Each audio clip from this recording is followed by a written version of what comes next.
Selamat datang di channel kami. Jangan lupa tekan tombol subscribe dan nyalakan notifikasi agar kamu tidak ketinggalan cerita inspiratif seperti ini. Kalau kamu suka dengan cerita yang penuh makna, dukung kami dengan like dan share ya.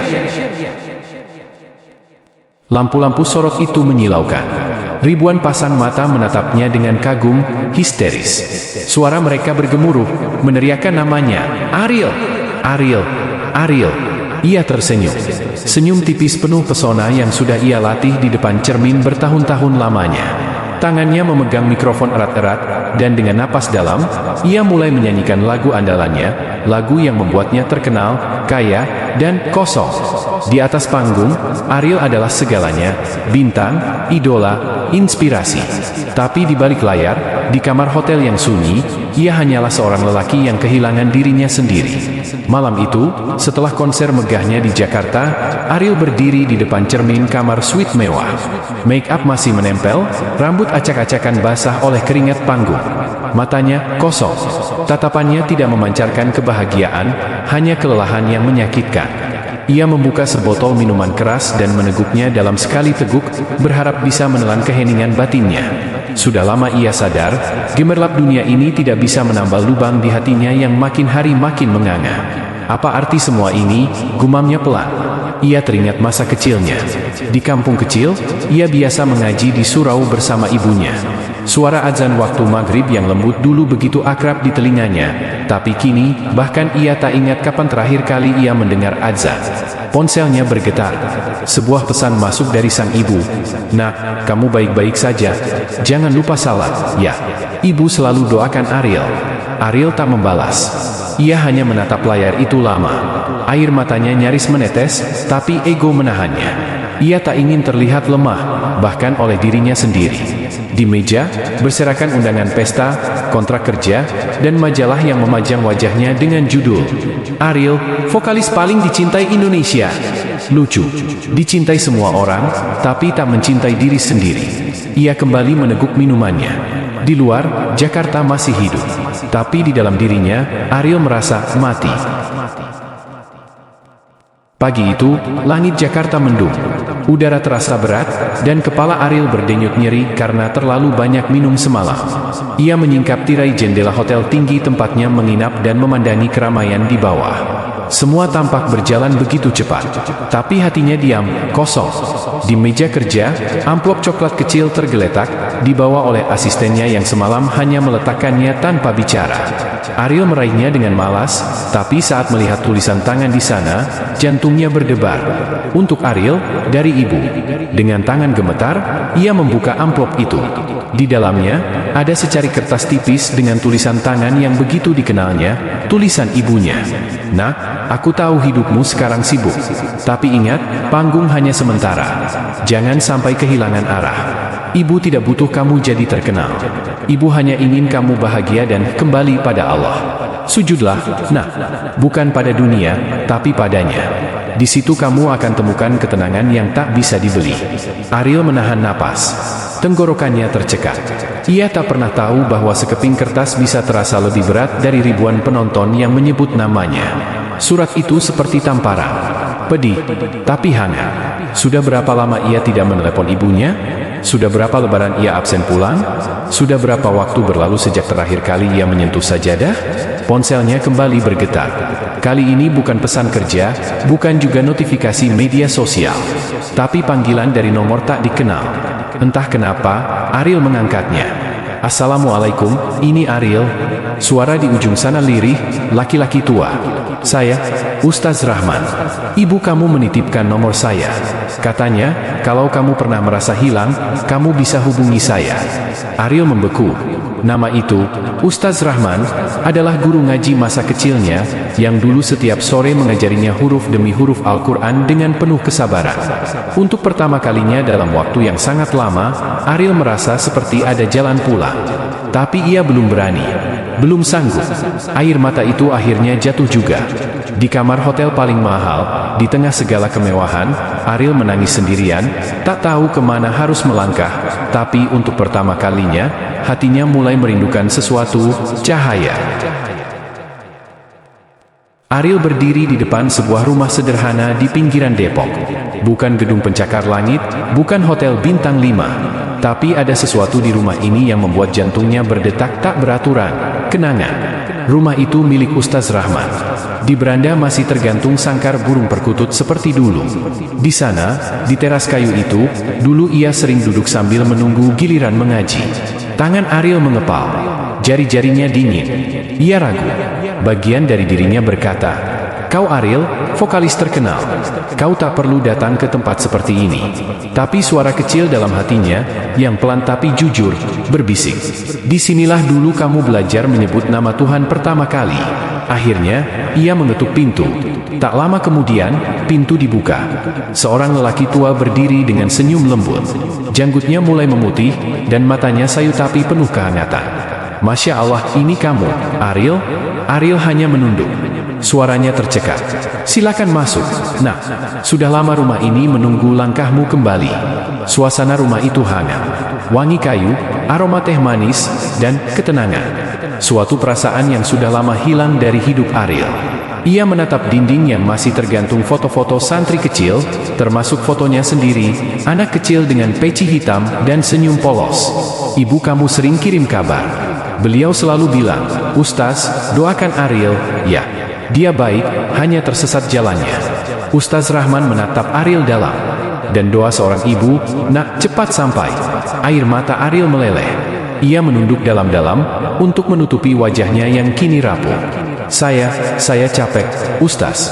Di luar saya kelihatan kuat, tapi di dalam saya kosong. Saya kehilangan semuanya, bahkan diri saya sendiri." Ustaz Rahman hanya menepuk pundaknya pelan. "Tak ada manusia yang terlalu jauh untuk kembali. Selama masih bisa sujud, kamu belum terlambat." Ariel menatap sajadah kecil yang terlipat rapi di pojok ruangan. Jantungnya berdetak pelan.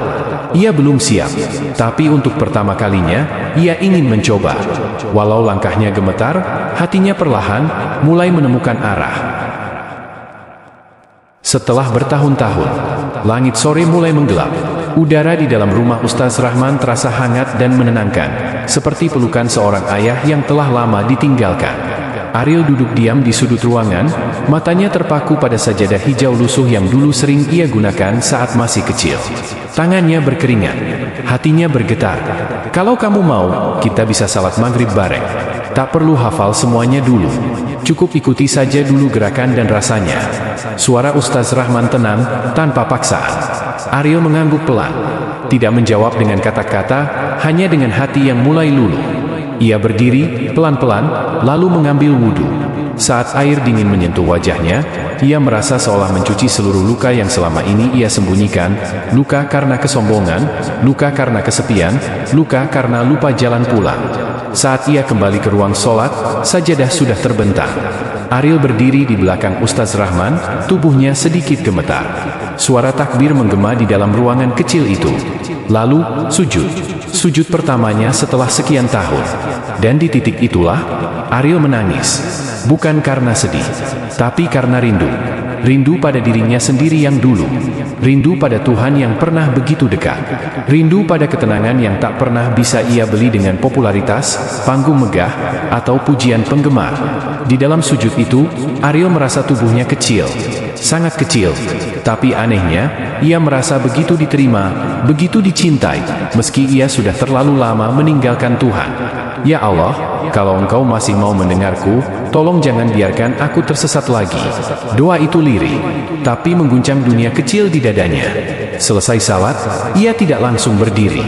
Ia tetap duduk, diam, menikmati keheningan yang baru pertama kali terasa damai. "Bagaimana rasanya?" tanya Ustaz Rahman. Ariel hanya menjawab dengan mata yang basah dan senyum yang tipis. "Untuk pertama kalinya, saya tidak merasa sendiri." Pagi itu, sinar matahari masuk dari jendela kecil rumah Ustaz Rahman. Ariel duduk di atas sajadah, menatap sehelai tasbih yang tergantung di dinding. Matanya masih sembab, tapi hatinya terasa lebih ringan. Namun kedamaian itu terusik ketika ponselnya kembali aktif, setelah 2 hari ia matikan.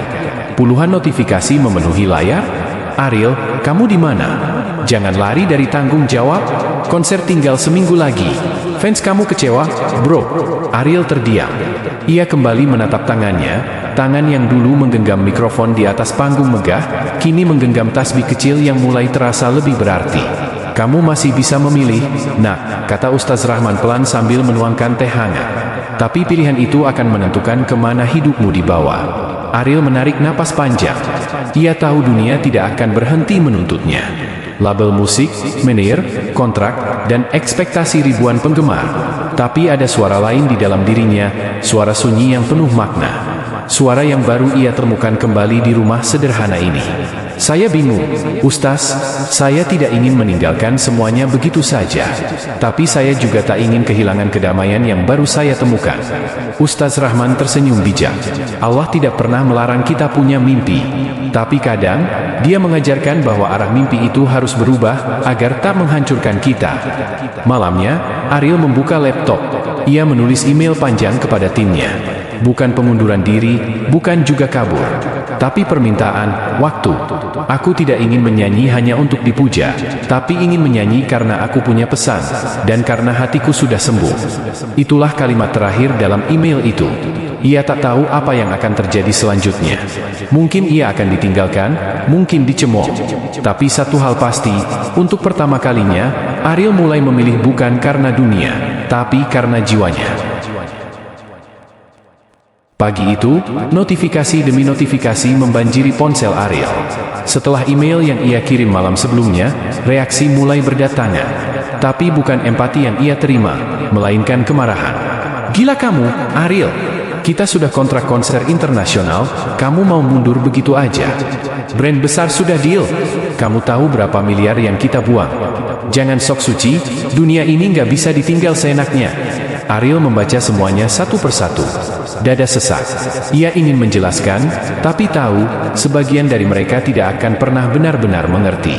Sementara itu, sebuah video lama dirinya mulai viral kembali, cuplikan Ariel dengan mata merah, tersenyum miring di klub malam, dikelilingi wanita dan gelas alkohol.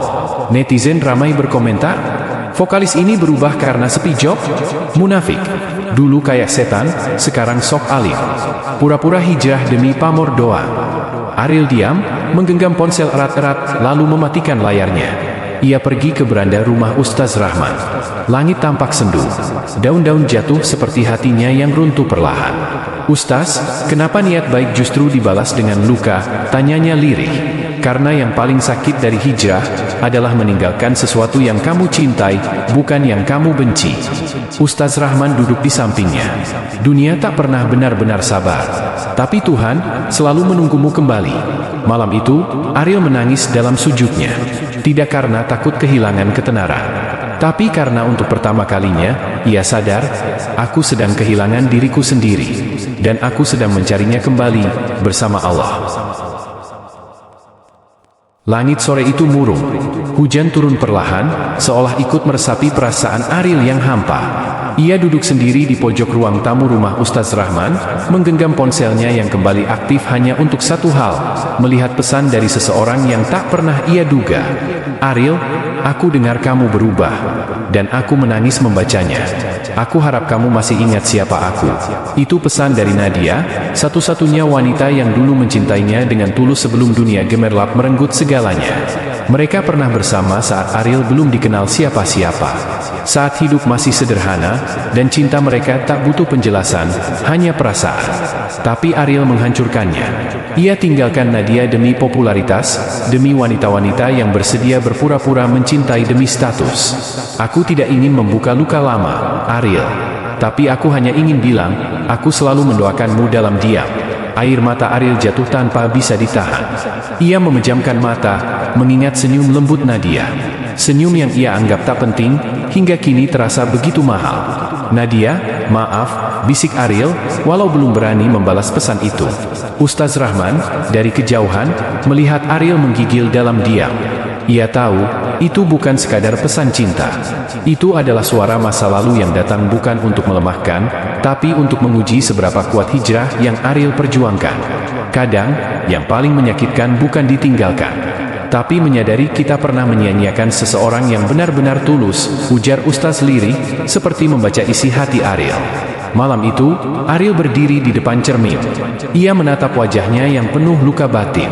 Aku tak bisa mengulang waktu, Tuhan, tapi izinkan aku memperbaiki yang masih bisa diselamatkan. Dan esok harinya, Ariel membalas pesan itu. Terima kasih sudah tak pernah berhenti mendoakanku. Jika kamu mengizinkan, aku ingin mengembalikan diriku yang dulu sempat hilang. Bukan untuk dicintai, tapi untuk dimaafkan.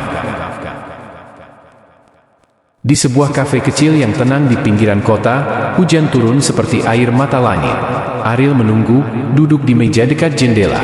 Tangannya gemetar, bukan karena dingin, tapi karena hatinya belum siap. Bukan untuk jatuh cinta lagi, tapi untuk meminta maaf. Lalu ia melihat sosok itu datang. Nadia, berjilbab sederhana, wajahnya tidak berubah. Tatapan lembutnya masih sama, hanya matanya kini lebih dalam, seperti menyimpan berjuta kisah yang tak pernah diungkap. Assalamualaikum, Ariel. Waalaikumsalam, Nak. Sunyi. Waktu seperti berhenti berputar. Tak ada pelukan. Tak ada tawa. Hanya dua orang yang pernah saling memiliki, kini duduk saling menatap sebagai dua orang asing yang masih menyimpan luka. Aku nggak datang buat mengungkit apa-apa, ujar Nadia perlahan. Aku cuma ingin tahu, kamu sungguh berubah karena Allah? Atau karena kamu sedang kehilangan semuanya? Pertanyaan itu menghantam Ariel lebih keras dari apapun. Ia menunduk, menarik napas panjang. Aku kehilangan semuanya, nah. Tapi justru itu yang bikin aku akhirnya sadar, bahwa yang aku cari selama ini bukan panggung, tapi damai. Dan aku baru menemukannya ketika aku mulai sujud dan menangis seperti anak kecil.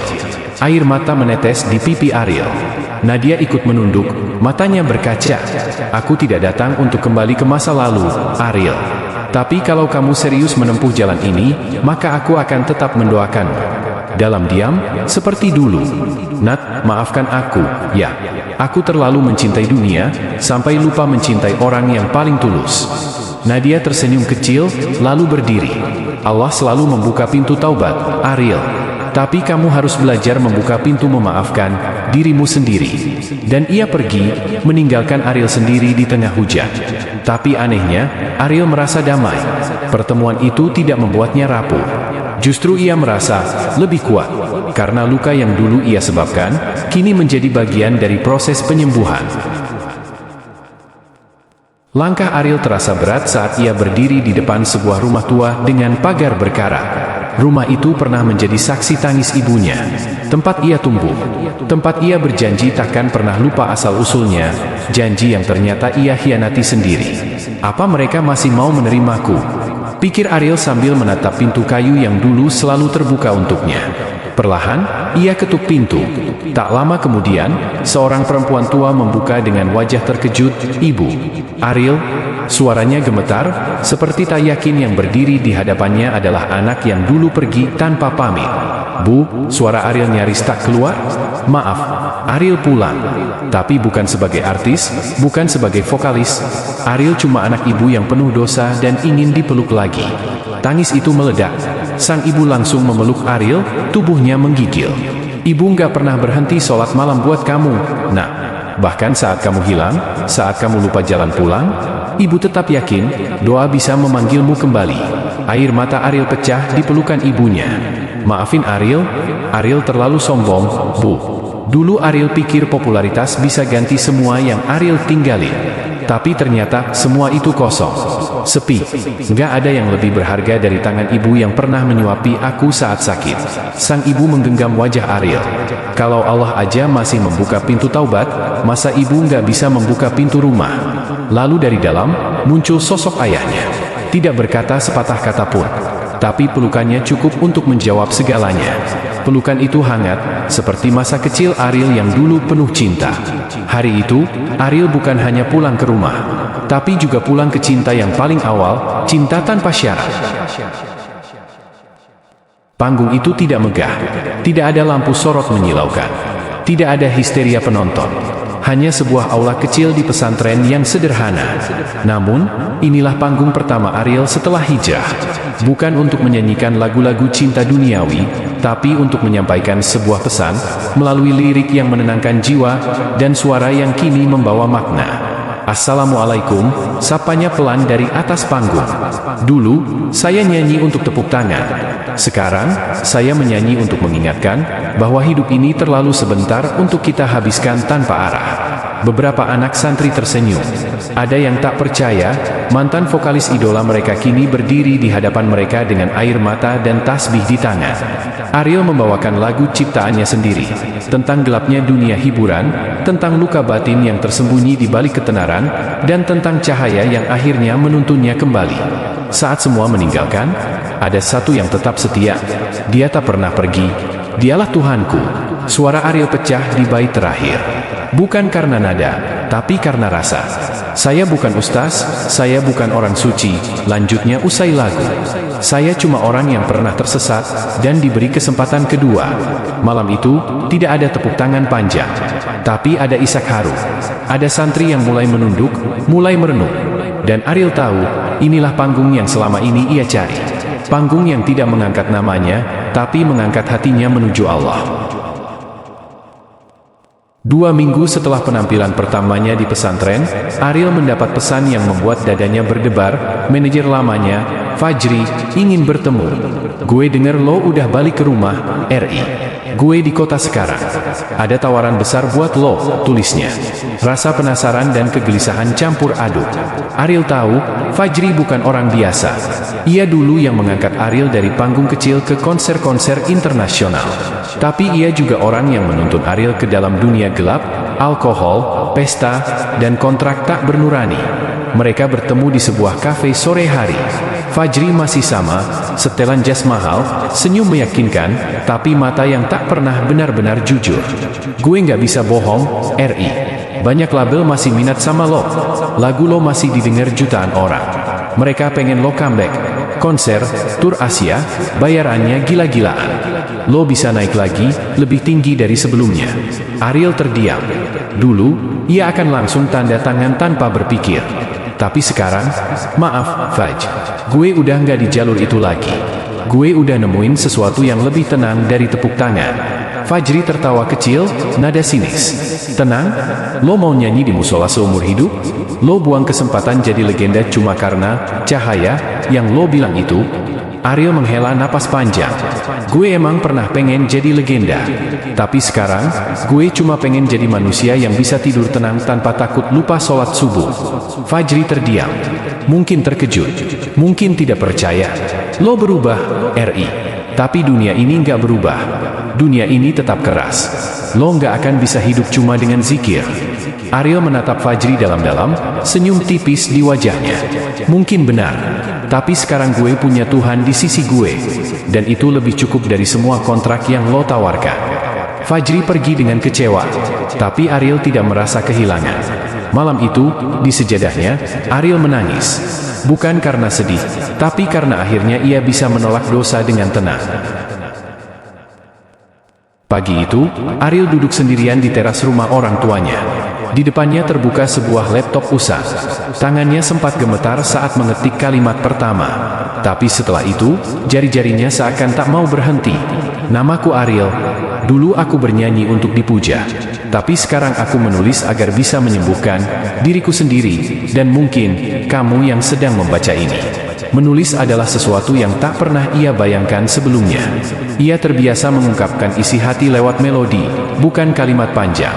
Tapi kali ini, hatinya terlalu penuh, dan ia ingin menumpahkannya. Ariel mulai menceritakan semuanya, dari kehidupan glamor yang membutakannya, tangisan di balik panggung, malam-malam tanpa arah, hingga satu titik di mana ia ingin mengakhiri segalanya. Namun, ia tidak ingin menulis untuk menyalahkan. Ia ingin menulis untuk memaafkan. Setiap malam, ia menulis.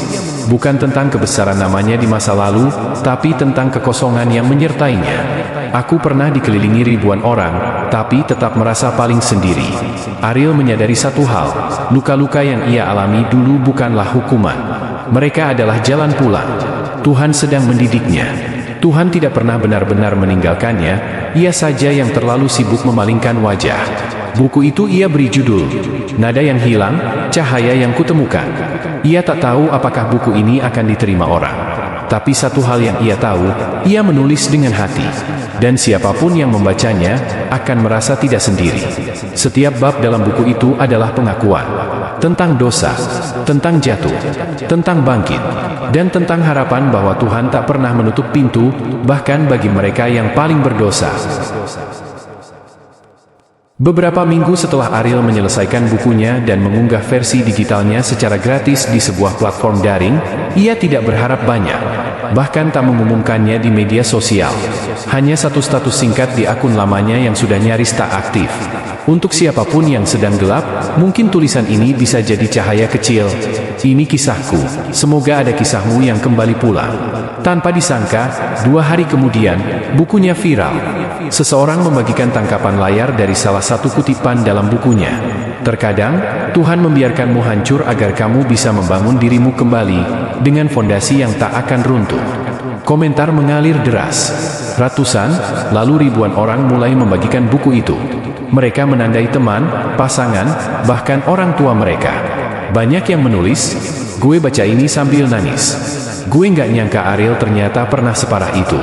Ini buku bukan cuma tentang dia, ini tentang kita. Ariel membaca komentar-komentar itu sambil menahan air mata. Dulu, nama Ariel dikenal karena lagu, panggung, dan sensasi. Kini, karena luka yang ia jujur ceritakan. Hari-hari berikutnya, akun email yang sudah lama ia tinggalkan mulai dipenuhi pesan-pesan dari orang tak dikenal. Seorang remaja yang sedang berpikir bunuh diri, tapi batal setelah baca bukunya. Seorang janda yang merasa malu dengan masa lalunya, tapi kini mulai berani berdoa lagi. Seorang pemuda yang kembali mendirikan sholat setelah bertahun-tahun meninggalkan masjid. Ariel tercenung. Ia tak menyangka bahwa tulisan sederhana dari hati yang pernah hancur bisa menyentuh ribuan hati lainnya. Tapi yang paling menggetarkan hati Ariel adalah satu pesan dari seorang pemuda. Bang Ariel, gue fans lo dari zaman dulu. Tapi sekarang, lo bukan cuma vokalis favorit gue. Lo jadi orang yang bikin gue pengen pulang ke Allah. Ariel membaca kalimat itu sambil bersujud di atas sajadah. Tangisnya pecah, bukan karena bangga, tapi karena takut. Ia sadar, kini hidupnya bukan lagi tentang menyelamatkan dirinya sendiri, tapi juga tentang menjaga amanah hati-hati yang mulai kembali kepada Tuhan karena kisahnya. Gedung itu penuh. 1000 lebih orang duduk rapi di barisan kursi berwarna biru tua. Di depan, terdapat panggung sederhana tanpa tata cahaya mencolok seperti yang dulu biasa Ariel injak. Kali ini tidak ada mikrofon berdiri yang menunggu lantunan lagu, hanya satu kursi, satu meja, dan segelas air putih. Kita kedatangan tamu istimewa malam ini, ucap moderator. Seorang musisi yang kisahnya membuat banyak orang menangis, merenung, dan kembali padanya. Tepuk tangan menggema saat nama Ariel disebut. Namun tepuk tangan ini berbeda, tidak riuh histeris seperti dulu, tapi penuh hormat dan haru. Ariel melangkah ke depan dengan langkah tenang. Tapi di balik tenangnya, hatinya bergemuruh. Untuk pertama kalinya, ia berdiri di panggung bukan untuk disanjung, melainkan untuk membagikan luka dan pelajaran. Ia memulai dengan suara pelan, hampir berbisik. Saya pernah berdiri di panggung-panggung besar. Tapi malam ini, saya lebih gemetar dari biasanya, karena yang saya bawa bukan suara, tapi kejujuran. Lalu ia mulai bercerita. Tentang malam ketika ia berpikir hidupnya tidak layak dipertahankan. Tentang pagi saat ia pertama kali kembali sujud. Tentang kesunyian yang terasa lebih dalam daripada sorak penonton. Dan tentang satu doa yang akhirnya menjawab semua. Ya Allah, kalau Engkau masih mau aku hidup, beri aku satu alasan. Di tengah ceritanya, Ariel menghentikan kalimat. Matanya menatap ke arah kursi di pojok kanan. Seseorang berdiri di sana. Sosok dari masa lalu. Seorang perempuan, Maya. Wanita yang dulu begitu mencintainya, namun ia tinggalkan demi popularitas. Maya tampak berbeda. Berjilbab rapi. Matanya tak lagi penuh luka seperti dulu, tapi penuh tenang. Perasaan Ariel campur aduk. Ia tak menyangka Maya akan hadir. Di hari pertamanya berdiri bukan sebagai vokalis, tapi sebagai seorang hamba yang mencoba menebus masa lalu. Setelah acara usai, mereka bertemu di belakang panggung. Hening. Hanya suara kipas angin dan detak jantung Ariel yang terasa keras. Kamu kelihatan lebih damai sekarang, ucap Maya lembut. Ariel menunduk. Aku menyesal, May. Maya tersenyum kecil. Aku tahu. Tapi kamu tahu apa yang paling indah dari penyesalan? Ariel menatapnya penuh harap. Kalau disertai tobat, ia bisa jadi jalan pulang. Maya dan Ariel duduk di bangku kayu di belakang aula, di bawah lampu jalan yang remang. Suasana senyap. Angin malam menggoyang ranting pohon, seolah ikut menyaksikan pertemuan dua hati yang pernah terluka. Aku sering bayangkan hari ini terjadi, tapi dalam doaku, bukan dalam mimpiku, ucap Maya lirih. Ariel mengangguk. Pandangannya tak lepas dari tangannya sendiri yang kini bergetar. Dulu aku pikir, kehilanganmu cuma harga yang harus kubayar untuk mimpi. Ia berhenti, menahan napas. Ternyata kehilanganmu adalah kehancuranku sendiri. Maya menghela napas panjang. Aku bukan lagi perempuan yang dulu, real. Aku belajar mengikhlaskan, belajar mencintai dengan cara yang berbeda. Tapi, luka itu masih ada. Diam. Kalimat itu menggantung di udara seperti beban yang tak bisa dijatuhkan. Lalu kenapa kamu datang malam ini? Tanya Ariel pelan, takut pada jawabannya sendiri. Maya menatapnya dalam. Karena aku ingin tahu, apakah orang yang dulu aku cintai benar-benar berubah, atau hanya berpura-pura karena lelah. Ariel menatap balik, matanya berkaca-kaca. Aku tidak berubah karena lelah, Mei. Aku berubah karena hancur. Dan dari kehancuran itu, aku bertemu dengan Tuhan. Kamu tahu apa yang paling aku syukuri setelah semua ini? Maya menggeleng pelan. Bahwa rasa sakit yang aku sebabkan tidak membuatmu membenci Tuhan. Kamu tetap baik, tetap kuat. Kamu tetap jadi Maya yang dulu aku kenal, hanya lebih suci. Air mata Maya tumpah. Kali ini bukan karena sakit, tapi karena pengakuan yang begitu tulus. Maaf, Real. Aku belum bisa menyembuhkan semuanya. Tapi aku ikhlas. Aku doakan kamu bahagia, bahkan jika itu bukan denganku. Ariel menunduk. Ucapan itu bagai luka yang dibasuh garam, perih tapi menyadarkan. Ia tahu, kebahagiaan tak selalu berarti kembali bersama. Malam itu mereka berpisah tanpa pelukan, tanpa janji. Tapi ada satu hal yang tertinggal di antara mereka. Kedewasaan. Dan di mata Ariel, untuk pertama kalinya, cinta tidak lagi egois. Pagi itu Ariel berdiri di depan cermin mengenakan kemeja putih sederhana. Tak ada eyeliner. Tak ada sepatu boots mahal. Tak ada dentuman gitar menunggu. Tapi jantungnya berdetak lebih kencang dari saat ia hendak manggung di festival musik raksasa. Ia bukan akan bernyanyi kali ini. Ia akan bicara. Di depan ratusan anak muda, beberapa dari mereka fans lamanya, yang diundang untuk seminar bertajuk, Bangkit dari Gelap, Mencari Terang. Kak Ariel, dulu aku nonton konser Abang di Bandung. Aku nggak nyangka, sekarang Abang duduk di sini, ngasih semangat ke kita. Jujur, aku juga sempat terpuruk. Sempat mau nyerah hidup, suara seorang remaja laki-laki bergetar saat mengajukan pertanyaan. Ariel terdiam sejenak, menatap wajah-wajah muda di depannya. Mata-mata yang menunggu bukan nyanyian, tapi pengakuan jujur dari seorang yang pernah jatuh terlalu dalam. Aku pernah berdiri di panggung megah. Disorot lampu, disoraki ribuan orang. Tapi aku lebih merasa hidup hari ini, ketika kalian mendengarkan aku sebagai manusia biasa, bukan idola. Ia mengambil napas panjang. Dulu aku pikir sukses adalah soal seberapa keras suara sorakan penonton. Tapi ternyata sukses sejati adalah ketika kita bisa pulang ke diri sendiri, tanpa takut, tanpa palsu, tanpa luka yang disembunyikan. Ruangan itu hening. Suara Ariel masuk ke relung hati. Ia tak lagi bicara sebagai mantan vokalis terkenal, tapi sebagai Ariel, manusia yang pernah buta arah, lalu dipeluk oleh cahaya. Selesai acara, seorang panitia perempuan menghampirinya. Wajahnya terlihat haru. Mas Ariel, terima kasih. Hari ini bukan hanya peserta yang belajar. Saya juga. Ternyata kadang, Tuhan memakai cerita orang lain untuk menyelamatkan kita. Ariel tersenyum. Dalam hatinya berbisik. Mungkin beginilah caraku tampil sekarang. Tanpa musik, tapi tetap menyentuh jiwa. Malamnya, ia duduk di kamar kecil kontrakannya. Di atas meja, ada pulpen dan buku kosong. Ia mulai menulis. Untuk siapapun yang sedang terjatuh, ini cerita kita.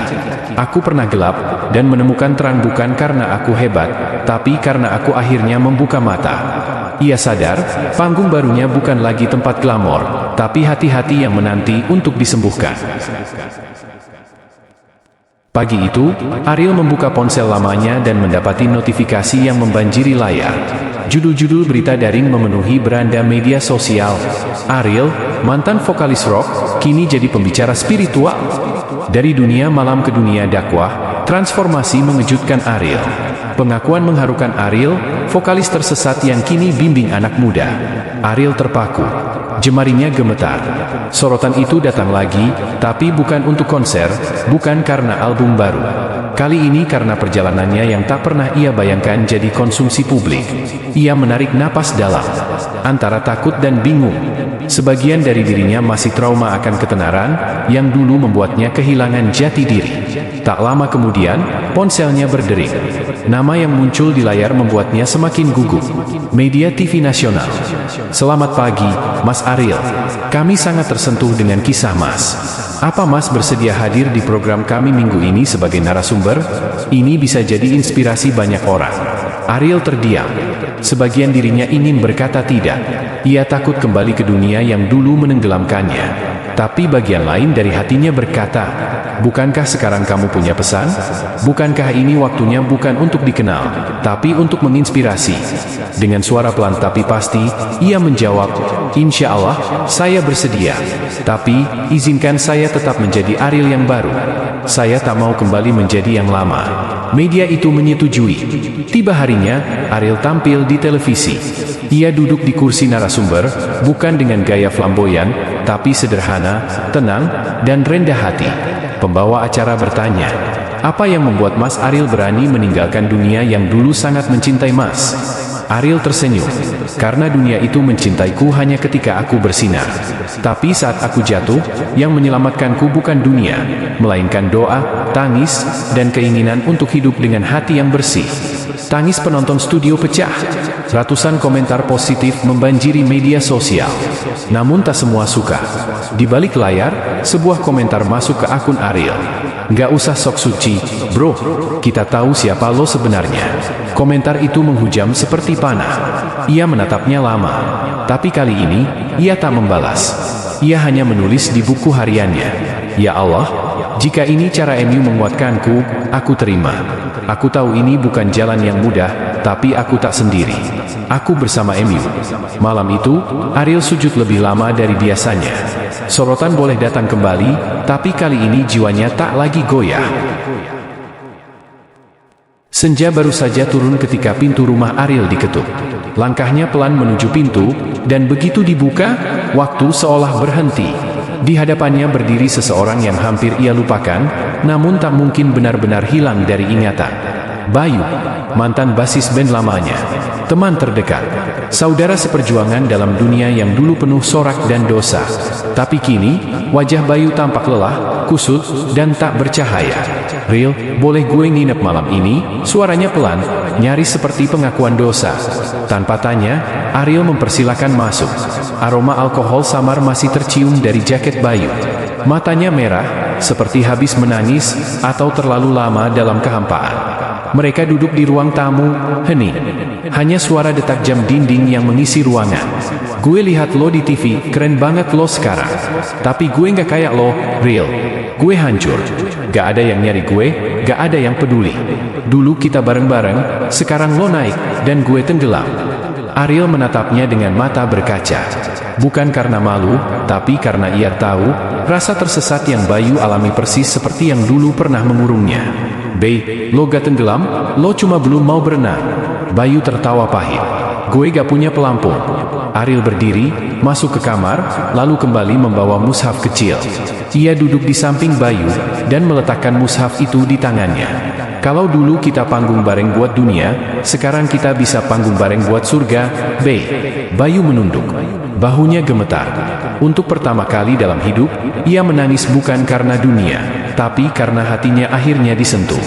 Malam itu, mereka berdua duduk berdampingan, membaca ayat demi ayat. Tak ada gitar, tak ada lampu panggung, hanya seberkas cahaya lampu meja yang menemani. Tapi untuk Ariel dan Bayu, itu adalah malam paling terang setelah sekian lama dalam gelap. Dan di akhir malam, ketika semua diam, Bayu berkata pelan, gue gak mau tidur dalam keadaan mabuk lagi, Real. Besok ajarin gue sholat, ya? Ariel menatapnya, senyum dan air mata menjadi satu. Insya Allah, Bey. Kita mulai dari sini. Sama-sama. Pagi harinya, suasana rumah Ariel terasa lebih hidup dari biasanya. Di ruang tengah, dua sahabat yang dulu pernah tersesat kini duduk bersebelahan. Bayu, dengan wajah lelah tapi penuh harap, mengikuti gerakan Ariel mengajarkan gerakan wudhu satu persatu. Untuk pertama kalinya setelah bertahun-tahun, Bayu menundukkan keningnya ke bumi. Tak sempurna, masih kaku, tapi tulus. Usai salam, ia menunduk lama. Rasanya kosong tapi tenang, real. Ariel hanya tersenyum. Ia tahu proses itu tak bisa dipaksakan.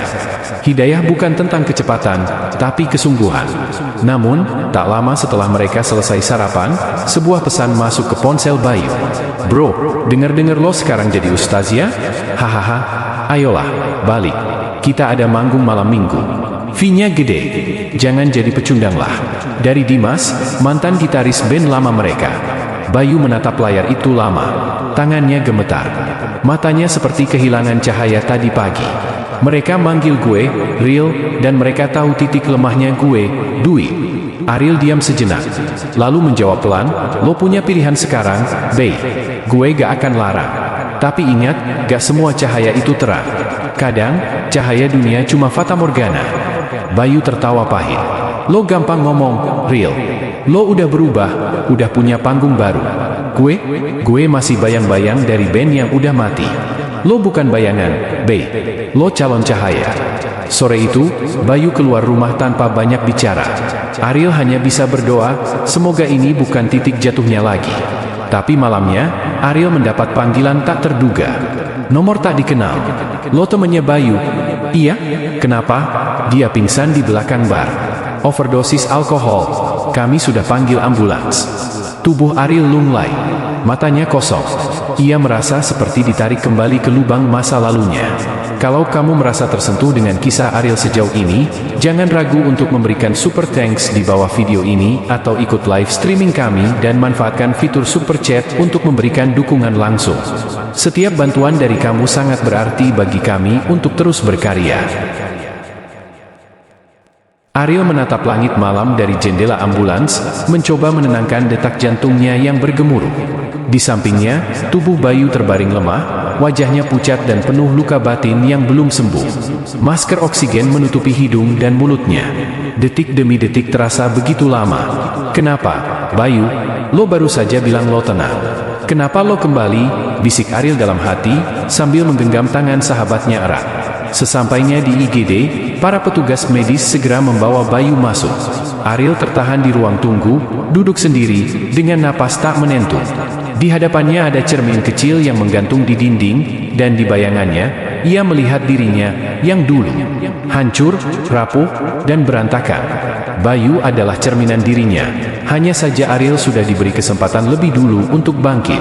Kini ia sadar, proses berubah bukan hanya tentang meninggalkan masa lalu, tapi juga berdamai dengannya. Tak lama kemudian, dokter keluar. Dia selamat, tapi mentalnya lelah. Dia butuh pendampingan bukan cuma fisik, tapi jiwa. Ariel mengangguk, walau hatinya ciut. Ia takut Bayu tak ingin lagi diselamatkan. Tapi ia juga tahu, jika ia menyerah hari ini, maka malam ini akan menjadi kegelapan yang kekal untuk sahabatnya. Setelah Bayu dipindahkan ke ruang pemulihan, Ariel duduk di samping tempat tidurnya. Ia mengeluarkan mushaf kecil dari sakunya, pemberian Ustaz Salman dulu, dan mulai membaca perlahan, suara gemetar tapi penuh ketulusan. "Bay, lo pernah bilang gue udah punya panggung baru. Tapi lo salah, panggung baru gue bukan panggung. Ini tempat untuk nyembuhin hati. Dan lo berhak ada di sini juga." Tiba-tiba, air mata mengalir dari sudut mata Bayu. Tubuhnya lemah, tapi jiwanya mulai bangkit. "Maaf, Real, gue capek. Gue cuma pengin damai." Ariel memegang bahunya dengan erat, "Lo gak sendiri. Gue di sini." Malam itu, untuk pertama kalinya setelah sekian tahun, dua sahabat yang dulunya terjebak dunia kelam kini saling menguatkan. Tidak dengan lirik lagu atau dentuman bass, tapi dengan ayat dan doa yang perlahan menghangatkan jiwa. Cahaya matahari pagi menyusup masuk ke sela tirai kamar rumah sakit, menyentuh wajah Bayu yang masih terbaring lemah. Ariel belum tidur semalaman. Ia duduk di kursi sebelah ranjang, dengan mushaf yang terbuka di pangkuannya.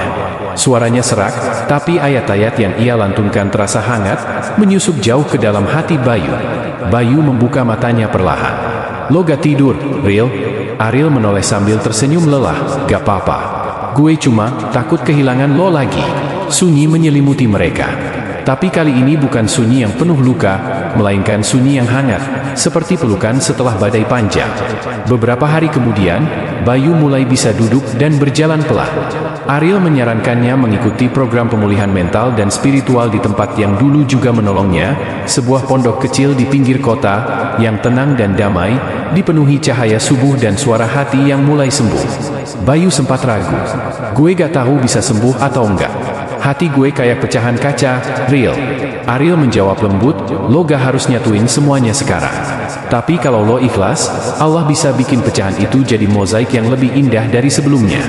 Mereka pergi bersama ke pondok itu. Saat mereka tiba, Ustaz Salman menyambut Bayu dengan pelukan dan senyuman hangat. Tidak ada penghakiman. Tidak ada pertanyaan. Hanya ketulusan dan doa.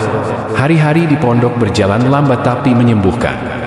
Bayu belajar sholat lagi, mengaji dari nol, menangis di sepertiga malam, dan untuk pertama kalinya dalam hidupnya, ia merasa damai tanpa alkohol, tanpa suara gaduh, tanpa topeng.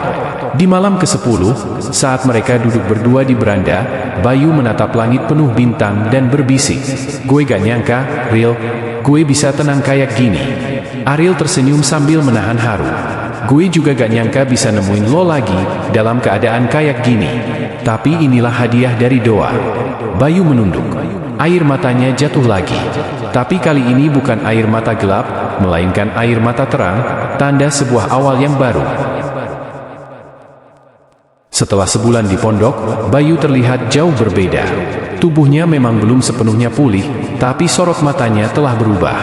Dulu dipenuhi kelam, sekarang mulai menyala dengan cahaya harapan. Namun dunia luar tidak pernah tidur. Suatu pagi, saat Ariel dan Bayu tengah menyapu halaman pondok, sebuah mobil hitam berhenti di depan gerbang. Seorang pria mengenakan jas keluar, wajahnya familiar, manajer lama mereka, Pak Rizal. Bayu, Ariel, aku datang bukan buat maksa kalian. Tapi, ada tawaran besar. Festival musik nasional. Sponsor gede. Dan, mereka mau kamu, Bayu, naik panggung lagi. Satu kali saja. Sebagai reuni. Bayu terdiam. Tangannya gemetar. Tawaran itu seperti suara dari masa lalu, menggoda, mengguncang. Ariel melihat wajah sahabatnya mulai bimbang. Ia tahu, ini ujian sesungguhnya. Dunia sedang mengulurkan tangan, dengan segala godaannya, popularitas, uang, dan nostalgia yang bisa meruntuhkan niat. Setelah Pak Rizal pergi, Ariel dan Bayu duduk di serambi masjid pondok. Angin sore berhembus pelan. Lo mau balik ke panggung? Tanya Ariel pelan. Bayu tidak langsung menjawab. Ia menatap jauh, ke langit yang merah jingga. Gue gak tahu. Gue kangen berdiri di depan mic. Tapi, gue takut jatuh lagi. Ariel menggenggam bahunya. Lo gak harus takut. Tapi lo harus tahu, tujuan lo sekarang udah beda. Kalau panggung itu bikin lo lupa sama cahaya yang udah lo temuin, jangan dateng. Tapi kalau lo bisa bawa cahaya itu ke atas panggung, buat bantu orang lain keluar dari gelap, mungkin itu takdir lo. Bayu memejamkan mata. Napasnya berat. Dalam hatinya, ada pertempuran besar, antara ego dan iman, antara masa lalu dan masa depan. Malam itu, ia sholat tahajud sendirian. Menangis, meminta petunjuk. Dan untuk pertama kalinya dalam hidupnya, ia tidak meminta panggung besar. Ia hanya minta, Ya Allah, jika ini jalanku menujumu, mudahkan. Tapi jika ini menjauhkan aku darimu, jauhkanlah. Hari itu datang. Pagi yang biasanya tenang di pondok kini terasa berbeda. Para santri membicarakan kabar bahwa Bayu akan tampil di festival musik terbesar tahun ini. Bukan sebagai selebriti seperti dulu, tapi sebagai seseorang yang pernah jatuh, lalu bangkit. Bayu berdiri di depan cermin.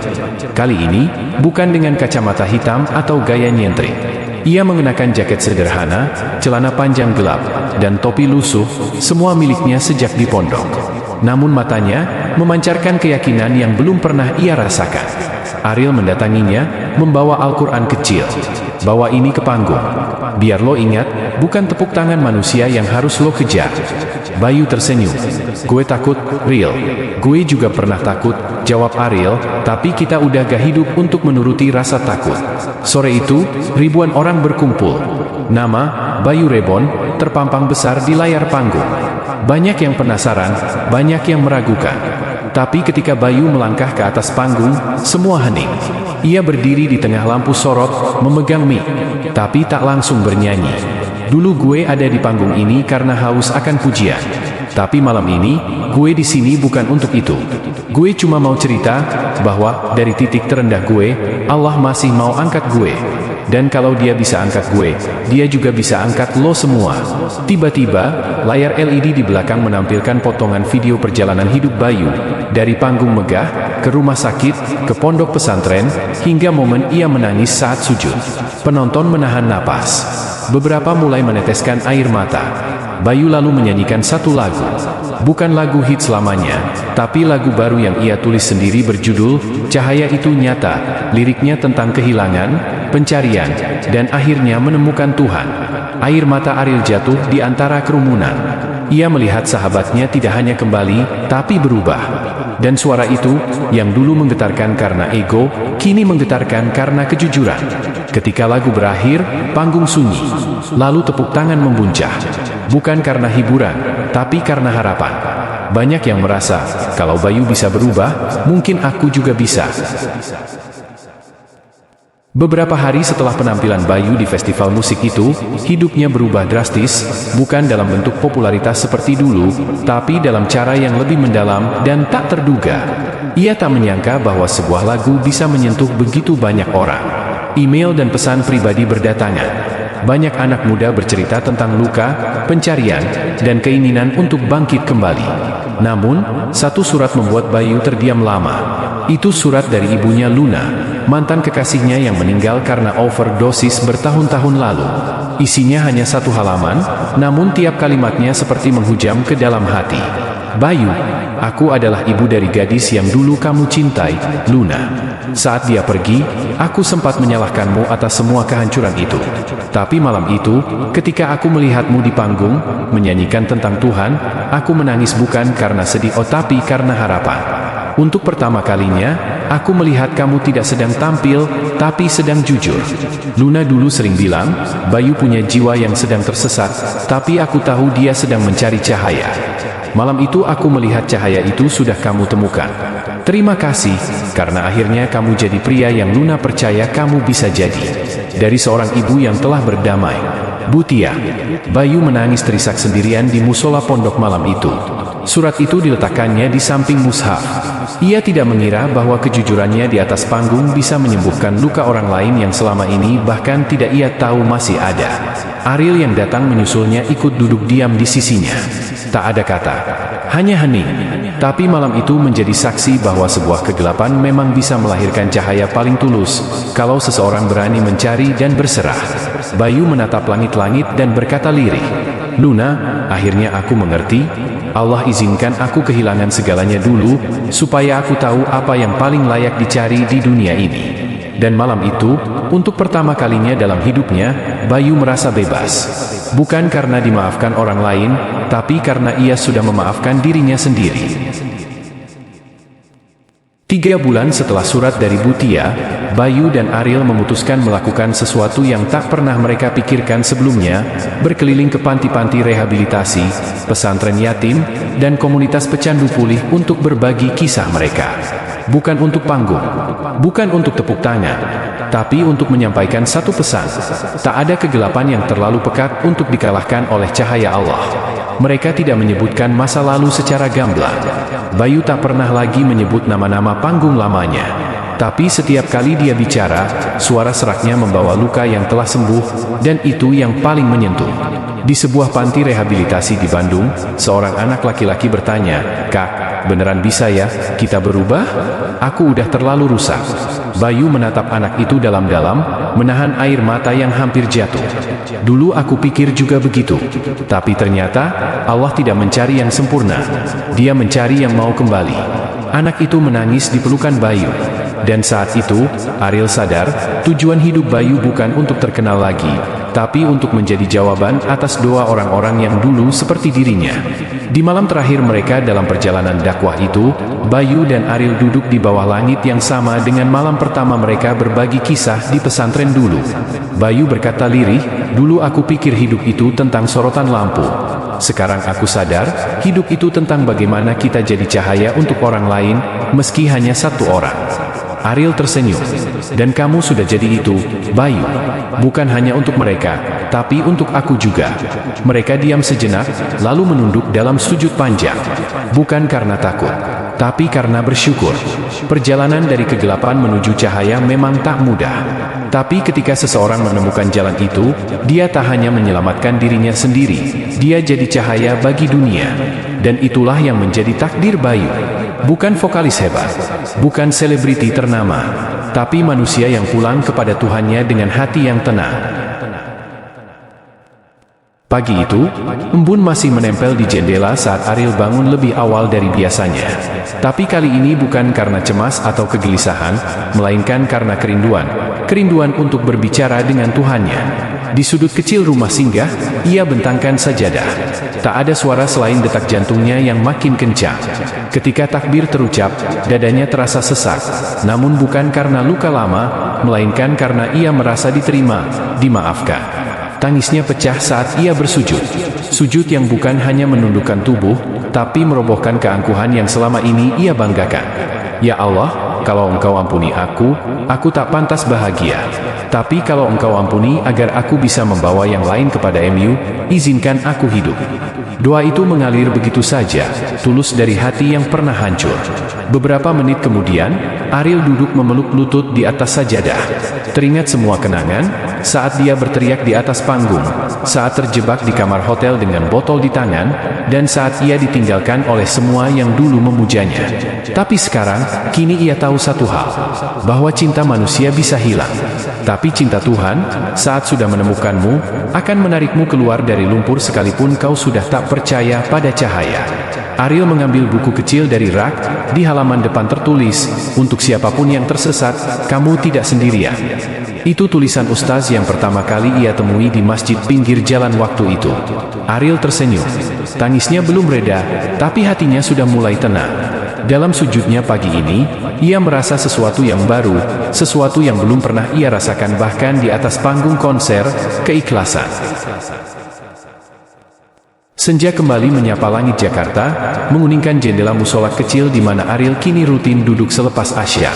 Tak lagi dengan gitar, tak lagi dengan kacamata hitam, tak lagi dengan jaket kulit yang dulu seperti perisai dari luka batinnya. Kini, hanya ada wajah yang mulai tenang, meski di dalamnya masih banyak badai yang belum reda. Hari itu, seorang pemuda membawakan sepucuk surat. Tertulis nama Ariel di depannya, dengan tulisan tangan yang sangat dikenalnya. Tangannya bergetar saat membukanya. Ini bukan surat biasa. Ini adalah tulisan dari ibunya, yang sudah bertahun-tahun tidak ia temui sejak ia memilih kabur dari rumah dan mengejar ambisi ketenaran. Nak, entah di mana kamu sekarang. Ibu hanya ingin tahu bahwa kamu masih hidup. Bahwa kamu baik-baik saja. Ibu tidak pernah marah atas semua yang terjadi. Ibu hanya menunggu, walau mungkin kamu takkan kembali. Tapi ibu berdoa, suatu hari, kamu akan menemukan jalan pulang. Meski bukan ke rumah, tapi ke hatimu sendiri. Ariel membaca surat itu dengan mata berkaca. Hatinya seperti diremukan sekaligus dikuatkan. Bertahun-tahun ia mengubur rasa bersalah itu. Ia terlalu pengecut untuk mengakui bahwa ia merindukan ibunya. Sekarang, justru saat ia mulai bangkit, luka lama itu kembali menuntut disembuhkan. Ia tahu, ia harus menemuinya.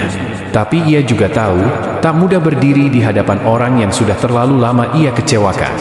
Di malam hari, ia menulis kembali, bukan lirik lagu, tapi sepucuk surat balasan.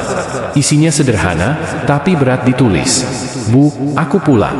Bukan karena sudah menjadi bintang, tapi karena aku kehilangan segalanya, dan akhirnya menemukan Tuhan. Jika ibu masih mau melihat wajahku, aku akan datang. Tapi kalaupun tidak, doakan saja aku, agar bisa mencintai ibu seperti dulu ibu mencintaiku, bahkan saat aku hanyalah luka yang berjalan. Surat itu tidak pernah ia kirimkan. Ia menyimpannya di dalam Quran kecil yang ia bawa kemana-mana. Dan malam itu, ia sujud lebih lama dari biasanya. Hari itu, langit tampak muram. Awan menggantung seperti menyimpan air mata yang tertahan. Ariel berdiri di depan sebuah rumah tua di pinggiran Bogor, rumah yang sudah hampir tak ia kenali lagi. Dulu, halaman ini penuh dengan tawa anak-anak kecil, termasuk dirinya yang sering berlari-lari membawa gitar mainan. Kini, hanya suara daun-daun kering yang berbisik saat diinjaknya. Langkah kakinya berat. Setiap detik yang berlalu seperti mengingatkan kesalahan yang ia buat bertahun-tahun lalu. Ia tak pernah menelepon, tak pernah menulis, tak pernah kembali. Dunia gemerlap telah menelannya begitu dalam, hingga ibunya pun tak tahu apakah anak itu masih hidup atau sudah menjadi nama di berita kriminal.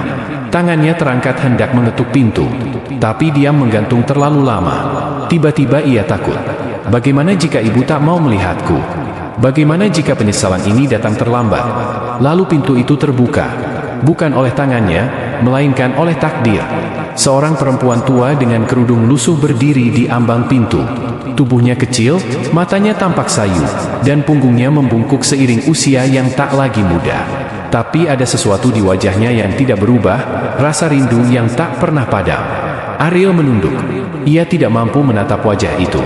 Ibu, hanya itu yang keluar dari bibirnya, lirih, seperti gumaman yang penuh dosa. Wanita tua itu berdiri terpaku. Matanya membelalak. Tangannya bergetar.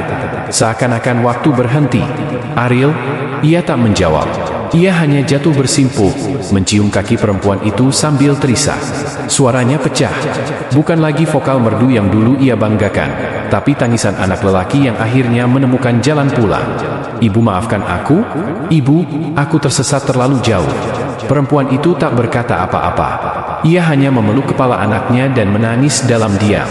Tangis yang menumpuk bertahun-tahun akhirnya pecah, menyatu dalam pelukan yang begitu sederhana namun sakral.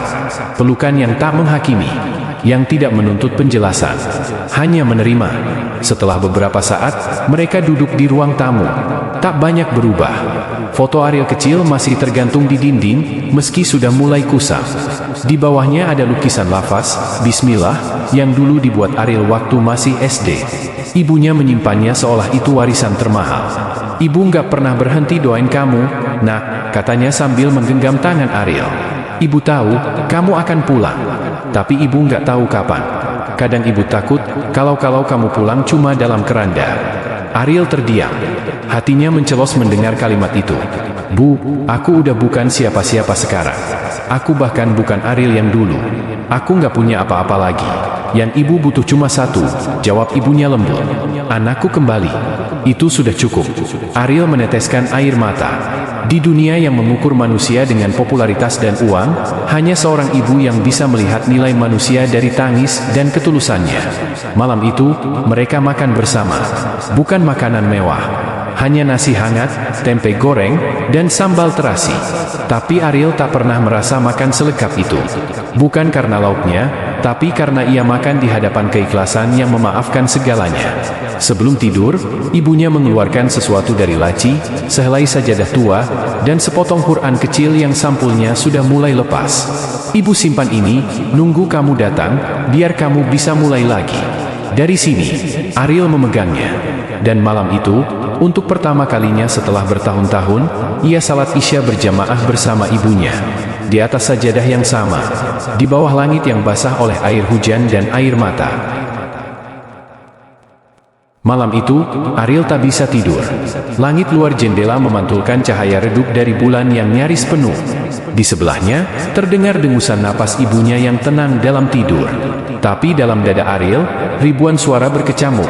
Penyesalan, luka, tapi juga kehangatan yang baru saja ia temukan kembali. Di atas meja kecil, ia memperhatikan Quran kecil yang diberikan ibunya. Perlahan ia membukanya, membiarkan aroma kertas tua menyapanya. Di halaman pertama, ada tulisan tangan sang ibu. Untuk Ariel, anak ibu, kalau kamu hilang, kembalilah lewat ayat ini. Matanya berkaca. Ia teringat bagaimana ibunya dulu selalu mengajaknya mengaji walaupun ia lebih senang memetik gitar. Waktu kecil, ia pernah berkata dengan polos, "Bu, kalau Ariel terkenal, Ariel beliin ibu rumah besar dan Quran baru ya." Kini ia tahu, bukan rumah besar atau Quran baru yang ibunya tunggu, tapi dirinya sendiri. Iseng, ia membuka laci meja tua itu. Di dalamnya, tersimpan rapi sebuah kotak kecil dari kayu jati yang penuh debu. Ia membukanya, dan di dalamnya terdapat tumpukan surat. Tertulis rapi di amplop-amplop itu. Untuk Ariel, kalau suatu hari kamu membaca ini, saat kamu sedih, kalau kamu gagal, kalau kamu ingin menyerah. Tangannya gemetar membuka surat pertama. Isinya hanya satu lembar. Nah, kalau kamu membaca ini, berarti kamu sedang terluka. Ibu mungkin tidak di sampingmu sekarang, tapi doa ibu tak pernah jauh darimu. Dunia ini kejam, tapi ibu percaya kamu lebih kuat dari rasa sakitmu. Jangan pernah berpikir kamu sendiri. Ibu mungkin tak bisa menolongmu secara langsung, tapi kamu selalu ada dalam setiap sujud dan tangis ibu di sepertiga malam. Pulanglah, kapanpun kamu siap. Ibu tidak butuh anak sempurna. Ibu hanya ingin kamu hidup dengan cinta yang tak pernah berkurang. Ibu, Ariel terisak. Surat itu ditulis tahun 2017, tahun di mana ia overdosis dan sempat dirawat diam-diam. Ibunya tahu. Meski tak pernah menghubunginya, sang ibu selalu menulis dan menunggu. Ia membuka surat lainnya. Setiap surat seperti saksi bisu rasa rindu, rasa takut, dan harapan yang tak pernah mati. Ada surat saat ia tampil di panggung internasional, ibunya tahu, bahkan menyimpan tiket konser yang ia sembunyikan. Ada surat saat ia ditangkap polisi, ibunya tahu lebih dulu, dan menangis dalam diam. Ada surat saat ulang tahunnya, setiap tahun, tanpa pernah dikirim. Surat terakhir adalah yang paling berat. Tanpa tanggal. Hanya tertulis, kalau kamu membaca ini setelah aku tiada. Ariel tak sanggup meneruskan. Tangannya gemetar hebat. Ia menatap kamar di mana ibunya masih tidur, dan rasa takut mencengkeram hatinya. Jangan sampai aku kehilangan beliau sebelum aku menebus semua ini. Malam itu, ia tak tidur. Ia salat tahajud, menangis dalam sujud. Tangis seorang laki-laki yang mengaku kalah pada dunia, tapi ingin menang di hadapan Tuhannya. Di pagi hari, Ariel membuat keputusan besar. Ia harus menulis ulang hidupnya.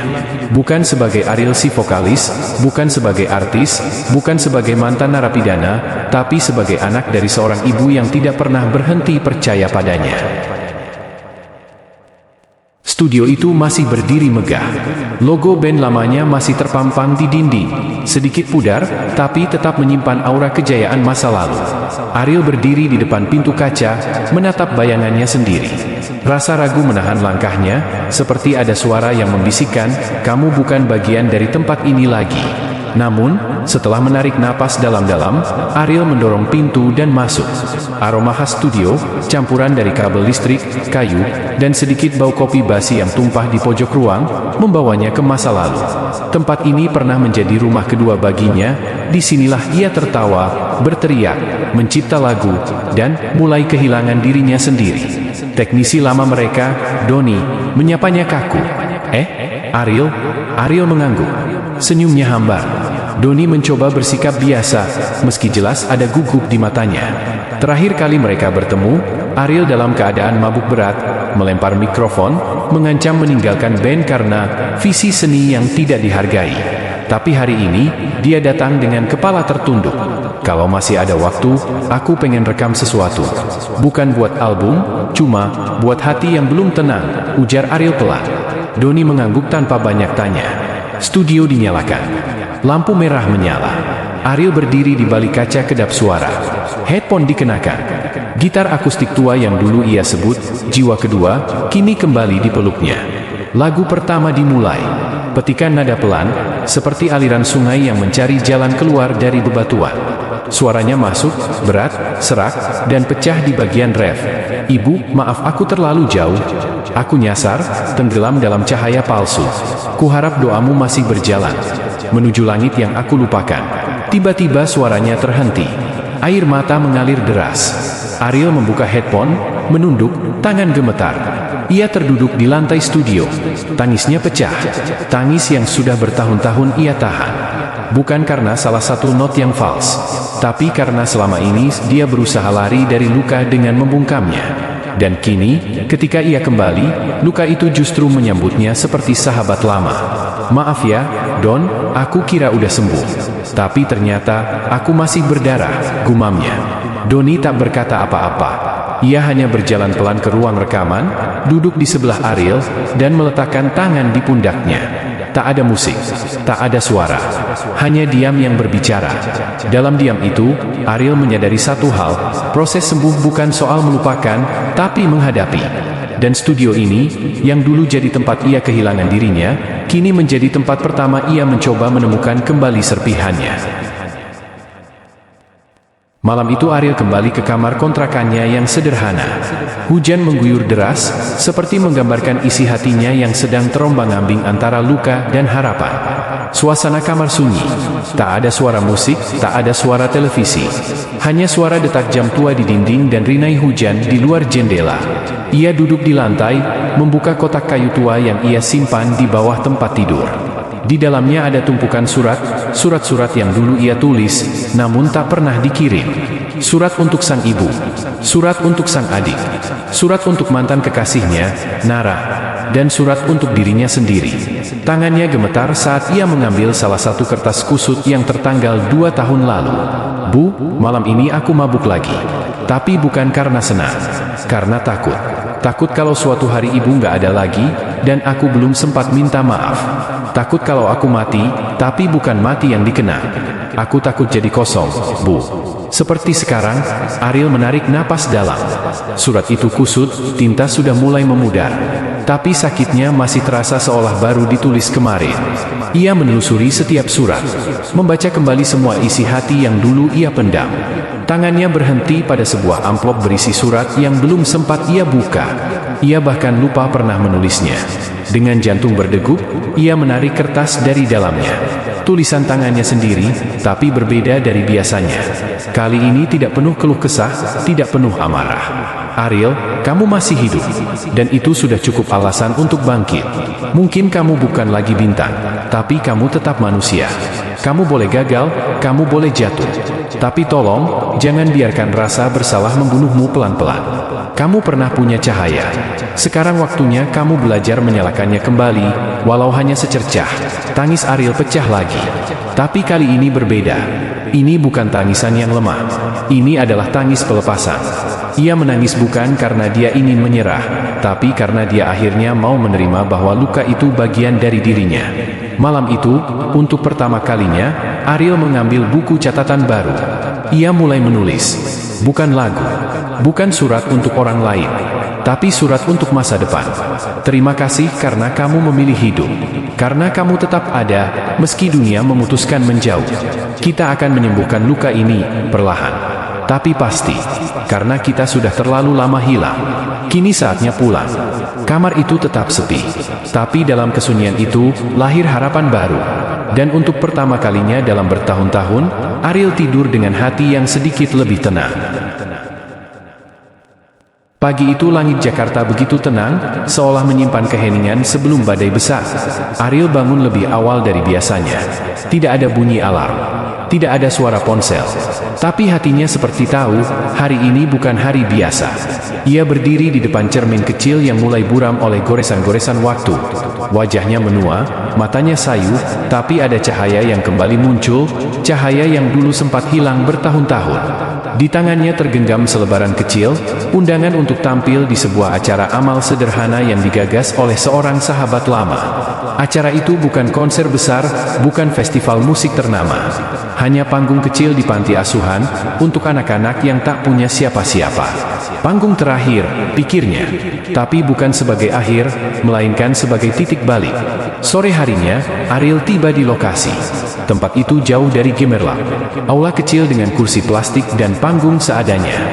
Namun begitu ia melangkah masuk, ia melihat senyum-senyum kecil dari anak-anak yang belum pernah menyaksikan konser dalam hidup mereka. Mata mereka berbinar, menatap Ariel seolah dia bintang besar, seperti dulu. Di sudut ruangan, Ariel melihat satu sosok yang sangat ia kenal, Nara. Wanita yang dulu mencintainya, namun ia sakiti dengan keegoisannya. Nara tersenyum tipis, tidak seperti dulu yang penuh cinta, tapi masih hangat. Seolah ia mengerti bahwa beberapa luka tidak perlu disembuhkan, hanya cukup dimaafkan. Ariel naik ke panggung. Suasana hening. Ia mengambil gitar tua yang pernah ia tinggalkan begitu saja. Jari-jarinya kaku. Tangannya sedikit gemetar. Tapi suaranya pelan, parau, namun jujur. Lagu ini bukan tentang aku, tapi tentang kalian yang tetap bertahan meski dunia tak berpihak. Lagu ini untuk hati yang pernah hancur, tapi masih memilih hidup. Dan dia mulai menyanyi. Bukan lagu-lagu hits lamanya. Bukan suara vokalis yang dulu dia luelukan, tapi lagu baru, lahir dari luka, dari proses panjang menembus gelap. Air mata jatuh dari pipi beberapa anak. Bahkan beberapa orang dewasa ikut diam, tenggelam dalam lirik dan nada sederhana itu. Ruangan kecil itu berubah menjadi saksi penyembuhan. Bukan hanya untuk Ariel, tapi untuk semua yang hadir. Di ujung lagu, suara Ariel hampir habis.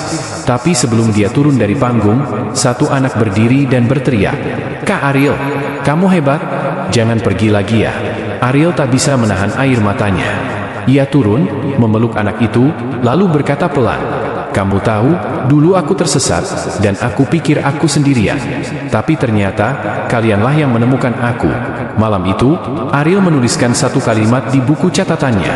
Kadang, panggung terbaik bukan yang paling besar, tapi yang bisa membuat satu hati merasa tak sendiri. Dan di malam yang hening itu, untuk pertama kalinya, ia tidak merasa kosong. Ia merasa pulang. Setelah penampilan yang menggetarkan hati itu, Ariel duduk di bangku kayu usang di belakang aula. Angin malam berhembus pelan, dan langit seolah mengintip lewat celah-celah atap bocor, mengirimkan kesejukan yang lain dari biasanya. Langkah kaki mendekat pelan. Suara sepatu hak rendah, pelan tapi jelas. Nara, perempuan yang dulu pernah menjadi pusat semestanya, kini berdiri tak lebih dari 2 meter di depannya. Tak ada kata-kata, hanya diam. Namun dalam diam itu, dunia seolah berhenti. "Terima kasih," ujar Nara lembut. Ariel mengangkat wajahnya. Matanya sembab tapi penuh syukur. "Untuk apa?" "Untuk tetap hidup," jawab Nara. "Aku sempat pikir, kamu akan menghilang sepenuhnya."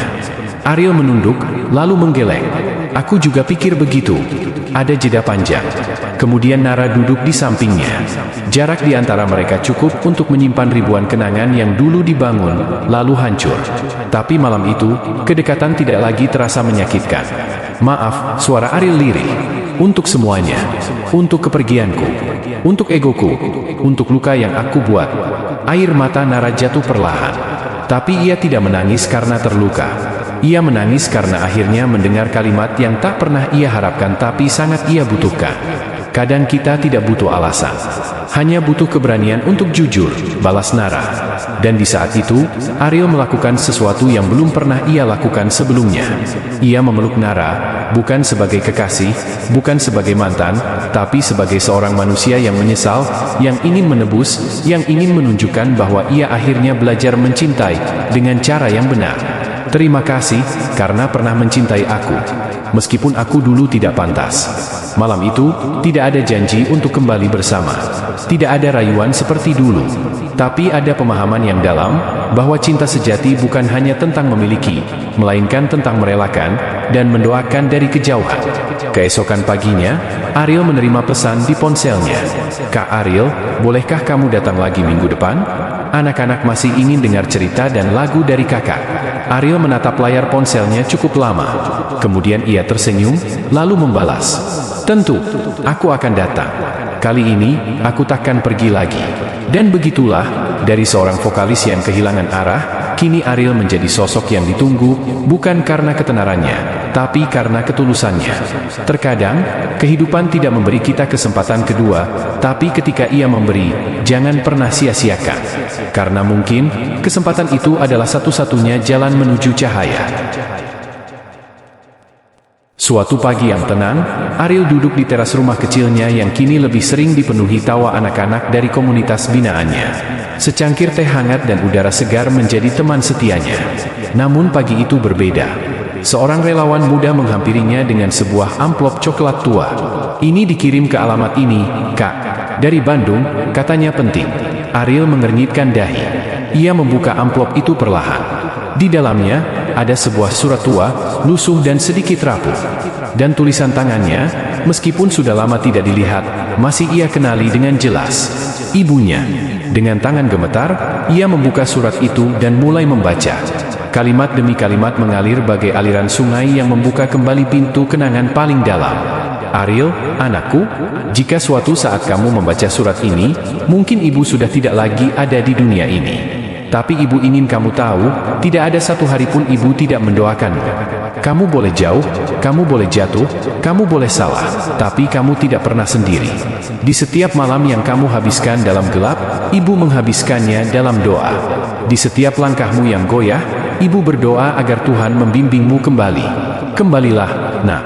bukan ke rumah, tapi ke dalam hatimu sendiri. Di sana ada cahaya yang kamu cari. Ibu percaya, kamu akan menemukannya. Ariel menutup surat itu dengan mata berkaca-kaca. Tubuhnya terasa lemas, tapi hatinya penuh dengan sesuatu yang hangat, seperti pelukan yang selama ini ia rindukan.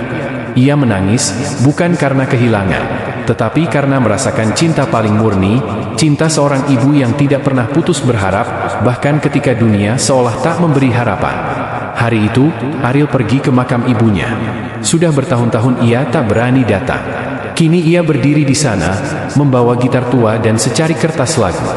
Ia duduk di tepi pusara, memetik senar, lalu menyanyikan lagu yang tak pernah ia publikasikan. Ibu, di tiap jatuhku, ada doa yang tak pernah kudengar, tapi mengangkatku, dan kini aku tahu, cahaya itu ada di dalam rindumu. Lagu itu tak pernah viral, tak pernah masuk tangga lagu, tapi lagu itu menyembuhkan jiwanya. Kadang bukan dunia yang jahat, kadang kita hanya terlalu takut untuk pulang. Tapi selama ada cinta yang menunggu, tak ada kata terlambat untuk kembali. Hari itu hujan turun perlahan, membasahi jalanan kecil menuju rumah masa lalu Ariel di Bandung. Setelah ziarah ke makam ibunya, ada satu tempat lagi yang ingin ia kunjungi, rumah tua di mana semuanya bermula, dan di mana segalanya runtuh. Saat langkah kakinya menyentuh halaman rumah itu, kenangan menyerbu seperti badai, teriakan, tangisan, gelak tawa masa kecil, dan aroma masakan ibunya yang selalu menenangkan. Kini, rumah itu kosong. Ket dinding mengelupas, pintu kayu rapuh dimakan waktu. Tapi bagi Ariel, tempat itu masih hidup, karena di sanalah hatinya pernah tertinggal. Ia melangkah masuk perlahan, debu dan aroma kenangan menyesakkan dada. Di sudut ruang tamu, ia melihat sofa kecil tempat ibunya dulu duduk sambil merajut. Dan di atas meja kecil, ada buku doa yang sudah lusuh. Ia membuka buku itu, dan di halaman terakhir, ia melihat catatan tangan sang ibu. Jika suatu hari kamu membaca ini, Ariel, peluklah dirimu sendiri. Karena mungkin itu satu-satunya pelukan yang ibu bisa berikan dari kejauhan. Kalimat itu merobek pertahanan terakhir Ariel. Ia duduk bersimpuh, memeluk dirinya sendiri di tengah ruang kosong itu. Tangisnya meledak, bukan karena rasa bersalah, tapi karena ia akhirnya mengizinkan dirinya untuk merasa. Selama ini, ia kuat, ia tegar, ia sibuk menolong orang lain, tapi di dalamnya ada anak kecil yang hancur dan tidak pernah sempat dipeluk. Dan sekarang, meski ibunya telah tiada, pelukan itu akhirnya sampai. Bukan dari lengan, tapi dari cinta yang tak pernah berhenti mencintai. Di saat itu, Ariel mengerti bahwa memaafkan diri sendiri adalah bentuk tertinggi dari penyembuhan. Ia berdiri, mengusap air mata, dan menatap langit abu-abu yang perlahan mulai terang. Langkah-langkah kecilnya menyusuri lorong rumah itu, bukan sebagai orang yang hilang, tapi sebagai jiwa yang pulang. Terkadang, luka terdalam hanya bisa sembuh ketika kita kembali ke tempat di mana hati kita pernah tertinggal, dan berani menghadapinya dengan cinta. Malam itu langit begitu jernih. Tak seperti biasanya, Ariel mematikan semua lampu di rumahnya. Hanya cahaya rembulan yang menembus tirai tipis di kamarnya. Kesunyian itu bukan mencekam, melainkan menenangkan. Sudah lama ia tidak merasa sedekat ini dengan langit, dengan Allah. Dulu, sujud hanyalah formalitas. Kini, sujud adalah tempat paling aman, paling jujur, dan paling hening untuk berbicara. Ia mengambil air wudhu dengan penuh kesadaran.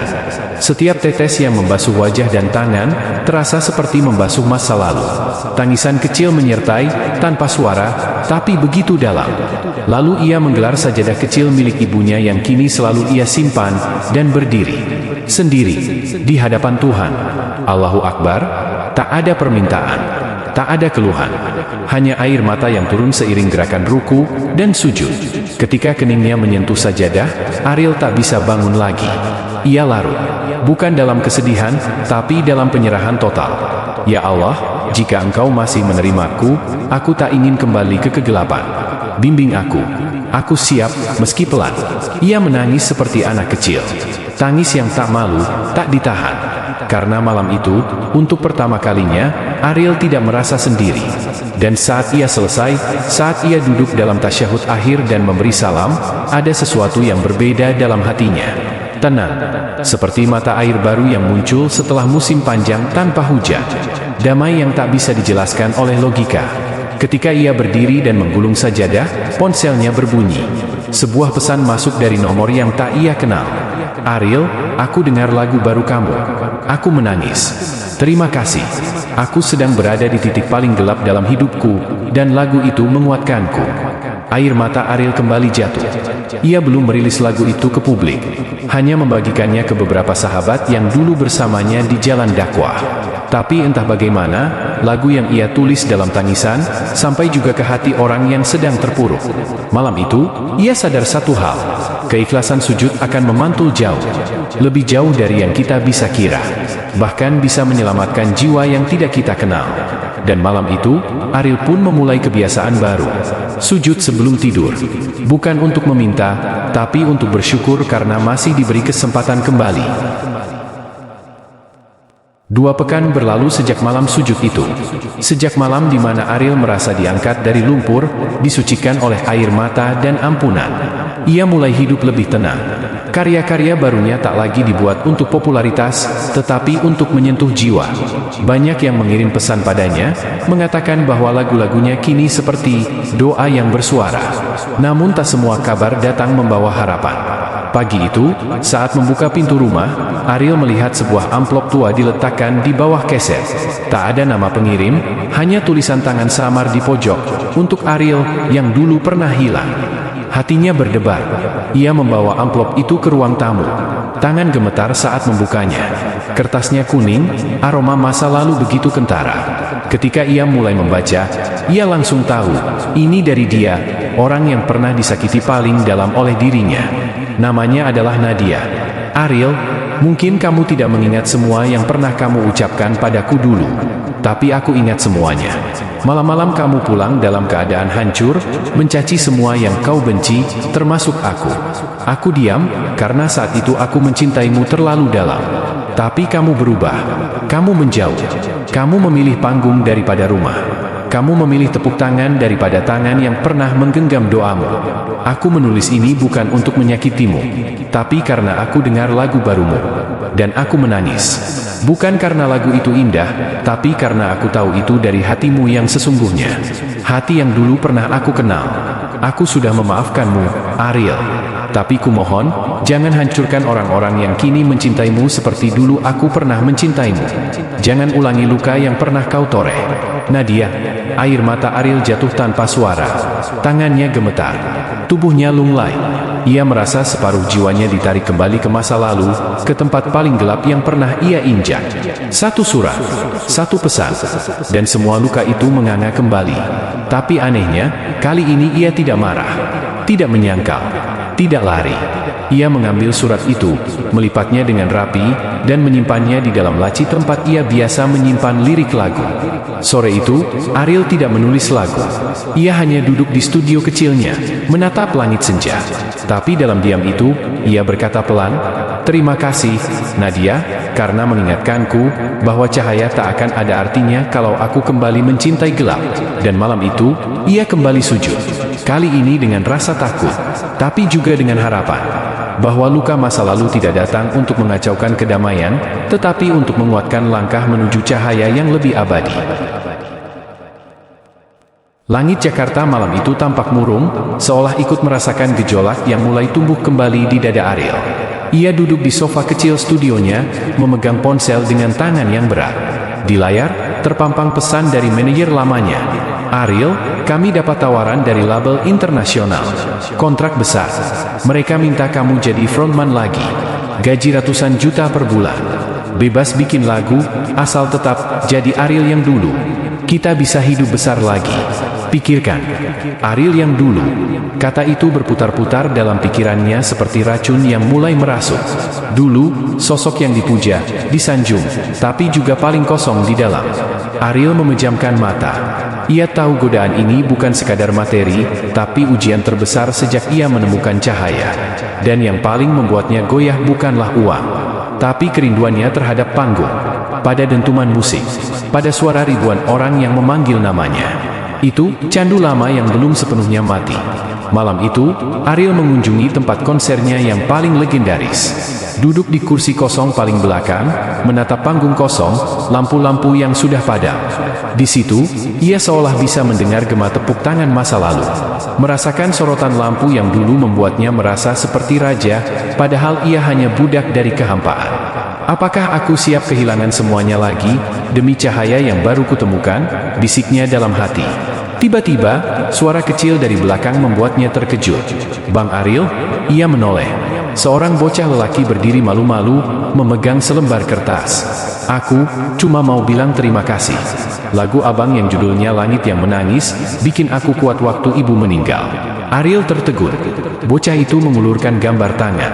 Sebuah lukisan sederhana, seorang laki-laki bersujud di tengah panggung kosong yang diterangi cahaya dari atas. "Ini abang, kan?" tanya anak itu polos. Ariel tak mampu menjawab. Matanya berkaca. Ia mengangguk perlahan, lalu merangkul bocah itu dengan pelukan yang tulus, sesuatu yang dulu tak pernah ia tahu artinya. Malam itu, Ariel pulang ke rumah, bukan dengan kebimbangan, tapi dengan keputusan. Ia menghubungi manajer lamanya dan berkata dengan suara tegas namun tenang, "Terima kasih atas tawarannya. Tapi aku bukan Ariel yang dulu. Dan aku tidak akan pernah kembali ke sana. Aku sudah menemukan rumahku, di tempat yang membuatku merasa utuh, bukan hanya hebat." Pagi harinya, Ariel menulis lagu baru. Judulnya, "Panggung Terakhirku Adalah Sujudku." Dan di bait pertamanya, ia menulis, "Jika kau tawarkan dunia yang dulu, aku akan memilih langit yang redup, karena disitulah hatiku mendengar, bukan sorak, tapi suara Tuhan." Keesokan harinya setelah penolakan besar terhadap kontrak label internasional, dunia hiburan meledak. Media sosial dipenuhi dengan headline sensasional. Ariel tolak kontrak miliaran demi agama. Gila, Ariel pilih jadi penceramah daripada rockstar. Fans kecewa, Ariel dinilai mengkhianati musik. Komentar demi komentar mengalir seperti hujan badai di kolom media online. Sebagian menuduhnya gila, fanatik, bahkan munafik. Ariel yang dulu dielu-elukan sebagai legenda musik kini dianggap pengkhianat oleh sebagian orang yang tak memahami perjalanannya. Di rumah sederhana yang kini ia tinggali bersama ibunya, Ariel duduk diam menatap layar ponsel. Matanya membaca setiap komentar pedas, tapi hatinya tak sesakit dulu. Ia sudah belajar membedakan mana suara manusia dan mana suara nurani. Ibunya datang dengan secangkir teh hangat. Ditaruhnya perlahan di samping Ariel, lalu wanita itu duduk di sampingnya, menggenggam tangannya. "Nak, waktu kamu dulu mabuk-mabukan, tidur dengan banyak wanita, dan lupa salat, tak ada satupun dari mereka yang mengingatkanmu. Sekarang kamu memilih jalan lurus, mereka malah menyalahkan. Dunia memang terbalik, nak. Tapi kamu tetap harus berdiri tegak." Kata-kata itu menghantam hati Ariel. Bukan dengan luka, tapi dengan kekuatan. Ia sadar, perjalanan barunya tak akan mudah. Bahkan akan lebih berat dari semua konser dan turnya selama ini. Namun Allah selalu punya cara menyentuh hambanya. Beberapa hari setelah itu, Ariel diundang ke sebuah acara komunitas pecinta Quran. Di sana, bukan lampu sorot yang menyambutnya, tapi ratusan anak muda, semua dengan air mata dan wajah yang tulus, berteriak bukan karena euforia, tapi karena cinta. "Kami bangga padamu, Bang Ariel. Lagu-lagumu kini menyentuh sampai ke hati kami yang sedang rapuh. Kamu menyelamatkan hidup kami dengan kisahmu." Ariel berdiri di atas panggung kecil, bukan dengan gitar, tapi dengan hati yang besar. Dengan suara yang bergetar, ia berkata, "Dulu saya merasa dicintai karena suara saya, sekarang saya tahu, yang sebenarnya kita butuh adalah didengar oleh Yang Maha Mendengar." Sepulang dari acara itu, Ariel membuka sebuah email lama yang dulu ia abaikan. Dari seseorang bernama Naila. "Mas Ariel, jika suatu hari Mas sadar siapa diri Mas yang sebenarnya, saya akan tetap di sini, mendoakan dari jauh. Jangan kembali ke kegelapan, karena cahaya itu, Mas sendiri." Hati Ariel tergetar. Namanya mungkin bukan lagi pusat pemberitaan musik, tapi kini ia tahu, bahwa makna hidup bukan tentang siapa yang mengenalmu, tapi siapa yang kamu selamatkan dengan kisahmu. Ketenaran bisa memudar, tapi kebaikan akan bergema selamanya. Hari itu langit mendung, seperti suasana hati Ariel. Di tengah kehidupannya yang perlahan membaik, di tengah semangat barunya untuk menyebar inspirasi dan cahaya kepada orang lain, masa lalunya kembali mengetuk, bukan dengan pelan, tapi seperti badai. Seseorang mengirimkan sebuah pesan ke manajernya. "Tolong sampaikan ke Ariel. aku butuh bicara tentang anak kita. Ariel membaca pesan itu berulang kali. Anak kita? Ia merasa dadanya ditekan ribuan batu. Satu huruf itu menggemakan ribuan kenangan. Rani, perempuan terakhir yang mengisi hidupnya sebelum ia benar-benar meninggalkan dunia gelap itu. Mereka pernah hidup bersama dalam diam, tanpa pernikahan, tanpa restu. Hanya dua orang yang sama-sama hancur, saling menggenggam dalam kegelapan. Dan kini, setelah bertahun-tahun, perempuan itu kembali, membawa kabar yang menggetarkan iman dan logika seorang anak. Malam itu, Ariel duduk di sajadahnya lebih lama dari biasanya. Air matanya tumpah tanpa suara. Ia merasa takut. Takut jika kenyataan yang datang akan meruntuhkan segala yang sudah ia bangun. Ya Allah, aku tak pernah siap jadi ayah. Aku bahkan dulu tak bisa menjaga diriku sendiri. Tapi jika ini takdir MU, ajari aku untuk ikhlas. Beberapa hari kemudian, mereka bertemu di sebuah tempat yang jauh dari mata publik.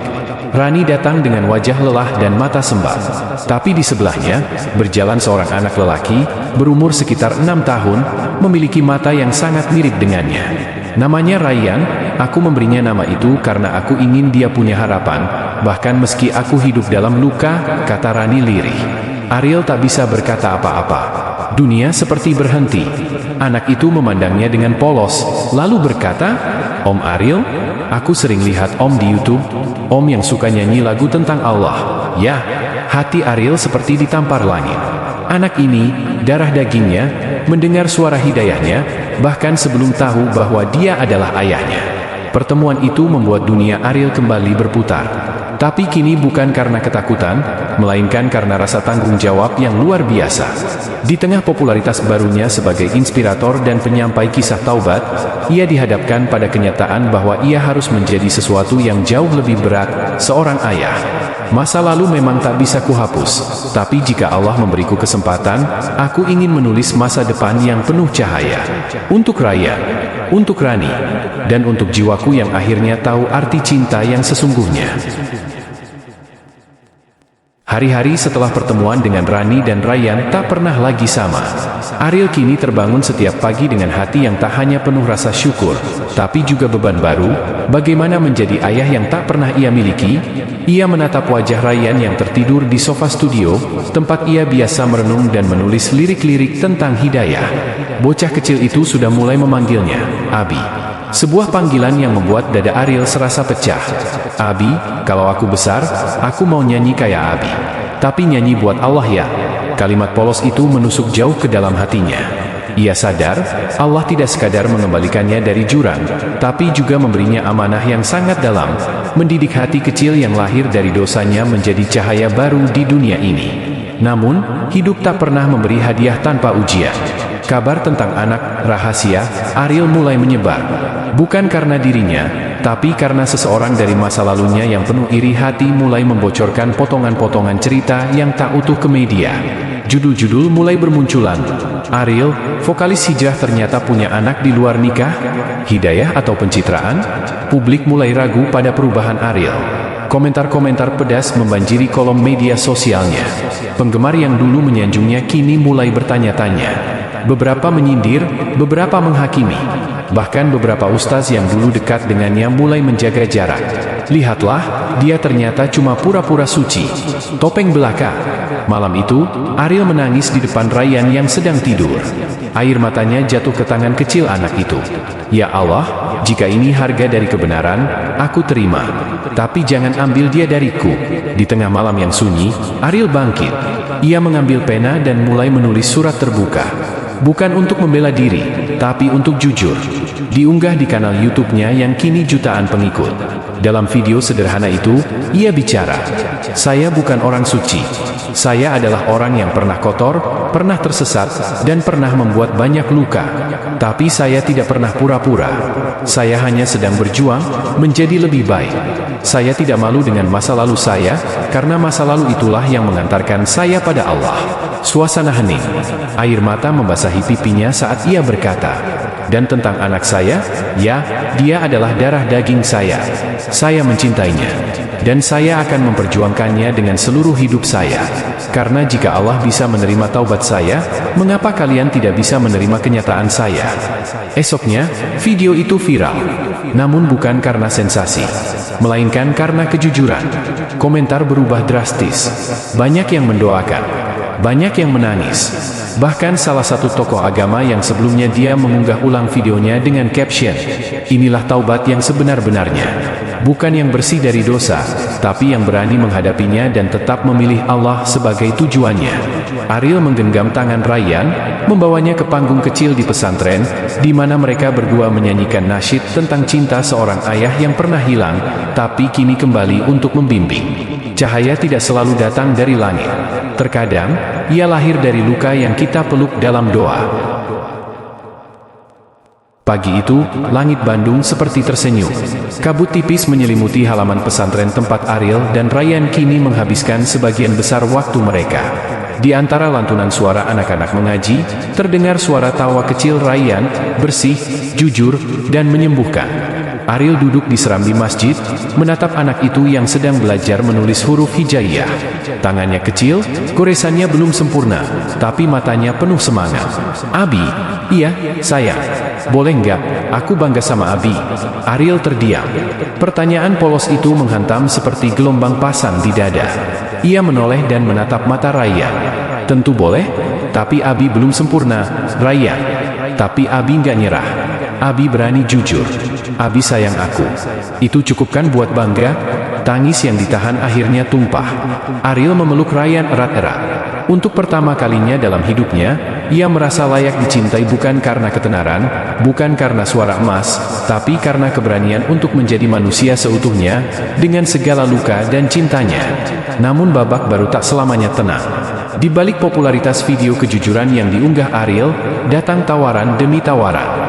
Ada stasiun TV yang ingin mewawancarainya. Ada produser musik yang ingin mengangkat kisahnya jadi lagu religi. Bahkan brand-brand besar mulai mendekat, ingin menjadikan Ariel ikon hijrah. Tapi Ariel mulai gelisah. Ia takut kembali pada lingkaran dunia lama, yang penuh cahaya semu dan tepuk tangan kosong. Ia duduk berdua dengan Ustaz Fahrul, pembimbing spiritualnya selama ini. "Ustaz, saya takut. Takut terseret lagi. Takut kehilangan arah." Ustaz tersenyum lembut. "Rasa takut itu karunia, Ariel. Itu artinya kau sadar. Tapi kau tak bisa bersembunyi selamanya. Kau harus belajar berdiri di tengah dunia, bukan untuk dilihat, tapi untuk menerangi." Ariel akhirnya mengambil keputusan besar. Ia menolak sebagian besar tawaran komersial, kecuali satu, membuat album kolaborasi dengan para mantan pecandu, mantan napi, dan mereka yang pernah disisihkan masyarakat. Album itu diberi judul, "Kembali, Suara dari Mereka yang Bertobat." Proyek itu bukan sekadar musik, tapi gerakan sosial. Sebagian hasilnya disumbangkan untuk pesantren rehabilitasi dan pendidikan anak-anak jalanan. Dan Ryan, di usia kecilnya, menjadi simbol harapan dalam seluruh kampanye tersebut. Suatu malam, Ariel kembali duduk di studio kecilnya, tempat semua lirik doa dilahirkan. Ryan masuk, membawa secari kertas. "Abi, aku tulis ini buat Abi." Di kertas itu tertulis tangan kecil Ryan. "Abi itu cahaya buat aku." Karena Abi tahu rasanya gelap, Ariel tak bisa berkata-kata. Ia peluk anak itu sambil menangis. Tak ada panggung sebesar itu. Tak ada pujian yang lebih agung dari kata-kata seorang anak yang memaafkan ayahnya. Kisah ini ditutup dengan konser amal pertama Ariel, di mana ia berdiri bersama para eks-penghuni panti rehabilitasi dan membawakan lagu berjudul "Kembali." "Dalam gelap, aku berjalan. Bukan untuk diselamatkan, tapi untuk menemukannya. Dan kini aku kembali. Tak sempurna, tapi nyata." Pagi itu, Ariel menerima sebuah amplop tak bernama di depan pintu pesantren. Di dalamnya hanya ada sepucuk surat dan sebuah foto usang, foto dirinya dengan seorang perempuan muda berambut panjang, sedang tertawa di belakang panggung, bertahun-tahun lalu. Namanya, Alia. Nama yang sudah ia kubur dalam-dalam. Alia bukan sekadar mantan kekasih. Ia adalah bagian dari masa lalu Ariel yang paling gelap, ketika popularitas dan ego menguasai dirinya, saat cinta yang tulus ia balas dengan pengkhianatan dan kebohongan. Isi suratnya singkat, "Ariel, aku tahu ini mungkin sudah tak berarti lagi. Tapi aku ingin kamu tahu, aku memaafkanmu. Bukan karena kamu meminta, tapi karena aku akhirnya belajar berdamai dengan diriku sendiri. Aku dengar lagu-lagumu. Aku lihat Raya. Kau bukan Ariel yang dulu. Dan itu membuat hatiku tenang. Alia, tangannya gemetar. Dunia terasa berhenti sejenak. Ia duduk diam selama berjam-jam di pojok ruang tamu pesantren. Tidak ada kata-kata. Hanya air mata yang mengalir perlahan. Ia tak menyangka, luka yang ia pikir sudah mengering itu, ternyata belum. Ustaz Fahrul mendekatinya. Masih ada banyak orang yang ingin kamu temui, bukan karena kamu vokalis, tapi karena kamu pernah menyakiti mereka. Ustaz, saya takut. Berarti kamu siap. Ariel memutuskan pergi ke tempat Alia tinggal, sebuah kota kecil tempat ia mengajar sebagai relawan. Tapi tak mudah. Perjalanan ini bukan tentang jarak, tapi tentang keberanian membuka luka lama. Saat bertemu, Alia hanya tersenyum. Tidak ada air mata, tidak ada marah. Hanya ketenangan. Aku sudah lama memaafkan kamu, Ariel. Tapi aku juga ingin kamu tahu, aku patah. Tapi aku pulih. Dan itu bukan karena kamu, tapi karena Tuhan yang tak pernah meninggalkan aku. Ariel menunduk, terisak. Alia, kalau aku bisa memutar waktu, kamu gak perlu. Karena rasa sakit itu yang membuat kita dewasa. Dan kamu sekarang, sudah jadi Ariel yang dulu aku doakan diam-diam. Pertemuan itu berakhir di sebuah masjid kecil. Mereka sholat berjamaah untuk pertama kalinya. Bukan sebagai kekasih yang pernah mencintai, tapi sebagai dua manusia yang pernah terluka, dan kini saling menguatkan. Malam itu, Ariel menulis lagu baru, Maaf Yang Tak Pernah Aku Ucapkan. Lagu itu jadi salah satu track paling menyentuh dalam albumnya. Bukan tentang cinta yang kembali, tapi tentang keberanian meminta maaf, meski sudah terlambat. Dan Ryan, anak kecil yang menyaksikan semuanya, bertanya sebelum tidur, Abi, kalau orang besar minta maaf, apakah mereka jadi kecil? Enggak, sayang. Terus jadi apa? Jadi besar, di hadapan Allah. Kisah ini menandai perubahan besar dalam hidup Ariel. Ia tak lagi hanya menebus dosa pada orang lain, tapi mulai berani menghadapinya satu persatu. Kisah Alia bukan yang terakhir, masih ada sahabat lama yang dikhianati, kru band yang dilupakan, dan ibunya sendiri yang dulu ia tinggalkan saat paling membutuhkan. Perjalanan ini belum selesai, tapi kini ia tahu arah mana yang harus dituju. Setelah pertemuan dengan Alia, Ariel membawa sebuah beban baru, bukan beban kesalahan, tapi beban penyesalan yang tak kunjung usai. Ia sadar, ada satu luka paling dalam yang selama ini ia sembunyikan dari dirinya sendiri, ibu. Sejak awal karir, Ariel terlalu sibuk mengejar mimpi, terlalu terbuai gemerlap panggung hingga lupa akan satu hal terpenting, kasih sayang ibu yang tulus menunggu di rumah. Malam itu, di sebuah stasiun kereta yang remang, Ariel menatap tiket satu arah ke kampung halamannya. Hatinya campur aduk antara harap dan takut. Di kampung, rumah ibu masih sama seperti dulu, meski catnya mulai memudar dan halaman depan penuh rerumputan liar. Ariel mengetuk pintu dengan ragu, seolah takut pintu itu tak akan pernah terbuka untuknya. Ibu, yang sudah menua dengan keriput di wajah dan peluh di kening, membuka pintu. Matanya membulat sejenak, lalu menggenang. Ariel, ibu, suaranya pecah. Kamu pulang. Mereka berpelukan. Pelukan yang lama tertunda, namun terasa hangat dan penuh makna. Malam itu, Ariel duduk di samping ibu, mendengar cerita panjang tentang perjuangan seorang ibu yang selama ini memendam rindu dan doa untuk anaknya. Aku selalu percaya, kamu akan pulang, kata ibu dengan suara bergetar. Maafkan anakmu, Bu.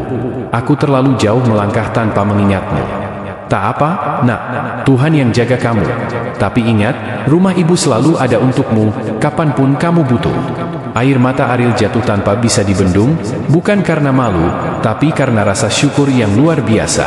Hari-hari berikutnya, Ariel membantu ibu mengurus rumah dan ladang kecil mereka. Ia merasakan ketenangan yang tak pernah ia dapatkan di panggung atau studio rekaman. Perlahan, luka lama mulai mengering. Ibu mengajarinya tentang arti kesabaran, pengorbanan, dan cinta tanpa syarat. Suatu sore, di bawah sinar matahari yang hangat, ibu berkata, "Anakku, jalanmu mungkin panjang dan berliku, tapi jangan pernah lupa, pelukan ibu adalah tempat kamu kembali, untuk istirahat dan bangkit lagi." Ariel mengangguk, menatap horizon dengan hati penuh harapan. Setelah pulang ke rumah dan merasakan hangatnya pelukan ibu, Ariel menemukan kekuatan yang selama ini hilang dalam hidupnya. Ia duduk di depan piano tua milik ibu, dengan tangan gemetar mulai menekan tuts yang berdebu. Nada demi nada mengalir, tapi bukan sembarang melodi. Ini adalah suara hati yang telah terpendam lama, sebuah doa dalam bentuk lagu. Setiap kata yang ia tulis berasal dari luka yang mulai sembuh, harapan yang tumbuh, dan cinta yang tak berujung dari ibu dan keluarganya. Lagu itu bercerita tentang perjalanan hidup yang penuh liku, kejatuhan, dan kebangkitan. Saat menulis, air mata mengalir di pipinya, bukan karena kesedihan, tapi karena ia akhirnya bisa mengekspresikan perasaannya yang paling dalam. Ibu yang mendengar lagu itu untuk pertama kalinya, tersenyum dan memegang tangan Ariel erat. Ini bukan hanya lagu, nah, ini adalah cermin jiwamu yang sejati. Dengan semangat baru, Ariel mulai mengisi hari-harinya dengan menulis dan merekam lagu-lagu yang berbeda dari sebelumnya. Lagu-lagu yang bukan hanya tentang kesuksesan atau popularitas, tapi tentang kejujuran, kerendahan hati, dan perjalanan spiritualnya. Ariel juga mulai berbagi kisahnya lewat lagu, berharap orang-orang yang mendengar bisa merasakan kekuatan dari kejujuran dan keberanian untuk bangkit. Setelah lahirnya lagu-lagu baru yang penuh makna dan kedalaman jiwa, Ariel mulai merasakan angin segar dalam karirnya. Lagu-lagu itu mendapat sambutan hangat dari para pendengar yang merasakan kejujuran dan kesungguhan di setiap baitnya. Namun, seiring dengan bertambahnya perhatian, datang pula tantangan yang tak terduga. Industri musik yang keras dan penuh tekanan mulai menuntut Ariel untuk menyesuaikan diri. Label rekaman dan manajer mendorongnya untuk membuat lagu yang lebih komersial, dengan lirik yang ringan dan beat yang mudah diterima pasar. Mereka ingin Ariel kembali ke jalur popularitas yang selama ini membuat namanya melambung. Lagu-lagu yang cepat viral, mudah didengar, dan menjual citra glamor. Namun Ariel merasa ada yang hilang. Ia tahu betul bahwa lagu-lagu barunya adalah jiwanya yang sedang bicara, cermin dari perjalanan panjang yang penuh liku dan luka yang telah ia sembuhkan. Ariel menghadapi dilema besar. Apakah ia mau mengorbankan keaslian dirinya demi popularitas instan? Di malam yang sunyi, Ariel duduk di balkon apartemennya, menatap gemerlap kota. Ia merasakan kegelisahan yang mendalam. Aku sudah terlalu jauh berjalan. Apa aku harus kembali ke tempat yang dulu, pikirnya. Atau aku harus terus berjuang dengan caraku sendiri, walau berat? Keesokan harinya, Ariel bertemu dengan sahabat lamanya, Dira, seorang musisi independen yang selalu mengedepankan kreativitas dan integritas. Dira memberi semangat dan nasihat yang sangat berarti. Ariel, jangan pernah lupakan mengapa kamu mulai bernyanyi. Bukan untuk popularitas, tapi untuk menyentuh hati. Kadang jalan itu memang sulit, tapi percayalah, kejujuran itu punya kekuatan lebih besar daripada apapun. Perbincangan itu menjadi titik balik bagi Ariel. Ia memutuskan untuk tetap teguh pada visi dan misi hidupnya, meski harus menghadapi risiko kehilangan beberapa peluang besar. Ia mulai menolak tawaran-tawaran yang menurutnya tidak sesuai dengan nilai-nilai yang ia pegang. Ariel juga memanfaatkan platform digital dan media sosial untuk menjangkau pendengar yang benar-benar menghargai karya dan cerita di balik lagu-lagunya. Di tengah tekanan dan ketidakpastian, Ariel mengalami saat-saat penuh pergulatan batin. Malam-malam yang tak bisa ia tidur, pikiran yang dipenuhi keraguan, dan rasa kesepian yang kadang mendera. Namun ia menemukan kekuatan dalam doa dan ingatan akan pelukan hangat ibu di kampung halaman. Ariel menyadari bahwa perjalanan spiritualnya adalah sumber utama kekuatannya.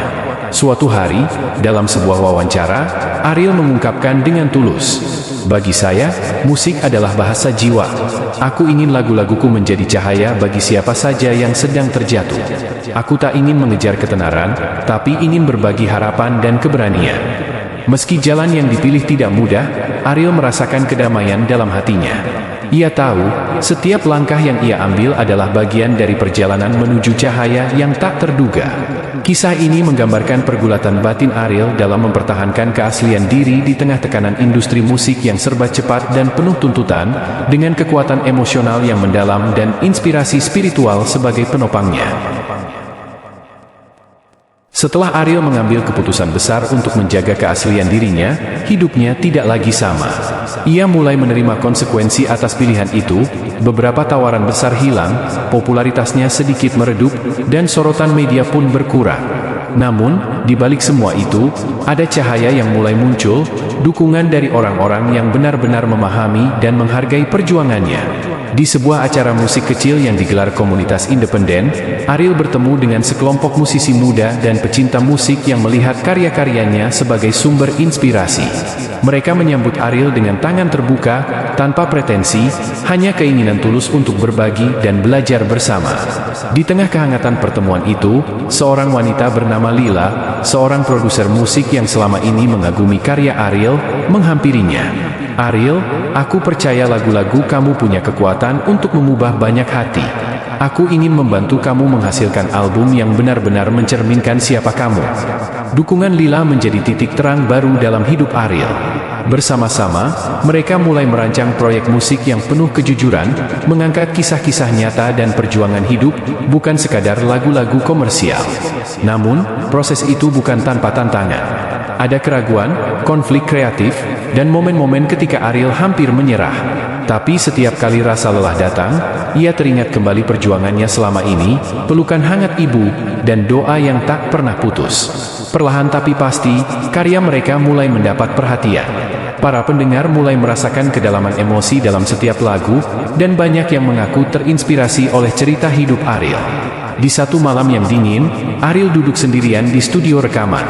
Ia menutup matanya, meresapi setiap nada dan lirik yang tercipta. Air matanya menetes, bukan karena kesedihan, tapi rasa syukur yang luar biasa. "Aku sudah menemukan jalan yang benar," bisiknya dalam hati. Kisah ini menyentuh bagaimana dukungan tulus dari orang-orang terdekat menjadi cahaya penuntun Ariel di tengah gelapnya perjuangan, menguatkan emosional cerita dan memberikan harapan baru yang menggetarkan. Setelah berbulan-bulan bekerja keras bersama Lila dan tim kecilnya, album Ariel akhirnya dirilis. Lagu-lagu yang penuh cerita, luka, dan harapan itu mulai menggema di telinga para pendengar. Reaksi yang muncul bukan sekadar pujian biasa, banyak orang yang menulis pesan penuh haru, menceritakan bagaimana lagu Ariel menyentuh bagian terdalam jiwa mereka.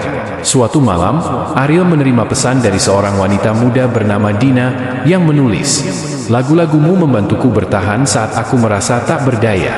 Terima kasih sudah berbagi bagian dari hatimu." Namun, bersamaan dengan kabar baik, datang juga tantangan yang tak terduga. Popularitas Ariel yang mulai meroket membuatnya kembali disorot media, tapi kali ini dengan fokus pada kehidupan pribadinya yang selama ini ia sembunyikan. Media mulai menggali sisi gelap masa lalunya, membuat banyak luka lama terbuka kembali.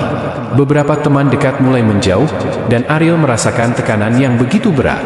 Ia merasa terjebak di antara sorotan yang tak kunjung padam dan keinginan untuk tetap setia pada dirinya sendiri.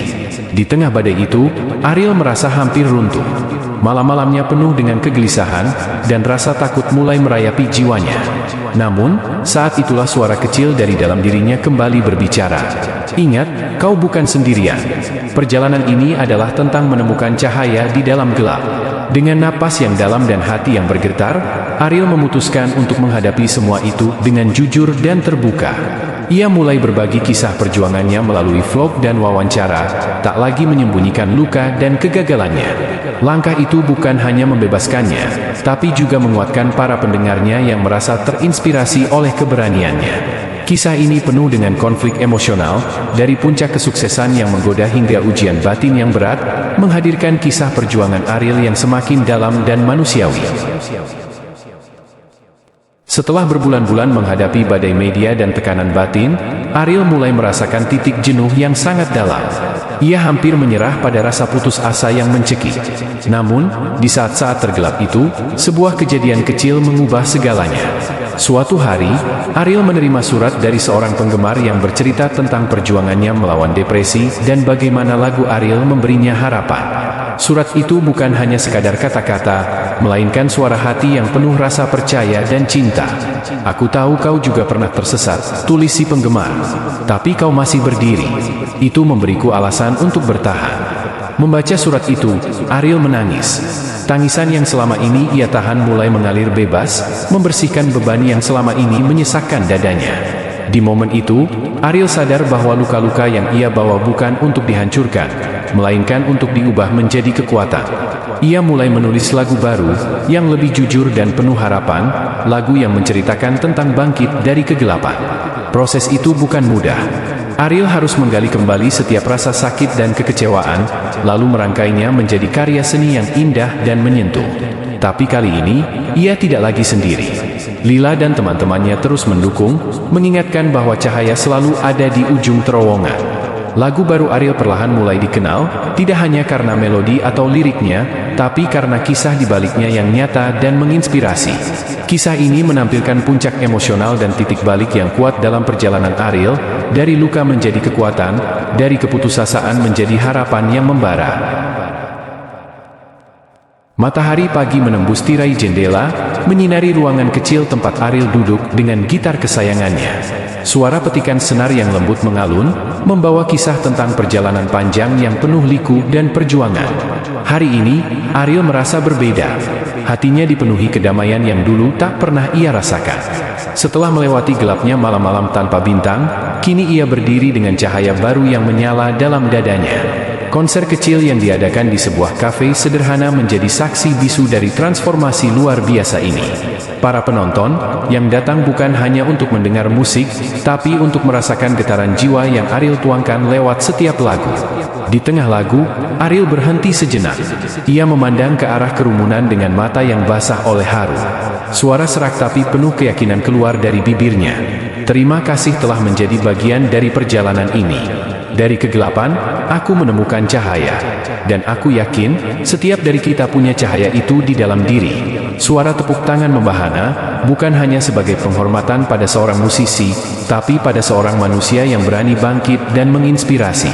Setelah konser, Ariel duduk sendiri sejenak. Ia mengingat semua air mata, semua perjuangan, dan semua doa yang membawanya ke titik ini. Hatinya pun penuh syukur. Ia tahu perjalanan ini belum selesai. Masih banyak tantangan yang menanti, tapi kali ini ia siap menghadapinya dengan hati yang kuat dan jiwa yang penuh cahaya.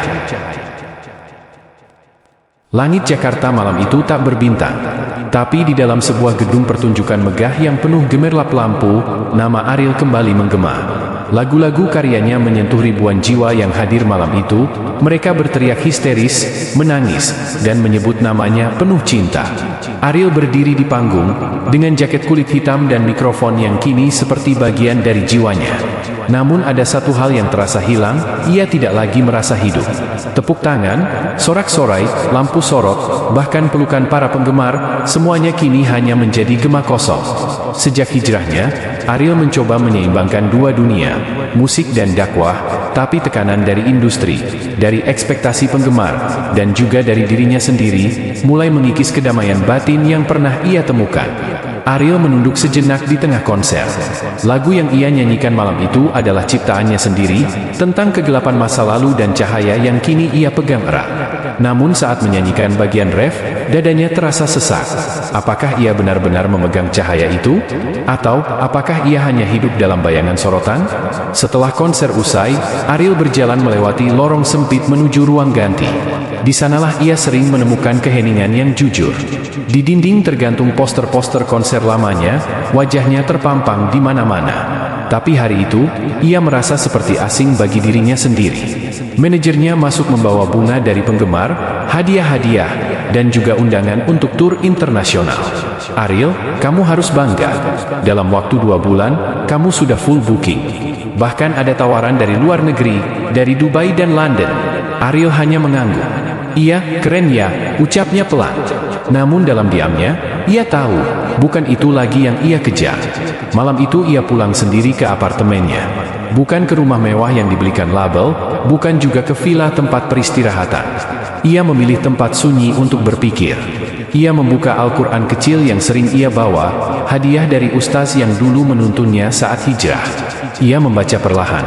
Barang siapa yang berpaling dari peringatanku, maka sesungguhnya baginya kehidupan yang sempit. Quran Surah Taha ayat 124. Kata, sempit, itu menusuk dadanya. Padahal semua orang bilang hidupnya sekarang luas, besar, dan megah. Tapi batinnya sesak. Mungkin bukan karena ia tak lagi dekat dengan Tuhan, tapi karena ia mulai berjarak dengan dirinya sendiri. Beberapa hari kemudian, Ariel menghadiri undangan untuk menjadi pembicara dalam seminar motivasi pemuda.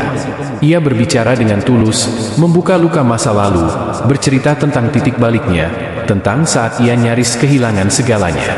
Di antara hadirin, seorang pemuda berdiri bertanya, "Bang Ariel, gimana caranya tetap istiqomah kalau kita terus berada di tengah dunia yang menggoda, yang glamor, dan yang bikin kita lupa arah?" Ariel terdiam lama, dan jawabannya bukanlah kata-kata indah. Ia menatap pemuda itu dalam-dalam dan berkata, "Jujur aja, gue juga lagi nyari jawabannya." Ruangan hening, tapi itulah kejujuran yang selama ini ia pendam. Malam berikutnya, ia menyendiri di atas sajadah. Tangannya gemetar, air matanya tumpah tanpa suara. Ia sadar, panggung bukan lagi medan jihadnya. Ia mulai merasa bahwa mungkin waktunya ia memilih lagi. Dan kali ini, bukan hanya tentang karir atau tidak, tapi tentang siapa dirinya sebenarnya. Namun malam itu belum selesai. Saat hendak mematikan lampu kamar kecilnya di pondok pesantren itu, Ariel mendapat pesan suara dari seseorang yang membuat dadanya kembali sesak. Suara itu datang dari Hanum, ibunya. Dengan suara yang lemah, ia mengatakan bahwa ayah Ariel sedang dalam kondisi kritis di rumah sakit. "Kalau kamu masih punya sedikit saja keinginan untuk memaafkan, datanglah. Ayahmu menunggumu di ujung waktunya." Kalimat itu seperti anak panah yang menancap tepat di jantungnya. Semua kenangan tentang masa kecil, tentang ayah yang dulu ia kagumi sebelum berubah menjadi sosok yang dingin dan keras, mengalir deras dalam kepalanya. Ia pernah bersumpah tak akan menoleh ke belakang, tapi mengapa hatinya kini bergetar hanya karena satu pesan pendek? Dalam keheningan malam, ia duduk bersimpuh, menangis dalam sujudnya yang panjang. Tangis itu bukan hanya karena kesedihan, tapi karena konflik batin yang membakar dadanya. Ia benci ayahnya, tapi ia juga rindu. Rindu pada sosok lelaki yang dulu menggendongnya saat kecil, yang membelikannya gitar pertamanya. Keesokan paginya, dengan langkah ragu tapi niat yang bulat, Ariel meminta izin pada pimpinan pondok untuk pulang. Ia tak tahu apakah ia akan terlambat, tapi ia tak ingin hidup dengan penyesalan yang sama lagi. Dalam perjalanan, ia membuka catatan kecil yang dulu ia tulis saat malam-malam gelap di dunia musik. Di sana ada tulisan yang mengguncang dirinya. "Jika suatu hari aku kehilangan segalanya, semoga aku masih punya cukup keberanian untuk memulai dari luka." Mobil yang ia tumpangi memasuki gerbang rumah sakit. Suasana mencekam. Wajah ibunya pucat dan sembab, dan saat ia bertanya, "Bagaimana ayah?" Hanum hanya memeluknya erat tanpa kata. Di balik tirai ruang icu, ia melihat ayahnya terbaring dengan alat bantu napas, rapuh, jauh dari sosok garang yang dulu ia takuti. Dengan suara bergetar, Ariel menggenggam tangan ayahnya yang dingin. "Ayah, aku di sini." Dan saat itu juga, ayahnya membuka mata dengan pelan. Air mata menetes dari sudut matanya, dan dalam bisikan lirih, ia berkata, "Maafkan ayah." Nah, kata-kata itu tak pernah Ariel harapkan, namun ketika ia mendengarnya, semua kebencian yang bertahun-tahun ia simpan runtuh dalam sekejap. Ia menangis, menggenggam tangan itu lebih erat. "Aku juga minta maaf, ya. Terima kasih sudah masih hidup cukup lama untuk bilang itu." Malam itu, setelah sekian lama, luka yang menganga itu mulai menutup perlahan. Bukan karena semuanya selesai, tapi karena Ariel memilih memaafkan, dengan penuh kesadaran, dengan air mata, dengan cinta yang tak lagi ia abaikan. Dan di malam yang hening itu, saat angin berhembus pelan di luar jendela rumah sakit, Ariel tahu bahwa ia telah melewati bab penting dalam hidupnya. Bukan sebagai vokalis yang tersesat, tapi sebagai manusia yang belajar kembali menjadi anak. Udara di ruang icu begitu sunyi. Mesin-mesin medis berdetak lambat, seakan mengikuti degup jantung Ariel yang masih berdiri mematung di sisi tempat tidur ayahnya. Tatapan mereka bertemu. Mata yang dulu hanya mengenal bentakan, kini menyimpan kesedihan yang tak bisa disampaikan dengan kata. Ayahnya menggenggam tangan Ariel lebih erat, meski tubuhnya lemah. Seakan mencoba menahan waktu agar tidak terlalu cepat berlalu. "Ariel," bisiknya lirih, "kau masih anak ayah." Tangis Ariel pecah. Ia menunduk, menyandarkan dahinya di tangan ayahnya yang kurus. "Aku tahu, ya, aku tahu." Selama ini, ia membenci bayang-bayang sang ayah karena merasa ditolak, tidak dicintai. Tapi saat menatap wajah itu yang kini penuh keriput dan ketidakberdayaan, ia menyadari, mungkin selama ini, ayahnya juga hanya manusia yang terluka dan tidak tahu cara mencintai dengan benar. Beberapa jam berlalu. Ayahnya tertidur tenang, sementara Ariel duduk di kursi samping, menatap langit dari jendela kecil. Di sana, langit pagi mulai memerah. Fajar, Hanum datang membawa 2 gelas kopi. Ayahmu bilang, dia selalu menyimpan potret kecil kamu di dompetnya, ucap ibunya lirih. Dia hanya terlalu gengsi untuk menunjukkan bahwa dia bangga. Ariel hanya terdiam. Perasaannya campur aduk, penyesalan, haru, marah pada masa lalu, dan sekaligus syukur karena sempat kembali sebelum semuanya terlambat. Namun pagi itu juga, saat matahari mulai menembus kaca rumah sakit, suara alarm mesin berbunyi panjang. Dokter dan perawat bergegas masuk. Ariel dan ibunya hanya bisa berdiri di sudut ruangan. Dunia seakan berhenti berputar. Tak lama kemudian, salah satu dokter mendekat, wajahnya datar, tenang. Maaf, beliau sudah tidak bisa diselamatkan. Hanum menjerit pelan. Ariel terdiam. Dunia runtuh lagi. Tapi tidak seperti dulu. Kali ini, Ariel tidak lagi lari dari kenyataan. Ia peluk ibunya erat-erat. Air matanya jatuh deras, tapi kali ini bukan karena luka yang belum sembuh, melainkan karena luka itu kini ditutup dengan keikhlasan. Setelah pemakaman, Ariel memutuskan untuk tidak langsung kembali ke pesantren. Ia menghabiskan beberapa hari di rumah ibunya, duduk diam dalam ruang penuh kenangan masa kecil. Di sana, ia menemukan kotak tua berisi surat-surat yang tidak pernah dikirimkan ayahnya, semuanya untuk Ariel. Satu persatu ia baca, hingga sampai pada sebuah surat terakhir. Isinya sederhana. Maafkan ayah. Jika waktu bisa diputar, ayah akan lebih banyak memelukmu daripada memarahimu. Tapi ayah tahu, Tuhan bisa mengubah segalanya, bahkan hati yang paling keras. Jika suatu hari kamu membaca ini, berarti kamu sudah kembali.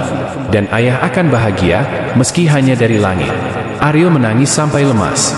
Tapi di tengah tangisnya, ia mendengar suara azan dari masjid kecil dekat rumah. Suara itu seperti panggilan yang sangat ia kenal, panggilan untuk kembali pulang, bukan ke rumah, tapi ke Tuhan. Hari-hari berikutnya, Ariel kembali ke pesantren. Ia mulai mengajar anak-anak musik Islami, menyisipkan kisah hidupnya sebagai pelajaran. Ia mulai menulis lagu-lagu religi, bukan untuk popularitas, tapi sebagai bentuk syukur. Ia juga kembali mengisi pengajian di penjara-penjara, menyentuh hati para narapidana dengan kisah hidupnya. Dulu saya tidak percaya ada cahaya, katanya dalam salah satu ceramah, tapi cahaya tidak pernah pergi. Kita saja yang memejamkan mata terlalu lama. Nama Ariel kini dikenal sebagai vokalis yang hijrah dan menginspirasi banyak jiwa. Tapi di balik ketenarannya yang baru, hanya dia yang tahu seberapa gelap lorong yang telah ia lalui. Dan setiap malam, sebelum tidur, ia memandang ke langit dan berkata, "Ayah, terima kasih sudah mengajarkan aku untuk tidak takut menangis. Dari sana, aku belajar untuk mencintai." Jika kamu merasa tersentuh dengan kisah ini, bantu sebarkan kisah Ariel ke lebih banyak orang. Like, share, dan subscribe untuk mendukung cerita-cerita inspiratif seperti ini terus hadir di tengah kita.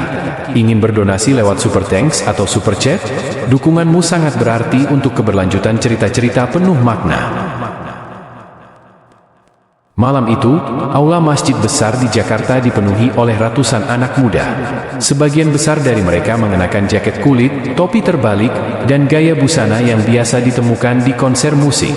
Tapi malam itu bukan konser.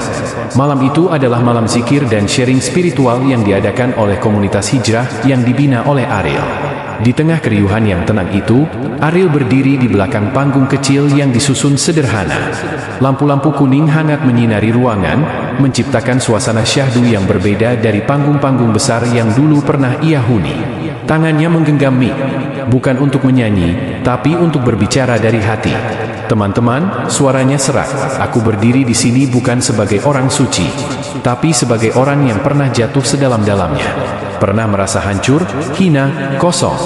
Dulu, panggung adalah tempat aku mencari pengakuan. Tapi sekarang, aku ingin panggung ini jadi tempat sujudku. Mata beberapa peserta mulai berkaca-kaca. Mereka bukan fans yang datang karena nama besar. Mereka datang karena mereka merasa kisah Ariel adalah cermin dari luka mereka sendiri. Aku kehilangan ayahku setelah akhirnya kami berdamai, lanjut Ariel. Dan sejak itu, aku tidak pernah lagi menyanyi untuk dipuja. Aku menyanyi untuk menyembuhkan. Ia lalu duduk, mengambil gitar. Ia memetiknya pelan, menyanyikan lagu yang ia tulis sendiri, Sujudku Terakhir. Dulu aku berlari dari cahaya, kini aku berlari mengejarnya. Saat semua pergi, dia tetap menunggu di sepertiga malam terakhirku. Tak ada suara tepuk tangan, hanya suara tangis lirih di berbagai sudut ruangan. Lagu itu bukan hanya lagu, itu adalah doa. Dan di akhir baitnya, Ariel meletakkan gitarnya, lalu bersujud di atas panggung. Malam itu menjadi viral, bukan karena Ariel terkenal, tapi karena ratusan anak muda merekam momen ketika seseorang yang pernah tersesat bersujud, menangis, dan meminta ampun di depan mereka semua. Keesokan harinya, Ariel bangun lebih awal. Ia berjalan menuju masjid kampung, bukan sebagai tamu, tapi sebagai muadzin pagi itu. Ia ingin belajar sesuatu yang lebih dari sekadar menyentuh hati orang lain. Ia ingin menjaga hubungan dengan Allah seperti menjaga alat musik kesayangannya. Saat azan berkumandang dari corong masjid yang tua, suara Ariel mengalun lembut tapi mantap. Ia mengucapkan kalimat-kalimat suci itu dengan nada penuh harapan. Seorang pemuda yang berdiri di luar masjid meneteskan air mata. Ia mendengar suara itu dan tiba-tiba merasa, kalau orang sekuat itu saja mau kembali, kenapa aku harus terus menjauh? Hari-hari berikutnya, Ariel memulai proyek sujud di panggung. Ia keliling pesantren, rumah tahanan, sekolah, dan komunitas musik bawah tanah. Ia bukan datang membawa ceramah, tapi membawa cerita dan lagu-lagu yang mengandung hikmah, diselingi kisah jatuh bangunnya sendiri. Di salah satu penjara wanita, ada seorang ibu muda yang mendekatinya setelah acara. Wajahnya lusuh, mata sembab. "Mas Ariel, saya dulu fans berat Mas Ariel. Tapi setelah saya masuk penjara, saya malu mengingat semua masa lalu saya," katanya terbata. Ariel menggenggam tangan wanita itu. "Saya juga pernah hidup di dalam penjara, meski tak ada jeruji. Tapi lebih mengerikan, penjara kesombongan dan dosa. Tapi pintu taubat selalu terbuka. Bahkan untuk kita yang paling hancur sekalipun." Wanita itu menangis. Malam itu ia mulai menghafal Al-Quran. Beberapa bulan kemudian, Ariel mendapatkan pesan dari seorang sahabat lamanya, Ega, keyboardist band lamanya. Mereka sudah lama tidak berhubungan sejak Ariel memutuskan berhijrah. "Ada reuni kecil," tulis Ega. "Enggak ada konser. Cuma ngopi dan ngobrol. Kamu mau datang?" Ariel ragu. Tapi akhirnya ia datang. Mereka bertemu di sebuah kafe sederhana. Saling tersenyum, canggung di awal. Tapi obrolan perlahan mengalir. Tentang masa lalu, tentang kehidupan, tentang kegagalan. "Aku lihat kamu berubah," kata Ega. "Kamu sekarang lebih damai." Ariel tersenyum. "Bukan aku yang berubah, Ga. Aku cuma pulang ke rumah. Aku dulu nyasar terlalu jauh." Di akhir pertemuan itu, Ega berkata pelan, "Kalau suatu hari kamu bikin konser, bukan konser duniawi, tapi yang spiritual, bolehkah aku main keyboard untukmu lagi?" Air mata Ariel nyaris jatuh. Tapi ia hanya menepuk bahu Ega. "Tentu boleh. Panggung kita mungkin berubah, tapi nada-nadanya tetap sama, tentang pencarian dan pengharapan." Malam itu, Ariel pulang dengan langkah ringan. Ia melihat langit malam dan berbisik, "Tuhan, terima kasih karena tidak menyerah atas aku, bahkan saat aku menyerah atas diriku sendiri." Hari itu langit Jakarta mendung, seperti menyimpan tangis yang belum tumpah. Ariel berdiri di depan jendela rumahnya yang kecil dan sederhana. Ia menatap langit, diam-diam berdoa. Hatinya diliputi kegundahan yang tak bisa ia jelaskan. Bukan karena masalah dunia, tapi karena satu pertanyaan.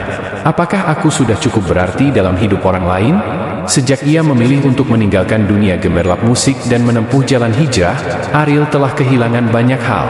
Popularitas, penghasilan besar, ribuan penonton yang bersorak memanggil namanya. Tapi ia juga mendapatkan sesuatu yang dulu tak pernah ia punya, ketenangan. Namun pagi itu berbeda. Ia merasa sunyi, meski rumahnya tidak sepi.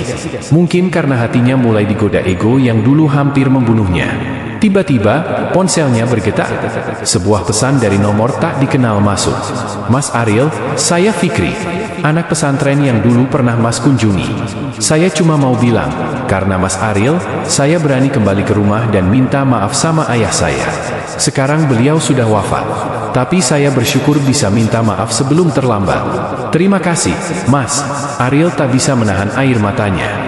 Ia duduk pelan di sajadah, menggenggam ponsel itu seperti menggenggam sebuah pelukan. Satu pesan kecil itu menyadarkannya, meskipun panggungnya tak lagi megah, dampaknya jauh lebih dalam dari tepuk tangan yang pernah ia dapatkan. Malam itu, Ariel diundang ke acara majelis malam di pinggiran Bekasi. Acara itu bukan acara besar, hanya dihadiri sekitar 50 orang. anak-anak muda, ibu rumah tangga, dan beberapa bapak-bapak tua yang duduk di atas tikar. Saat Ariel tiba, seorang bocah laki-laki kecil berlari menghampirinya. Umurnya sekitar 8 tahun, mengenakan peci putih besar yang kebesaran untuk kepalanya. "Mas Ariel, aku suka lagu Mas yang judulnya Doa Terakhir," ucapnya ceria. Ariel tertawa kecil. "Wah, kamu tahu lagu itu?" "Iya, Umi yang sering muterin. Katanya lagu itu bikin Umi nangis waktu Abah meninggal." Ariel tertegun. Ia tak menyangka, lagu yang ia tulis dengan air mata bisa menjadi pelipur lara bagi seseorang yang bahkan tak pernah ia kenal. Ketika acara dimulai, Ariel tidak langsung berceramah. Ia hanya duduk bersama mereka, membaca Al-Fatihah bersama, lalu mengajak mereka mengingat satu hal. Kadang kita sibuk mencari panggung di luar sana. Padahal, panggung paling besar adalah hati manusia. Dan tugas kita adalah menaburkan cahaya di dalamnya. Malam itu, tidak ada lighting. Tidak ada sound system canggih. Tapi ada gema zikir yang menggema lebih indah dari konser manapun yang pernah Ariel hadiri. Tangisan para jamaah bukan karena sedih, tapi karena harapan. Beberapa hari kemudian, Ariel menerima undangan dari sahabat lamanya, Bagas, yang kini menjadi relawan di daerah rawan konflik. Bagas meminta Ariel datang untuk menyapa para korban trauma.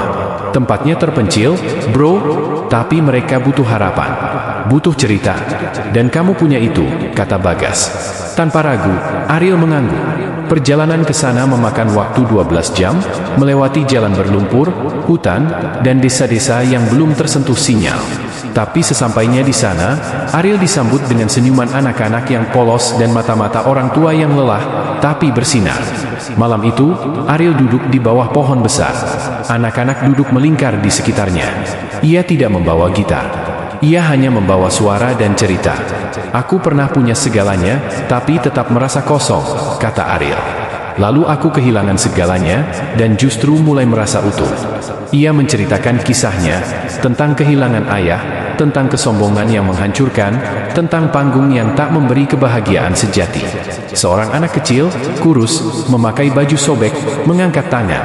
"Bang, kalau kita sudah terlalu buruk, Allah masih mau dengar doa kita." Ariel terdiam. Matanya basah. Ia mendekati anak itu, mengusap rambutnya, lalu berbisik, "Nak, justru doa orang yang merasa paling buruk itu yang paling tulus. Dan Allah paling dekat dengan mereka yang merasa paling jauh." Malam itu langit berbintang. Tidak ada panggung. Tidak ada sorakan. Tapi hati-hati yang tersentuh adalah bukti bahwa cahaya itu tak selalu muncul dari tempat megah. Kadang, ia lahir dari kegelapan paling dalam. Sebelum tidur, Ariel menulis di buku catatannya, "Tuhan, aku bukan siapa-siapa. Tapi jika Kau izinkan, jadikan aku seseorang yang bisa membuat orang lain kembali kepada Emil. Meski hanya satu orang dalam seumur hidupku, itu cukup." Ia menutup matanya malam itu dengan damai. Karena ia tahu, panggungnya kini tak lagi terlihat, tapi cahaya yang ia pancarkan, sudah menyala di tempat-tempat yang bahkan tidak pernah ia bayangkan. Langit sore tampak memerah saat Ariel meninggalkan desa terpencil itu. Sepanjang perjalanan, ia tak banyak bicara. Matanya menatap keluar jendela mobil tua yang membawa mereka kembali ke kota. Namun pikirannya masih tertinggal di sana, di tengah senyum anak-anak yang tak pernah merasakan panggung megah, tapi punya hati seluas langit. "Gue kayak baru dikasih nyawa kedua, Gas," ucap Ariel pelan kepada Bagas, yang menyetir di sebelahnya. Bagas tersenyum sambil terus fokus pada jalanan rusak yang mereka lewati. "Lo bukan dikasih nyawa kedua, bro, tapi dikasih makna baru." Ariel terdiam, menatap langit senja. Ia membatin, "Ya Allah, untuk semua kebodohan dan kesombongan yang pernah aku pelihara, Kau tetap beri aku kesempatan kedua, bahkan ketika aku udah gak pantas." Beberapa hari kemudian, Ariel kembali ke Jakarta dan menemukan sebuah surat yang diselipkan di pintu rumahnya. Surat itu tidak memiliki nama pengirim. Kertasnya sudah kusut, namun tulisan tangannya rapi. "Mas Ariel, saya Rika, ibu dari Rehan, anak kecil yang pernah Mas temui di panti waktu Ramadan tahun lalu. Saya hanya ingin bilang, Rehan sudah berpulang karena kanker otak stadium akhir. Tapi di akhir hayatnya, dia terus memutar video Mas Ariel waktu ngajak dia ngaji. Dia bilang, Mas Ariel bilang, kalau kita sakit, itu cara Allah bersihkan dosa. Aku mau bersih waktu ketemu Allah. Mas, terima kasih sudah hadir. Meski hanya sebentar, kehadiran Mas jadi alasan Rehan tidak takut mati. Ariel menutup surat itu, lalu menunduk lama. Air matanya jatuh begitu saja. Satu anak kecil, satu kalimat sederhana, tapi dampaknya menghancurkan seluruh ego yang mungkin masih tersisa di hatinya. Ia mengambil wudhu dan duduk lama di sajadah. Bibirnya bergetar saat membaca doa. Ya Allah, jika hidupku ini hanya Kau panjangkan untuk satu alasan, membuat satu anak tersenyum, satu ibu merasa tidak sendiri, atau satu jiwa kembali mengingat MU, maka aku rela kehilangan segalanya. Asal jangan Kau ambil kesempatan ini dariku. Beberapa hari kemudian, Ariel diundang ke sebuah pesantren yang baru saja berdiri di daerah pegunungan Jawa Barat. Pendiri pesantren itu, Ustaz Ghazali, adalah mantan pemusik underground yang dulu pernah mengisi panggung bersama Ariel dalam acara festival band. Mereka berpelukan lama saat bertemu. Siapa sangka ya, kita yang dulu mabuk-mabukan bareng, sekarang malah ngajak anak-anak ngaji, canda Ustaz Ghazali. Ariel tertawa, tapi matanya berkaca-kaca. Saat Ariel memberi tausiah di hadapan para santri malam itu, ia tidak bercerita soal masa lalunya yang kelam secara rinci. Ia hanya mengatakan, "Dulu saya pikir cahaya itu datang dari lampu panggung, tapi ternyata cahaya itu datang dari mata anak-anak kecil yang baca Quran dengan hati bersih." Seorang santri kecil mengangkat tangan. "Mas Ariel, aku pengen jadi kayak Mas. Dulu band rock, sekarang ceramah. Tapi aku gak bisa nyanyi." Seluruh ruangan tertawa kecil. Ariel mendekatinya, tersenyum sambil menepuk pundaknya. "Kamu gak harus bisa nyanyi. Kamu cukup bisa menyentuh hati orang. Dan itu lebih susah dari nyanyi." Setelah acara itu, malam harinya, Ariel berjalan sendirian di sekitar pesantren. Udara dingin menusuk tulang, tapi hatinya hangat. Ia tiba-tiba mendengar suara tangis pelan dari balik musola kecil. Ia mendekat dan melihat seorang santri remaja menangis sambil memeluk mushaf Al-Quran. Ariel mendekat pelan. "Kenapa, Nak?" Santri itu mengangkat wajahnya yang sembab. "Saya capek, Mas. Saya lelah sama hidup saya. Saya anak haram, Mas. Gak punya bapak. Emak saya di penjara. Saya ngerasa gak layak ngaji, gak layak sekolah, gak layak hidup." Ariel tertegun. Ia peluk santri itu erat-erat. "Nak, kamu tahu gak? Orang paling mulia di dunia ini, Rasulullah Shallallahu Alaihi Wasallam, juga lahir dalam kondisi yatim. Bahkan dalam sejarah, ada ulama besar yang yatim piatu, ada wali Allah yang dulu gelandangan. Jangan pernah nilai dirimu dari masa lalu keluargamu. Nilai dirimu dari arah langkahmu hari ini." Santri itu menangis keras dalam pelukan Ariel. Dan malam itu, Ariel merasa, ini panggung terindah dalam hidupnya. Tanpa sorotan lampu, tanpa gemuruh penonton. Tapi hadirin malam itu adalah para malaikat, dan penontonnya adalah Allah sendiri. Sebelum tidur malam itu, Ariel kembali membuka catatan hariannya. Ia menulis, "Mungkin aku tidak ditakdirkan untuk dikenal dunia, tapi cukup bagiku jika aku dikenal langit. Aku tidak ingin dikenang karena suara, tapi karena makna. Dan jika esok aku tak ada, semoga doaku yang pernah kusematkan di jalan-jalan sunyi ini, terus bergaung di hati mereka yang pernah merasa tak berharga." Langit pagi itu tampak kelabu, seakan ikut merasakan apa yang sedang dirasakan Ariel. Meski matahari telah muncul malu-malu di balik awan, suasana hatinya tetap gelap. Pagi itu, Ariel duduk sendirian di ruang tamu kecilnya yang sederhana, menatap kosong ke arah jendela. Tangannya menggenggam cangkir teh hangat yang mulai kehilangan panasnya. Di sebelahnya, setumpuk surat dan catatan dari masa lalunya masih tersimpan di dalam kotak kayu tua yang dulu ia abaikan bertahun-tahun. Hari itu genap 2 tahun sejak Ariel memutuskan untuk benar-benar berhenti dari panggung dunia musik yang membesarkan namanya. Tapi bukan itu yang membuat dadanya terasa sesak hari ini. Ada sesuatu yang lebih dalam, lebih mengakar, yang selama ini ia hindari untuk dihadapi, rasa bersalah. Ia membuka salah satu surat di dalam kotak. Tulisannya sederhana, tak terlalu rapi, tapi penuh cinta. Itu surat dari almarhumah ibunya. Dulu, ketika ibunya mengirim surat-surat itu, Ariel yang sedang di puncak karir justru mengabaikannya. "Nanti saja ku baca," katanya waktu itu. Tapi ternyata, nanti tak pernah datang. Hingga hari ini, tangannya gemetar saat membaca kalimat demi kalimat yang ditulis dengan penuh kerinduan. "Nak, ibu rindu suaramu yang dulu sering kau nyanyikan di rumah. Suara yang membuat pagi-pagi ibu jadi hidup. Tapi lebih dari itu, ibu rindu hatimu. Jangan terlalu jauh dari Tuhan ya, nak. Kamu tak pernah terlalu besar untuk berdoa, dan tak pernah terlalu sukses untuk bersujud. Ibu selalu mendoakanmu setiap malam. Pulanglah, walau hanya lewat doa." Air mata yang sudah lama tak jatuh kini mengalir begitu saja. Ariel terisak. Bukan karena surat itu saja, tapi karena selama ini ia menahan segalanya. Penyesalan, kesepian, kekecewaan terhadap dirinya sendiri. Semua pecah di pagi yang sunyi itu. Hingga sebuah suara kecil dari dalam rumah memanggilnya, "Abi, kenapa nangis?" Itu suara Faik, putranya yang baru berusia 5 tahun. Ariel buru-buru menyeka air matanya dan tersenyum setengah paksa. "Abi cuma lagi baca surat dari nenek," jawabnya pelan. Faik menghampirinya dan duduk di pangkuan Ariel. Bocah kecil itu mengusap pipi ayahnya dengan tangannya yang mungil. "Nenek sayang sama Abi ya?" Ariel mengangguk sambil mengusap kepala anaknya. "Iya, sangat sayang." Faik menatap ayahnya sejenak lalu bertanya polos, "Abi sayang sama Faik?" Pertanyaan itu menusuk jantung Ariel. Di saat ia sedang dilanda rasa bersalah terhadap masa lalu, pertanyaan itu menjadi cermin yang menampakkan luka-luka yang masih terbuka. Ia memeluk Faik erat-erat. "Abi sayang banget. Abi akan selalu sayang. Jangan pergi lagi ya, Bi." Ariel memejamkan mata, menahan tangis yang nyaris meledak. Janji yang sama dulu pernah ia ucapkan pada ibunya, tapi ia langgar. Kali ini, pada anaknya, ia tak mau mengulang luka yang sama. Hari itu menjadi titik balik kecil namun bermakna bagi Ariel. Ia memberanikan diri untuk pergi ke makam ibunya, untuk pertama kali setelah lebih dari 3 tahun. Di pemakaman yang sepi, Ariel berdiri kaku di depan pusara ibunya. Di bawah langit yang mulai cerah, ia berjongkok, menunduk, dan bersuara lirih. Maaf. Aku terlalu sombong dulu. Aku pikir kesuksesan akan menyelamatkanku, tapi justru membuatku semakin hampa. Tapi sekarang aku belajar dari rasa sakit, dari kehilangan, dari kesunyian yang menyayat. Aku belajar menemukan Tuhan lagi. Aku belajar menemukan aku yang sesungguhnya." Tangisnya pecah. Ia tak peduli dengan siapapun yang melihat.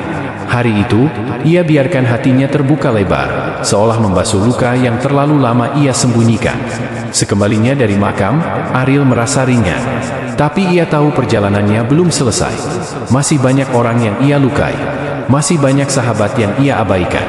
Masih ada masyarakat yang dulu kecewa padanya karena perilakunya yang tak patut ditiru saat berada di puncak popularitas.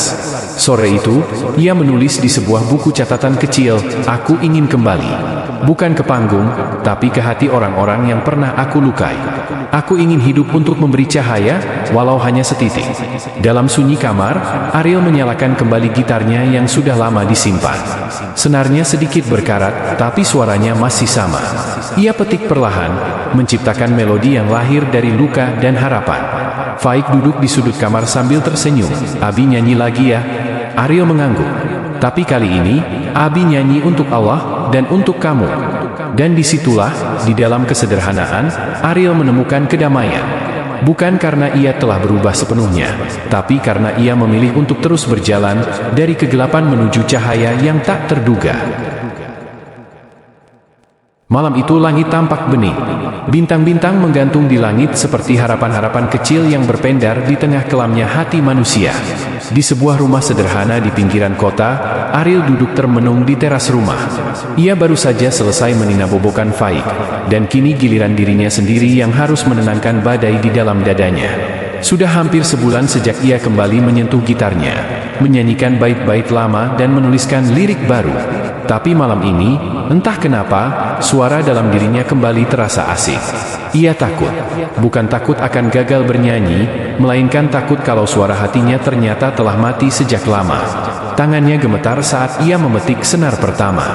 Getarannya mengalun lembut, tapi hatinya justru terasa nyeri. "Kenapa rasanya seperti ini lagi?" gumamnya. Ia menunduk, memejamkan mata. Dalam diam, ia mendengar suara-suara masa lalunya, teriakan penonton, tawa-tawa sahabat bandnya, suara ayah yang kecewa, isak tangis ibunya, dan bisikan hatinya sendiri yang sudah terlalu lama ia abaikan. Ia membuka buku kecil yang selama ini ia isi dengan lirik-lirik dan doa. Di halaman terakhir, tertulis, "Jika suara ini tak lagi untuk dunia, biarkan ia menjadi nyanyian untuk jiwa-jiwa yang hampa. Biarkan ia menjadi suara untuk mereka yang kehilangan, termasuk aku." Ariel sadar, selama ini ia terlalu takut untuk berdamai dengan dirinya sendiri. Ia sibuk menebus kesalahan, meminta maaf ke sana-sini, tapi lupa untuk memaafkan satu orang paling penting dalam hidupnya, dirinya sendiri. "Maaf ya, Ariel," katanya lirih sambil menatap pantulan dirinya di jendela. "Kamu terlalu lama berlari, aku tahu kamu hanya ingin dicintai." Air matanya jatuh. Tapi kali ini bukan air mata putus asa. Ini adalah air mata penerimaan. Tangisan seseorang yang akhirnya bersedia merangkul bayangannya sendiri. Keesokan harinya, sebuah pesan masuk ke ponsel Ariel. Itu dari Dika, mantan rekan bandnya.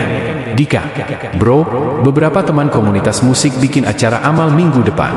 Gak gede-gede amat. Tapi kami semua berharap lo bisa datang. Bukan buat manggung. Cuma ngobrol dan nemenin anak-anak jalanan yang ikut acara itu. Gimana?" Ariel terdiam. Jantungnya berdetak lebih cepat. Dunia musik kembali mengetuk pintunya, bukan sebagai panggung besar, tapi sebagai ladang baru, ladang pengabdian. Ia membalas singkat, "Aku datang." Hari acara pun tiba. Tempatnya di sebuah aula terbuka, sederhana namun hangat.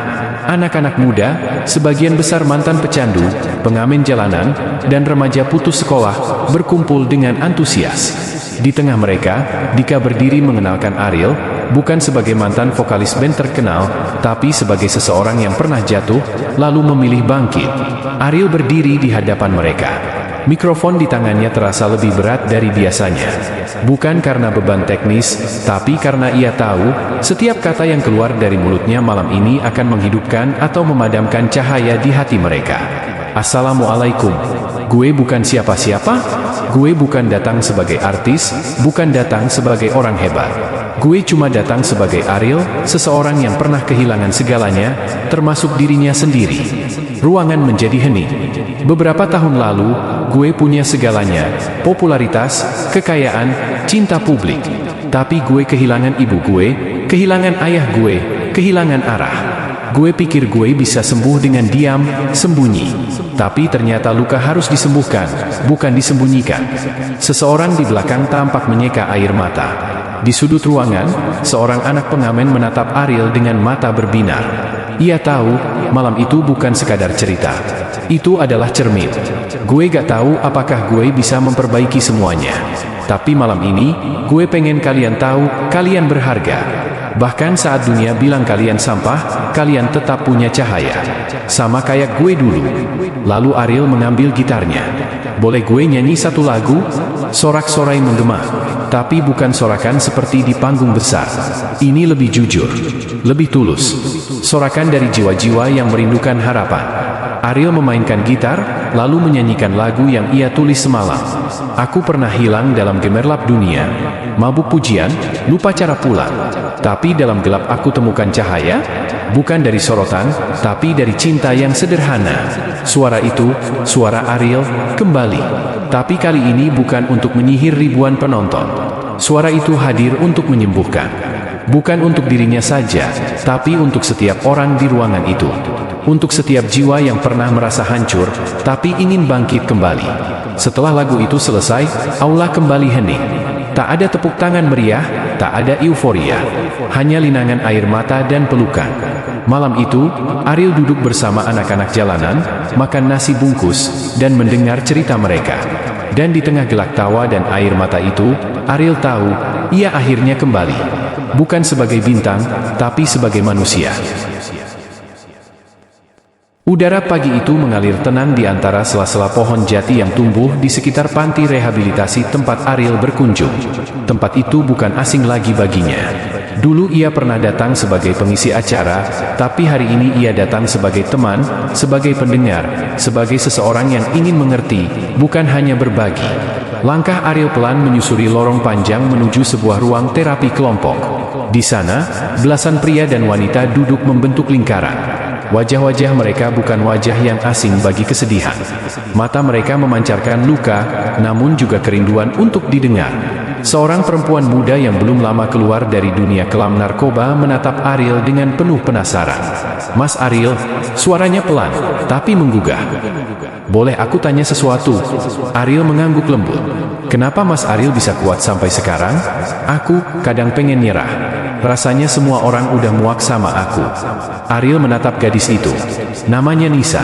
Usianya mungkin belum sampai 25, tapi matanya memuat cerita seperti perempuan yang sudah melewati 5 dekade. "Aku gak kuat, Nisa," jawab Ariel, "jujur. Aku hanya sudah terlalu sering jatuh, sampai gak punya pilihan selain bangkit." Ia menunduk, menghela napas, lalu melanjutkan, "Dulu aku pikir cinta orang lain yang bisa nyembuhin aku. Tapi ternyata, luka paling dalam gak bisa sembuh kalau aku sendiri belum siap berdamai dengan bayangan di cermin." Suasana hening. Beberapa peserta kelompok menunduk, menahan air mata. Lalu Nisa bertanya lagi, "Apa Mas Ariel pernah merasa pengen pergi aja, tanpa pamit?" Seketika, suara gitar di ruang sebelah seperti menghilang. Waktu berhenti sejenak. Ariel memejamkan mata. Ingatannya melayang ke malam saat ia duduk di atap apartemen, satu kaki sudah menggantung. Malam ketika suara ibu tiba-tiba datang dalam hatinya, memanggil namanya dengan lembut. Malam saat hujan turun pelan, seolah alam sendiri menangis memeluknya. "Iya," jawab Ariel akhirnya. "Dan itu malam terpanjang dalam hidupku. Tapi justru di malam itulah aku sadar, yang aku cari bukan akhir, tapi pelukan." "Pelukan?" Ariel tersenyum, meski matanya berkaca-kaca. "Pelukan dari diriku sendiri. Bukan dari fans, bukan dari dunia. Aku haus kasih sayang dari aku sendiri. Kita sering terlalu keras pada diri kita, Nisa. Padahal, yang kita butuhkan cuma dipeluk, dimaafkan, dimengerti." Usai sesi kelompok, Ariel berjalan ke taman belakang panti. Di sana, ia menemukan Faik sedang berlari kecil bersama seorang pengasuh. Sejak beberapa minggu terakhir, Faik mulai belajar bicara dengan lebih jelas. Hari ini, ia berhasil mengucapkan kata "Abi" dengan jelas. "Abi!" Faik berteriak senang, berlari memeluk kaki Ariel. Dan seketika itu juga, Ariel berjongkok, memeluk anaknya erat-erat. "Abi di sini, Nak. Abi gak akan kemana-mana lagi." Pelukan itu, ya, pelukan itu adalah pelukan yang dulu tak pernah ia terima dari ayahnya. Tapi kini, ia memberikannya sepenuh hati untuk anaknya. Sebuah rantai luka yang diputuskan oleh kasih sayang. Di malam yang sama, Ariel duduk di kamar kecilnya. Sebuah rekaman suara diputar pelan dari ponsel tua miliknya. Suara almarhum ibunya, merekam doa-doa yang dulu sering dibisikkan. "Ya Allah, jaga anakku. Meski ia lupa caranya pulang, aku tahu engkau tak pernah lelah menunggu. Ampuni dia, sayangi dia, peluk dia, kalau aku tak bisa lagi." Tangis Ariel pecah. Tapi kali ini, bukan karena rasa bersalah. Tangis itu lahir dari rasa rindu, dan juga dari rasa syukur. "Bu, pelukanmu mungkin sudah lama hilang. Tapi doamu tetap hidup di sini," katanya sambil menempelkan tangan di dada. Keesokan harinya, Ariel menulis lirik baru. Tapi kali ini bukan untuk dirinya. Ia menulis untuk Faik, untuk Nisa, untuk anak-anak yang kehilangan kasih sayang, untuk semua jiwa yang menjerit dalam diam. "Kalau kamu lelah, peluklah dirimu. Kalau semua pergi, jangan kamu tinggalkan hatimu. Kadang yang kita cari bukan rumah atau arah, tapi kehangatan kecil bernama pelukan yang tak pernah ada." Malam itu, Ariel kembali berdiri di panggung. Tapi panggung ini bukan stadion dengan ribuan penonton yang memekakkan telinga. Bukan pula konser megah dengan lampu sorot dan asap tebal menyelimuti udara. Panggung ini sederhana, beralaskan karpet tua, dindingnya hanya triplek yang dicat ulang, dan satu mikrofon tua berdiri di tengah. Namun, disinilah suara yang paling jujur dilahirkan. Sebuah acara amal kecil untuk anak-anak yatim dan korban kekerasan keluarga. Di ruangan sederhana itu, belasan anak duduk bersila, memeluk boneka, atau menatap kosong ke arah depan. Mereka semua pernah kehilangan sesuatu yang besar. Sebagian kehilangan orang tua, sebagian kehilangan rumah, tapi hampir semuanya kehilangan rasa percaya. Ariel menarik napas panjang. Ia duduk di atas kursi kayu, gitar akustik di pangkuannya. Ia menunduk sebentar, lalu mulai memetik senar pelan. Lagu yang ia nyanyikan bukan lagu terkenal, bahkan belum pernah dirilis. Lagu ini adalah surat hatinya untuk anak-anak itu, dan untuk dirinya yang dulu. "Kau tak harus sempurna untuk dicintai. Tak perlu kuat setiap hari, tangismu bukan kelemahan. Itu suara hatimu yang tak pernah bohong. Satu demi satu anak-anak itu mulai memperhatikan. Bahkan ada yang mulai menangis. Bukan karena lagu itu menyedihkan, tapi karena mereka merasa ada yang akhirnya berbicara dengan bahasa mereka. Bahasa luka. Di sudut ruangan, seorang gadis kecil bernama Kisha berdiri perlahan. Tangannya menggenggam sapu tangan yang sudah lusuh. Ia berjalan mendekati panggung kecil itu. Langkahnya ragu, namun matanya berbinar. "Om," katanya lirih. Ariel berhenti bermain. "Iya, nak, aku pengen nyanyi juga." "Boleh." Ruangan hening. Beberapa panitia tampak terkejut. Kisha, anak yang selama ini selalu diam sejak ditemukan 3 bulan lalu, anak yang tidak pernah mau bicara sepatah kata pun, kini ingin menyanyi. Ariel tersenyum, lalu berdiri dan memberikan mikrofon padanya. "Ayo, nyanyi sama Om." Gadis kecil itu mulai bernyanyi. Suaranya pelan, bahkan sedikit fals. Tapi itu bukan suara biasa. Itu adalah suara yang lahir dari keberanian untuk sembuh. Setiap kata yang keluar, membawa serpihan masa lalu yang akhirnya dilepaskan. Di antara anak-anak yang mendengarnya, ada yang mulai berani menggenggam tangan temannya. Ada yang tertawa kecil. Ada juga yang diam, namun matanya berbicara. Ariel tidak menyangka bahwa malam yang ia pikir hanya akan menjadi penampilan kecil, justru menjadi malam paling berarti dalam hidupnya. Usai acara, Ariel duduk sendirian di tangga luar bangunan. Udara malam cukup dingin, tapi pikirannya lebih hangat dari biasanya. Ia menatap langit malam yang bersih. Tak ada awan, hanya bintang yang bersinar malu-malu. Faik duduk di sampingnya, menyandarkan kepala ke bahunya. "Abi," panggil Faik pelan. "Iya, nak, kalau aku besar, aku pengen jadi kayak Abi." Ariel terdiam. Ada gumpalan hangat di dadanya yang tak bisa ia jelaskan. Dulu, ia takut Faik akan tumbuh tanpa figur ayah. Ia takut masa lalunya akan menjadi bayangan yang membekas. Tapi malam ini, ketakutan itu runtuh oleh satu kalimat. Kebaikan ternyata bisa diwariskan. Bukan lewat kata-kata, tapi lewat contoh. Lewat kehadiran. Lewat keberanian untuk berubah. "Abi juga pengen Faik tumbuh jadi lebih baik dari Abi," jawabnya pelan. "Karena Abi dulu pernah hilang." "Tapi sekarang Abi udah ketemu, kan?" tanya Faik polos. Ariel memeluk anak itu erat-erat. Air matanya jatuh, membasahi rambut Faik. "Iya, nak, Abi udah pulang." Di tengah malam, Ariel menulis lagi. Tapi kali ini bukan lagu. Ia mulai menyusun naskah untuk sebuah program baru yang akan ia jalankan bersama teman-teman pemulihan. Sebuah program mentoring dan dukungan untuk anak-anak yang tumbuh tanpa orang tua, atau yang disia-siakan oleh keluarga. Program itu akan diberi nama, Gema Sunyi. Karena menurut Ariel, luka paling dalam sering tak bersuara. Tapi bukan berarti mereka tak ingin didengar. Pagi itu, Ariel duduk sendirian di ruang tamu rumahnya yang kini hangat dan hidup. Aroma teh melati menguar dari cangkir yang tak disentuhnya. Di tangannya, selembar kertas kosong dan pulpen yang sejak 2 jam lalu hanya menari di ujung jari tanpa satu huruf pun tertulis. Tapi pagi itu, ia tahu apa yang ingin ia lakukan. Ia ingin menulis surat. Bukan untuk seseorang, tapi untuk dirinya sendiri. Untuk Ariel yang dulu, yang pernah hancur, yang pernah hilang, yang hampir tidak kembali. Tangannya mulai bergerak pelan. Kata-kata itu mengalir seperti luka yang akhirnya tak malu untuk menganga. "Untuk diriku yang lama, aku tahu kau sedang lelah. Aku tahu kau merasa sendirian, bahkan ketika dikelilingi ribuan penonton. Kau tertawa di atas panggung, tapi menangis di kamar hotel. Kau menulis lagu tentang cinta, padahal hatimu bahkan tak mampu mencintai dirimu sendiri. Aku mengerti kenapa kau marah. Kenapa kau merasa semua orang hanya ingin mengambil. Kenapa kau lari dari rumah, dari Tuhan, dari tanggung jawab. Tapi aku juga ingin bilang, terima kasih. Terima kasih karena kau pernah kuat bertahan saat tidak ada yang mendengar. Terima kasih karena kau tidak memilih mengakhiri hidupmu di malam itu, saat alkohol jadi satu-satunya pelukan yang kau punya. Terima kasih karena kau, meski tersesat, masih menyimpan secuil harapan di ujung matamu. Aku di sini sekarang, bukan karena aku hebat, tapi karena kau tidak menyerah sepenuhnya. Aku sudah memaafkanmu.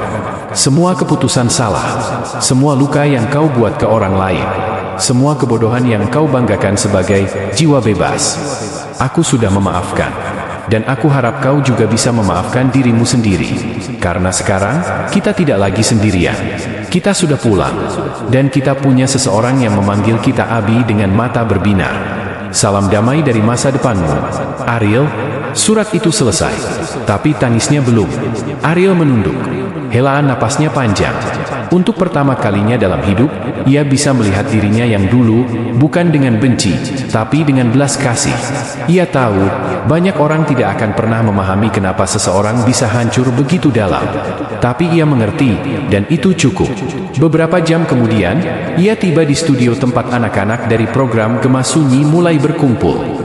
Hari itu adalah sesi pertama workshop menulis surat untuk diri sendiri. Sebagian dari mereka tampak bingung, sebagian malu, dan sebagian hanya diam dengan mata menerawang. Ariel memulai dengan membacakan surat yang ia tulis pagi itu. Ia tidak menambah, tidak mengurangi. Ia membaca dengan suara yang bergetar, tapi jujur. Dan saat ia selesai, ruangan itu sunyi.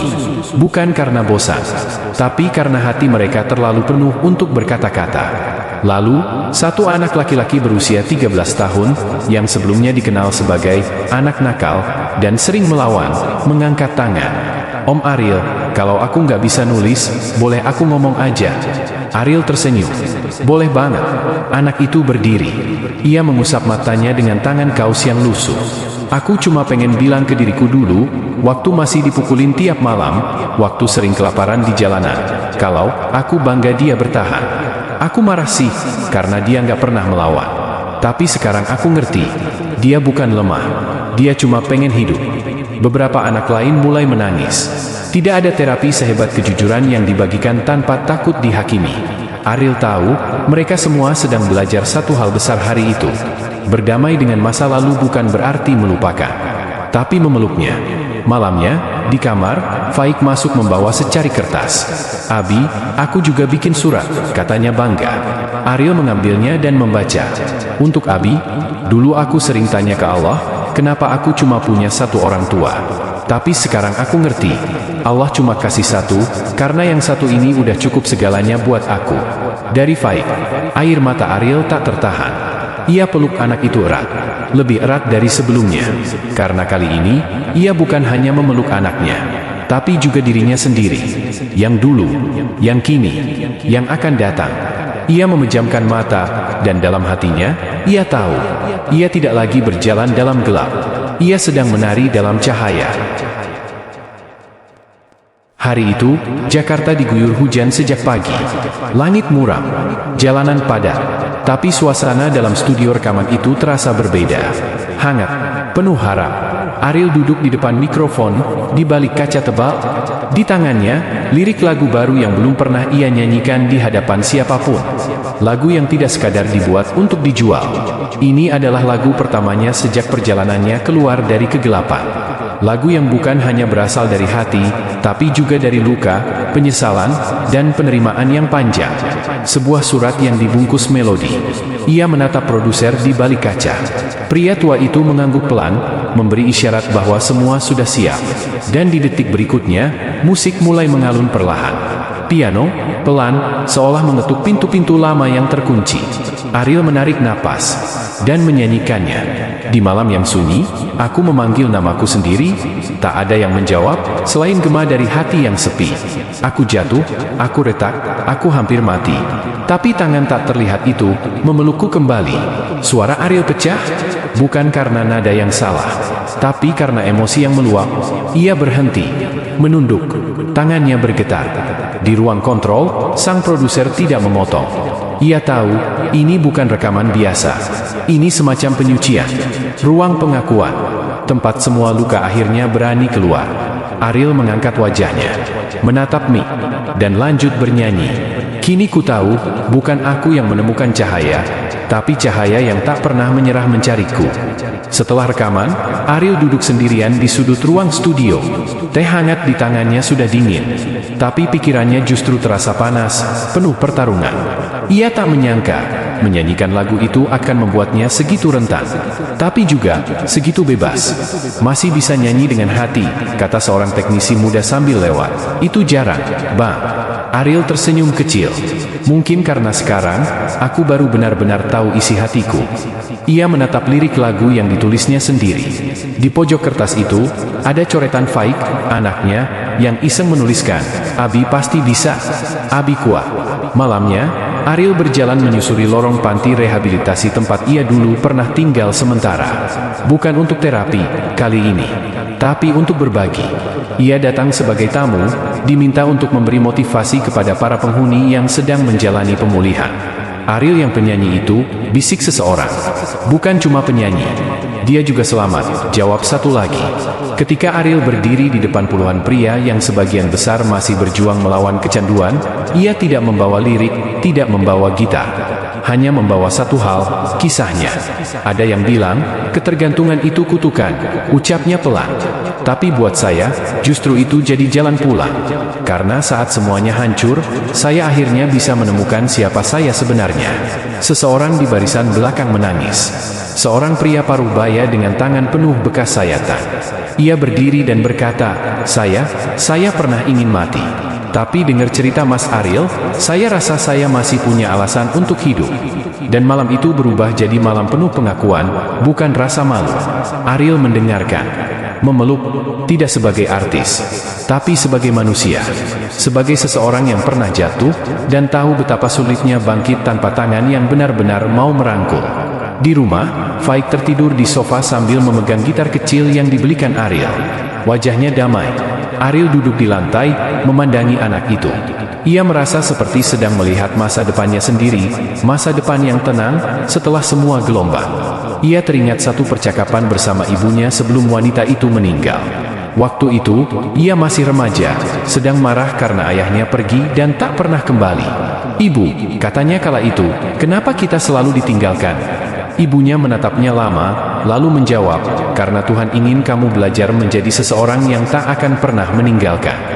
Dan malam itu, Ariel akhirnya mengerti apa maksud ibunya. Sebelum tidur, Ariel menulis di jurnal pribadinya. Terkadang, suara yang paling jujur bukanlah yang dinyanyikan di panggung besar, tapi yang bergema dalam hati saat semua penonton sudah pulang. Malam itu terasa lebih dingin dari biasanya. Hujan sudah reda, namun embun dingin masih menggantung di kaca jendela. Ariel duduk di ruang kerjanya yang sederhana. Dinding-dindingnya penuh dengan kenangan, sertifikat musik lama, poster konser, dan sebuah foto yang hampir usang. Ia bersama kedua orang tuanya, jauh sebelum dunia mengenalnya, jauh sebelum hidup mulai berputar terlalu cepat. Tangannya gemetar saat meraih selembar kertas tua dari laci meja.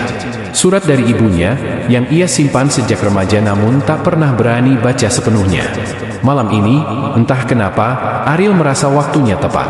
Dengan nafas panjang dan jantung yang berdegup pelan, ia membuka lipatan kertas itu. "Arielku, anakku yang keras hati, kalau kau membaca surat ini suatu hari nanti, mungkin hatimu sedang kacau. Tapi satu hal yang selalu ibu percaya, kau tidak pernah benar-benar hilang. Hanya tersesat sebentar." Air mata Ariel menetes tanpa bisa ia tahan. Ia menyandarkan kepalanya di meja, menggenggam surat itu erat. Kata-kata ibunya seperti lampu kecil di malam gelap yang sangat panjang. "Ketika nanti dunia membentakmu, dan semua yang kau andalkan meninggalkanmu, ingatlah bahwa cinta itu tidak pernah pergi. Cinta hanya menunggu kamu pulang." Ariel menutup surat itu, lalu berdiri. Ia berjalan ke cermin di sisi lemari, menatap dirinya sendiri lama. Matanya sembab, wajahnya tua oleh beban hidup, tapi kali ini, tidak ada jijik, tidak ada benci. Hanya penerimaan. "Aku pulang, Bu," bisiknya pelan. Keesokan harinya, Ariel menerima panggilan dari rumah sakit. Seorang sahabat lama, Theo, pemain drum lamanya, mengalami kecelakaan dan kini dalam kondisi kritis. Mereka sudah lama tidak berbicara. Dulu saat Ariel terpuruk dalam kecanduan dan kehilangan arah, Theo adalah salah satu orang yang paling kecewa padanya. Persahabatan mereka retak, hancur oleh rasa dikhianati dan amarah yang tidak pernah diredam. Kini, semuanya terasa berbeda. Ariel bergegas ke rumah sakit tanpa pikir panjang. Saat tiba di ruang ICU, ia berdiri lama di depan kaca yang membatasi ruangan. Di dalam, Theo terbaring dengan banyak selang. Wajahnya pucat, tapi Ariel masih bisa mengenali ekspresi itu, keras kepala, bahkan dalam tidur. Seorang suster menepuk pundaknya. Ia sempat sadar sebentar tadi. Katanya, kalau Ariel datang, tolong bisikan lagu yang dulu kalian buat bersama. Lagu tentang pulang. Ariel terdiam. Matanya berkaca-kaca. Ia melangkah masuk, duduk di samping tempat tidur Tio. Ia tak tahu apakah sahabatnya bisa mendengar, tapi ia mulai menyanyikan lagu itu dengan suara nyaris bergetar. Langkah kaki ini pulang, meski jalan tak lagi sama. Kita pernah pecah, tapi tak benar-benar hilang.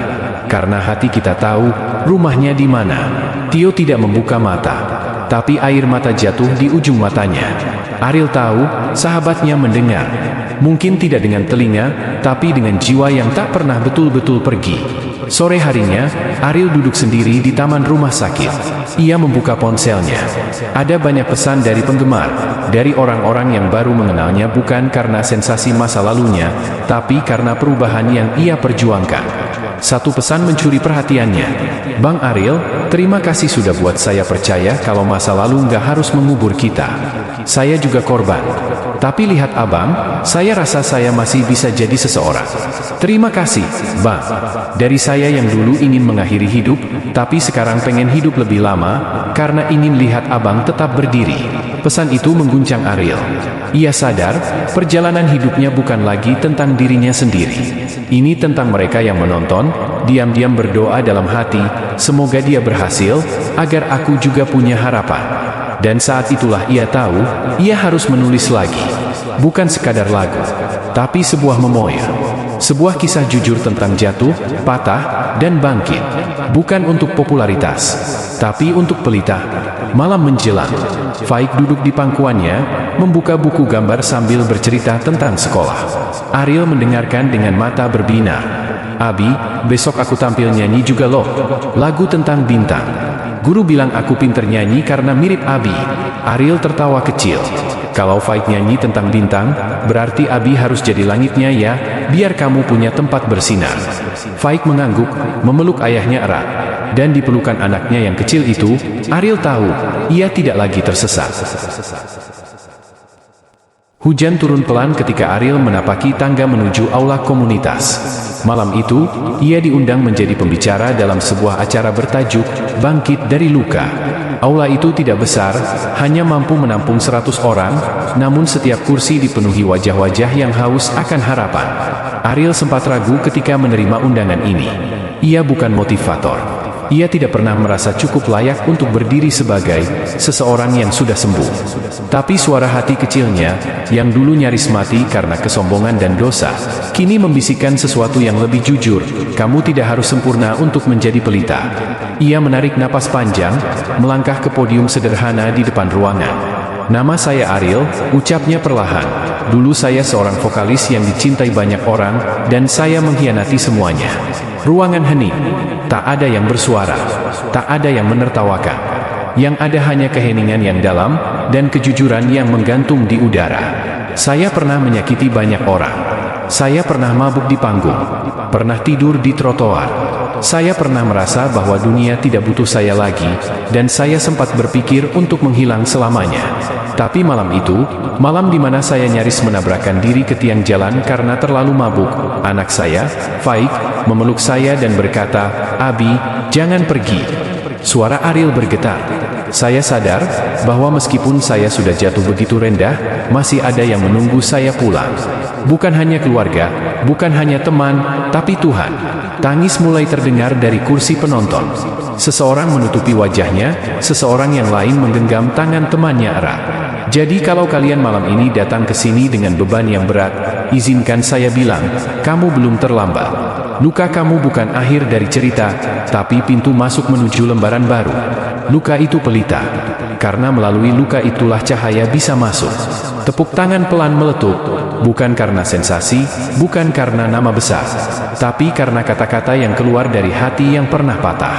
Setelah acara usai, beberapa orang menghampirinya. Seorang ibu dengan mata sembab berkata, anak saya seperti kamu dulu, Bang.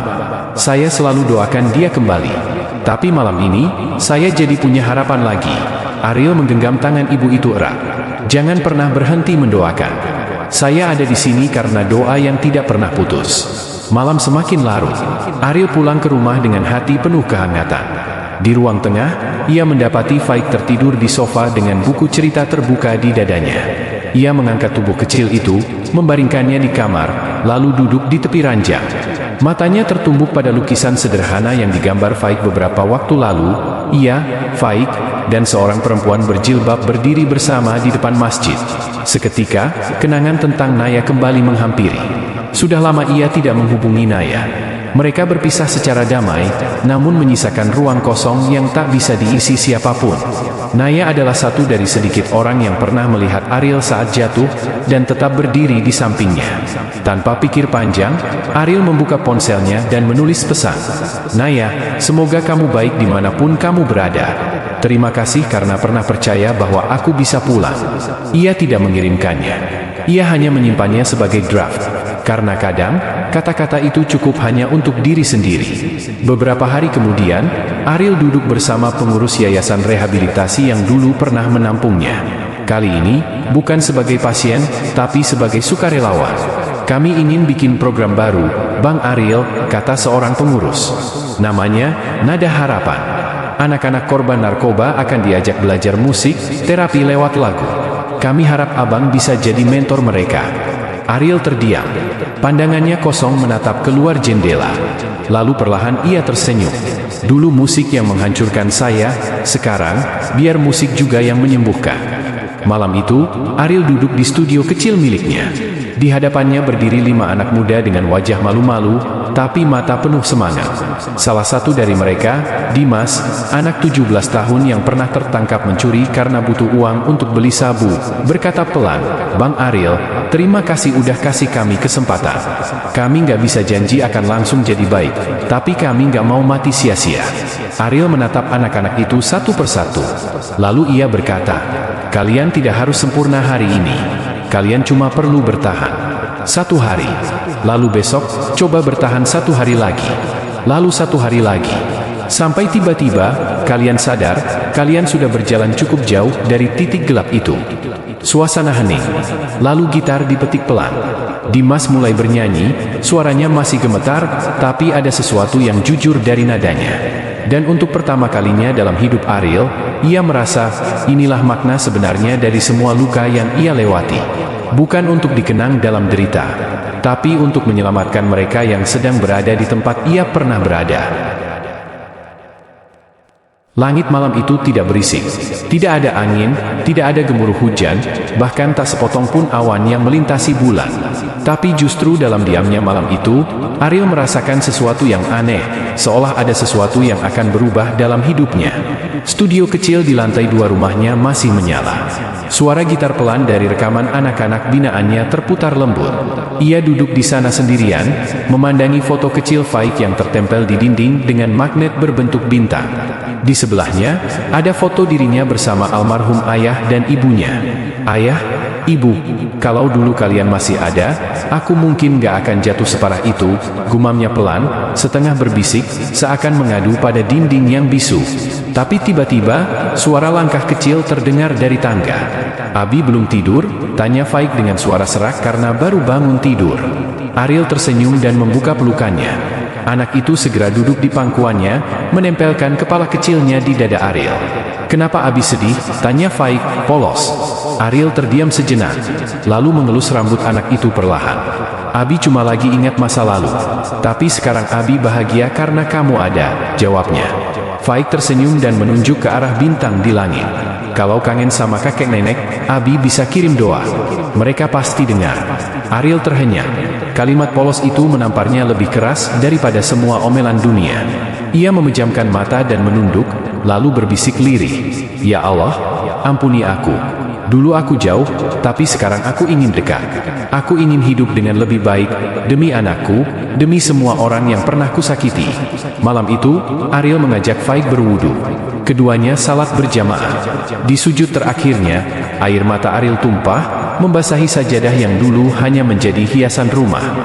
Sujud itu bukan sujud pertama dalam hidupnya, tapi itu adalah sujud paling jujur yang pernah ia rasakan. Ia tidak meminta kekayaan, tidak juga ketenaran. Ia hanya minta, "Ya Allah, jangan tinggalkan aku lagi, seperti aku dulu pernah meninggalkan MU." Keesokan paginya, sebuah kabar mengejutkan datang. Naya, perempuan yang pernah menguatkannya saat terpuruk. Perempuan yang diam-diam masih ia doakan dalam sunyi, rupanya sedang dirawat di rumah sakit akibat kecelakaan ringan. Tidak terlalu parah, tapi cukup membuatnya terbaring selama beberapa hari. Ariel awalnya ragu. Sudah lama mereka tidak berkomunikasi. Namun dorongan hatinya terlalu kuat. Ia akhirnya memberanikan diri menjenguk. Di ruang rumah sakit, Naya terkejut melihat kedatangannya. Ia mengenakan kerudung merah muda, wajahnya pucat tapi masih menyimpan kelembutan yang sama. "Ariel," katanya pelan. Ariel hanya tersenyum kecil. "Maaf, aku datang tiba-tiba. Aku cuma pengen tahu kamu baik-baik saja." Naya menatapnya lama, lalu mengangguk. "Kamu kelihatan berubah. Ada cahaya yang beda dari dulu."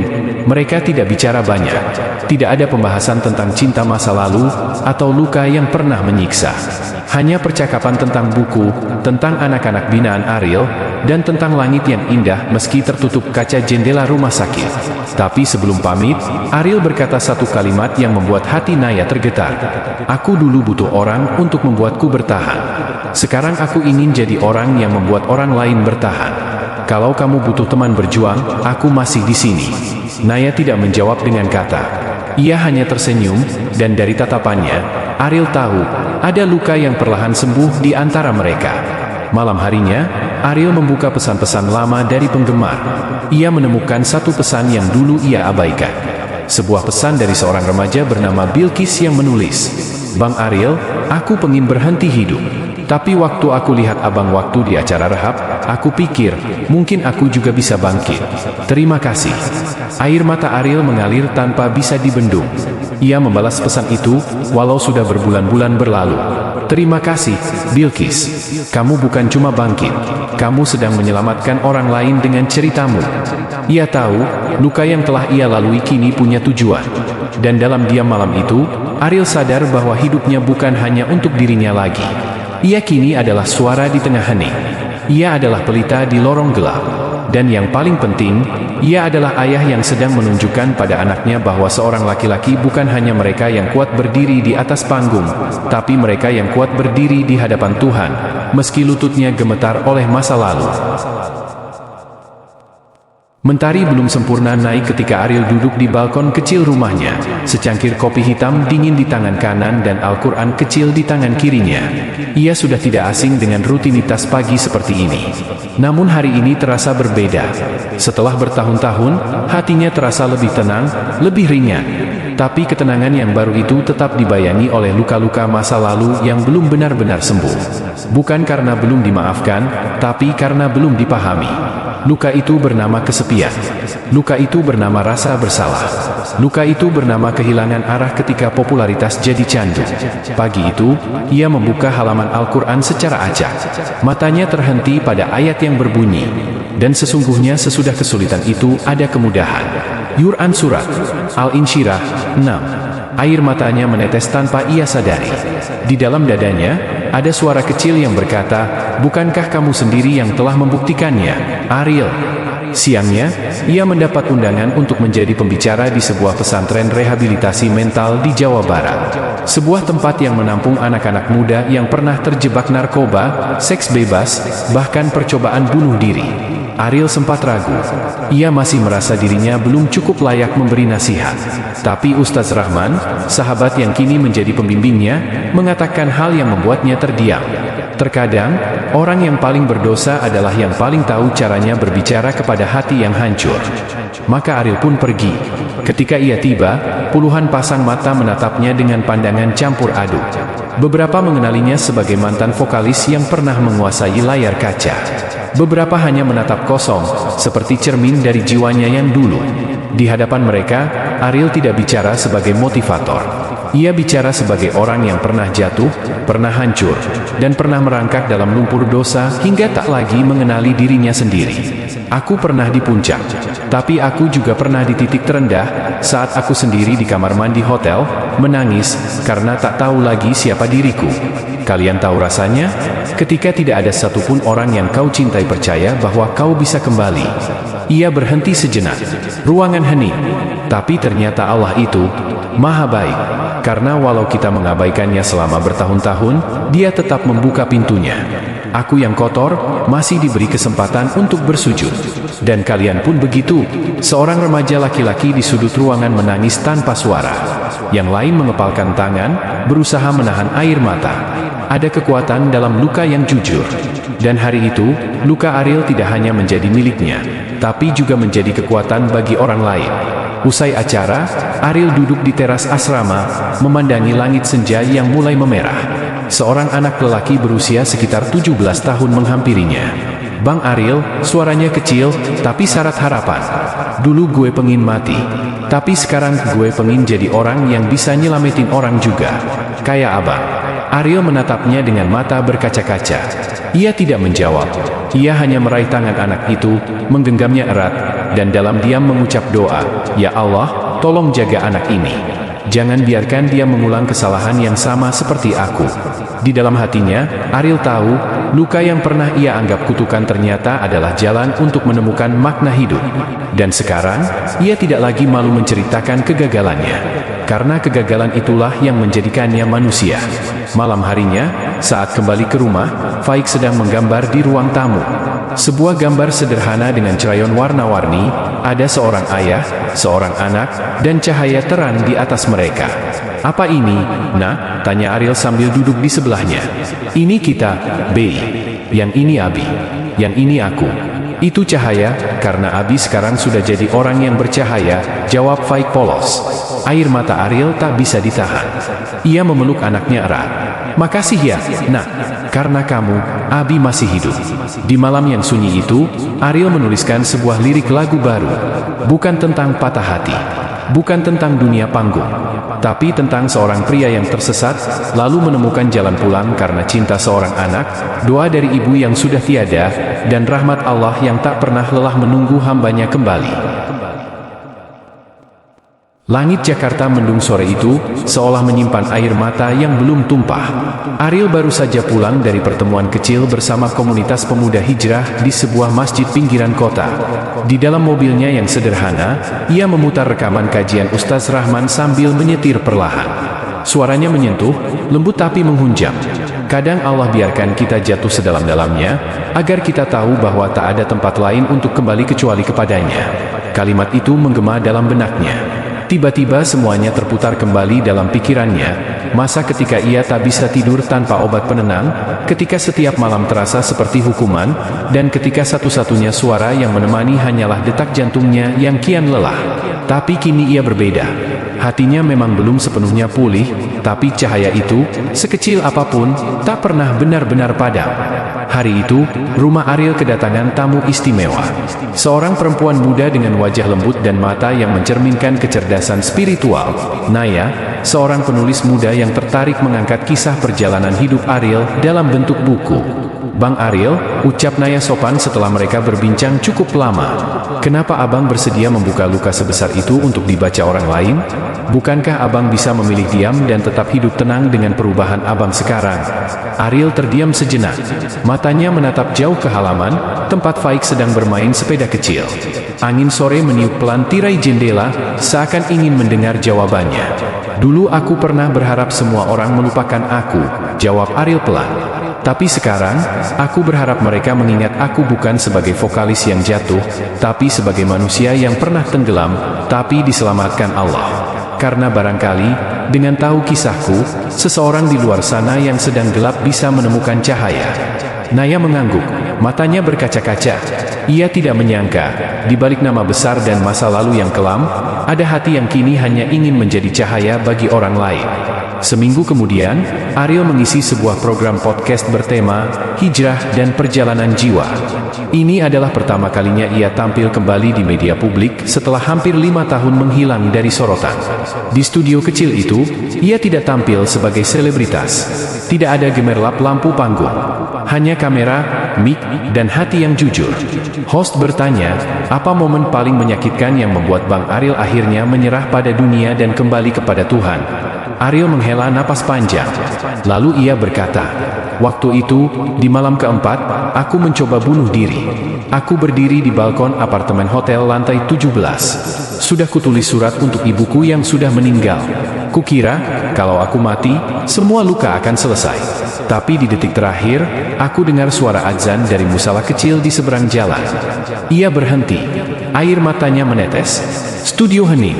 Itu bukan cuma azan. Itu panggilan pulang. Sejak saat itu, aku sadar, Allah tidak butuh kita hidup sukses. Allah cuma ingin kita pulang dalam keadaan mengenalnya. Setelah episode itu tayang, puluhan ribu komentar masuk. Bukan pujian, tapi ungkapan terima kasih. Anak-anak muda menulis betapa mereka merasa tidak sendirian. Seorang ibu menulis bahwa ia akhirnya mengerti bagaimana mendoakan anaknya yang sedang terpuruk. Seorang mantan pemakai narkoba menulis bahwa ia mulai membaca Al-Quran lagi setelah mendengar kisah Ariel. Ariel membaca semua itu malam harinya sambil menahan air mata. Ia sadar, kita memang tidak selalu tahu untuk siapa kita hidup. Tapi saat kita memilih hidup dengan jujur, luka kita bisa menjadi obat bagi orang lain. Suatu malam, saat menjelang tidur, Faik mendekatinya sambil membawa lembaran kertas bergambar. Aku gambar Abi lagi nangis, kata Faik polos. Tapi bukan nangis sedih. Nangis karena Allah sayang. Ariel menatap gambar itu, ia digambar duduk bersujud di sajadah, dengan bintang dan bulan di atasnya, dan ada tulisan kecil di bawah, Abi cahaya untuk Faik.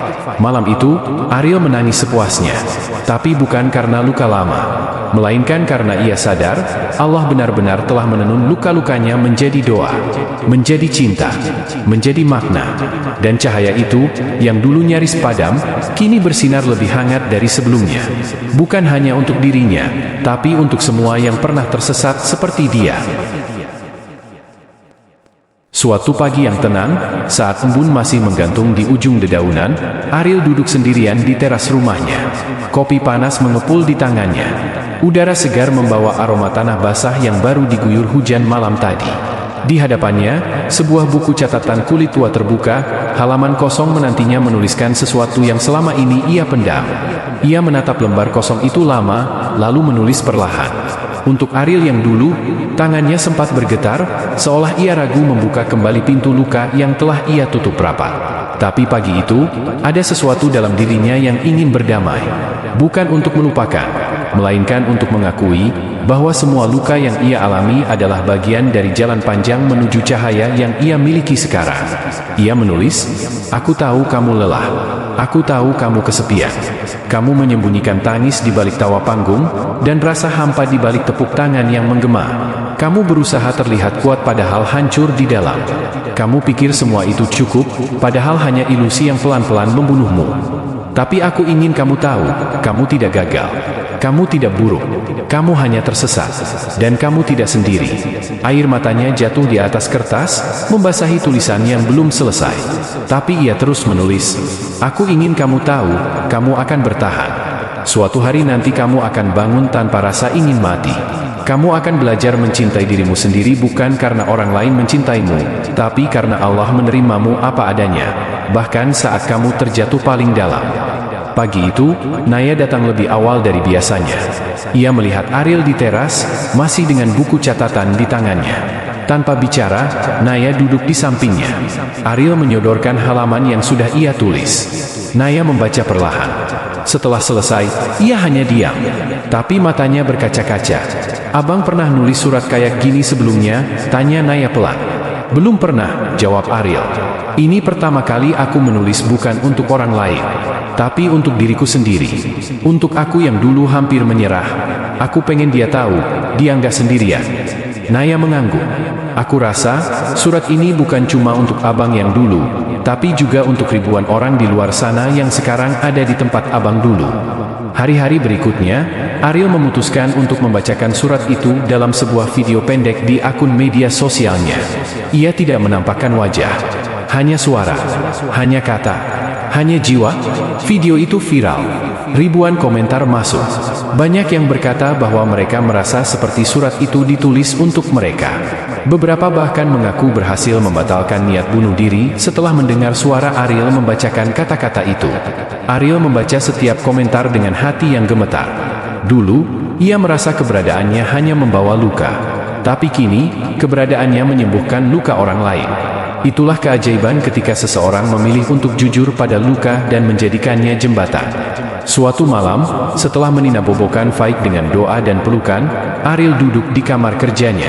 Ia menatap langit malam dari jendela kecil. Di tangan kirinya, Al-Quran yang lusuh. Di tangan kanannya, buku catatan yang sama.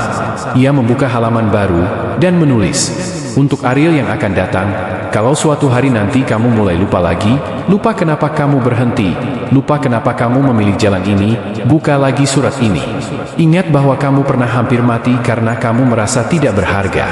Tapi kamu hidup karena Allah ingin kamu menjadi perpanjangan tangannya.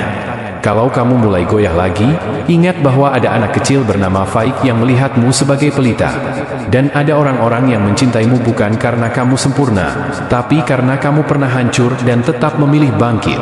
Kamu pernah tersesat, tapi kamu memilih pulang." Pagi itu, Ariel menyambut matahari dengan senyuman yang bukan dibuat-buat.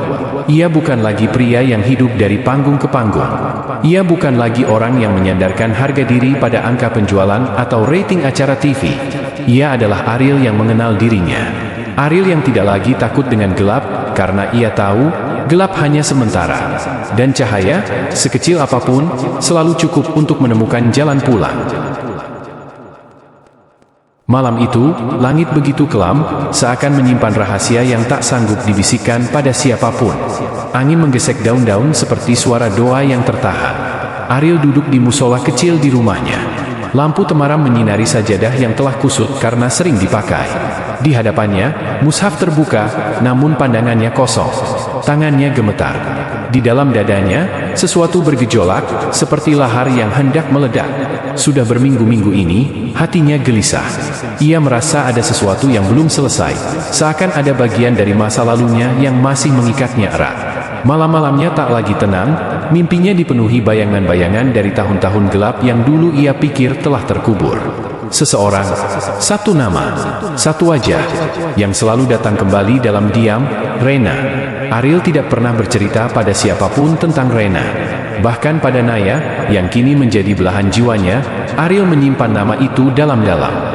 Bukan karena ia masih menyimpan cinta, tapi karena luka yang ia torehkan pada Rena dulu begitu dalam, terlalu dalam untuk diceritakan.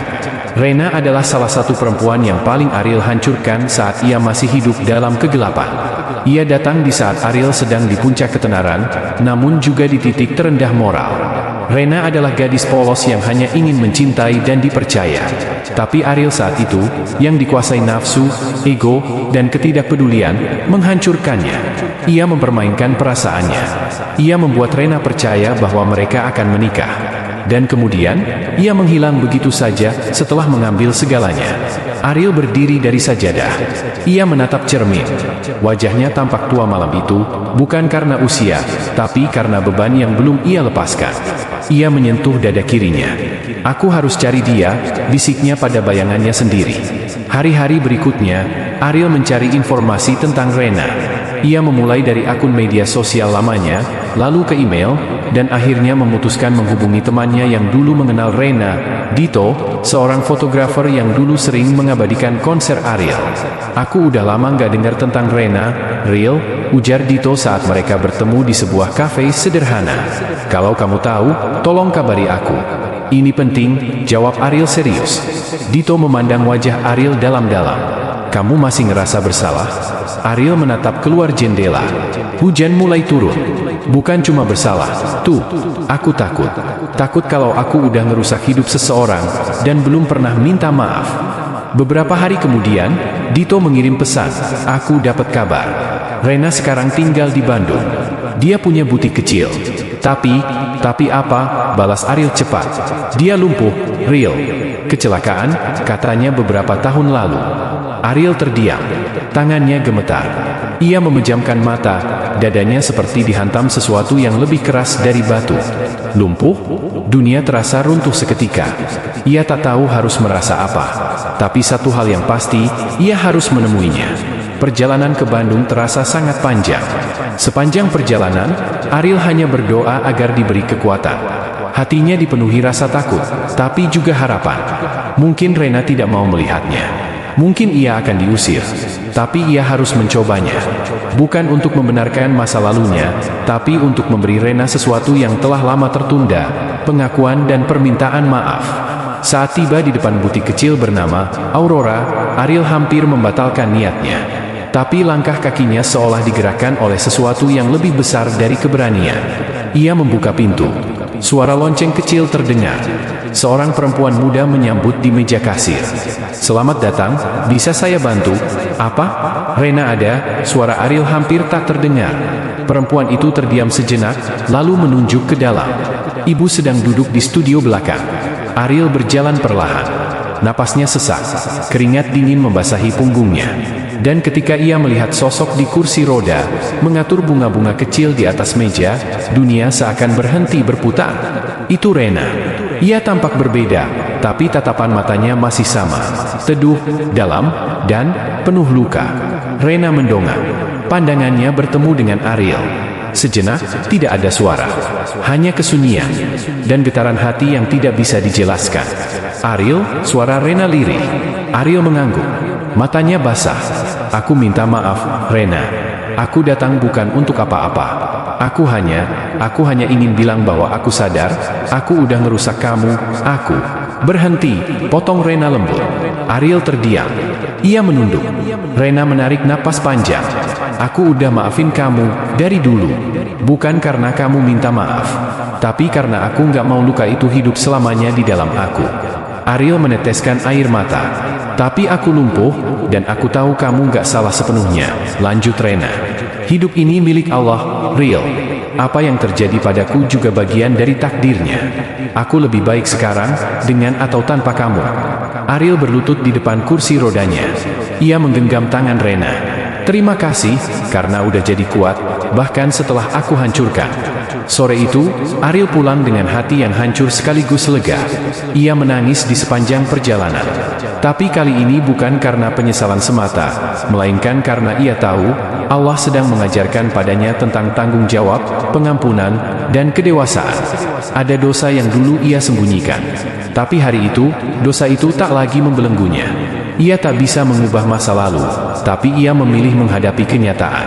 Dan dari kenyataan itu, ia menemukan sepotong lagi dari dirinya yang hilang.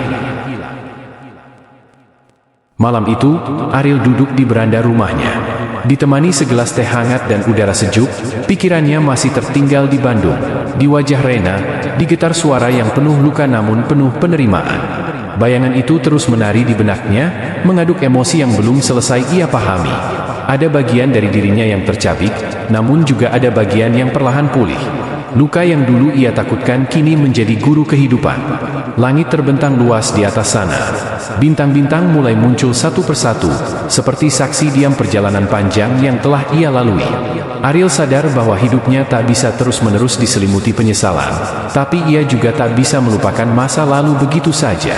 Masa lalu bukan untuk disembunyikan, tapi untuk dikenang, dipelajari, dan diubah menjadi pijakan menuju sesuatu yang lebih bermakna. Ariel menunduk. Bibirnya bergerak pelan, membaca doa. Kali ini, doanya berbeda. Ia tak lagi meminta kekuatan untuk menanggung, tapi meminta keberanian untuk bertindak.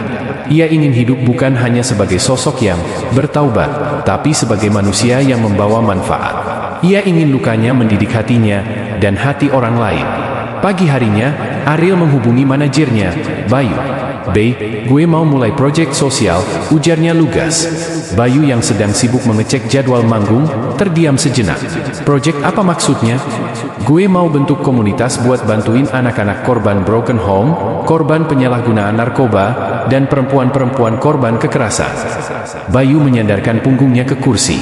"Lu serius, Real? Ini butuh energi besar, dan lu baru pulih dari banyak hal." Ariel mengangguk pelan. "Justru karena itu, gue pernah jadi penyebab luka buat orang lain.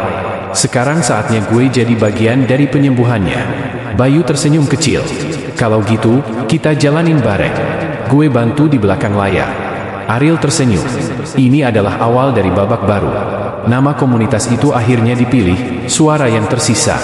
Ariel percaya, setiap orang yang pernah jatuh, pernah tersesat, punya suara yang belum sempat mereka sampaikan. Suara itu mungkin adalah rintihan, mungkin adalah doa, atau bahkan adalah keheningan yang butuh ruang untuk didengar. Bersama beberapa temannya yang juga pernah tenggelam dalam gelap, para mantan pecandu, mantan napi, mantan pelaku kekerasan rumah tangga yang kini bertaubat, Ariel memulai perjalanan sosialnya. Ia tak hanya menyumbang materi, tapi juga waktu, tenaga, dan paling penting, pengalaman hidup. Salah satu kegiatan pertamanya adalah kunjungan ke panti rehabilitasi anak jalanan.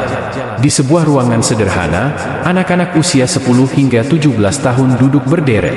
Wajah mereka keras, mata mereka kosong, dan sebagian tampak tidak percaya pada siapapun yang datang dari dunia luar.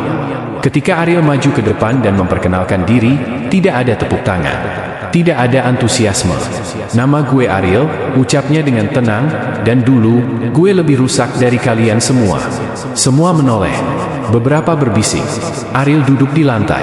Ia membuka cerita, bukan sebagai penceramah, tapi sebagai manusia yang pernah kehilangan segalanya. Ia menceritakan saat ia merendahkan perempuan, saat ia menggunakan narkoba untuk tidur, saat ia berdiri di panggung dengan tubuh penuh luka tapi wajah penuh topeng. Ia menceritakan saat ia merasa paling hebat, padahal sebenarnya paling rapuh. Satu persatu anak-anak itu mulai membuka suara. Seorang anak berusia 14 tahun tiba-tiba menangis. Ia bercerita tentang ibunya yang dipenjara karena mencuri makanan. Tentang bagaimana ia mulai mencopet karena lapar. Tentang malam-malam ia tidur di emperan toko sambil menggigil. Ariel menatapnya lekat-lekat. "Lu hebat bisa bertahan sejauh ini," ucap Ariel pelan. "Tapi lu juga bisa milih, bertahan doang atau bangkit dan bawa perubahan." Anak itu mengangguk. Tak berkata-kata, tapi air matanya menjawab semuanya. Malamnya, Ariel tak bisa tidur. Bukan karena gelisah, tapi karena hatinya penuh syukur, penuh perasaan yang tak bisa dijelaskan dengan kata. Ia menulis di jurnal kecilnya, sebuah kebiasaan baru sejak masa rehabilitasi dulu. "Ternyata luka yang dulu kupikir hanya milikku, sebenarnya juga luka orang lain. Dan dengan membuka lukaku, aku memberi mereka ruang untuk menyembuhkan. Tuhan, jangan biarkan aku berhenti." Namun hidup tak pernah lurus. Di saat Ariel mulai merasakan kedamaian dari mengabdi, ujian kembali datang. Kali ini dari arah yang berbeda. Naya, istrinya, tiba-tiba jatuh sakit.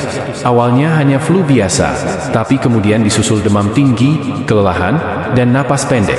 Setelah pemeriksaan menyeluruh, dokter menyampaikan hasil yang mengejutkan. Komplikasi autoimun yang menyerang organ dalam. Ariel terdiam di ruang dokter. Kepalanya berputar, dunia terasa runtuh. Hatinya seperti diremas. Saat ia sedang mulai memperbaiki hidup, kenapa Tuhan mengirim badai lagi? Tapi lalu, di tengah kekacauan emosinya, Ariel teringat akan kata-kata Naya saat mereka baru menikah. "Kita nggak bisa milih ujian apa yang datang.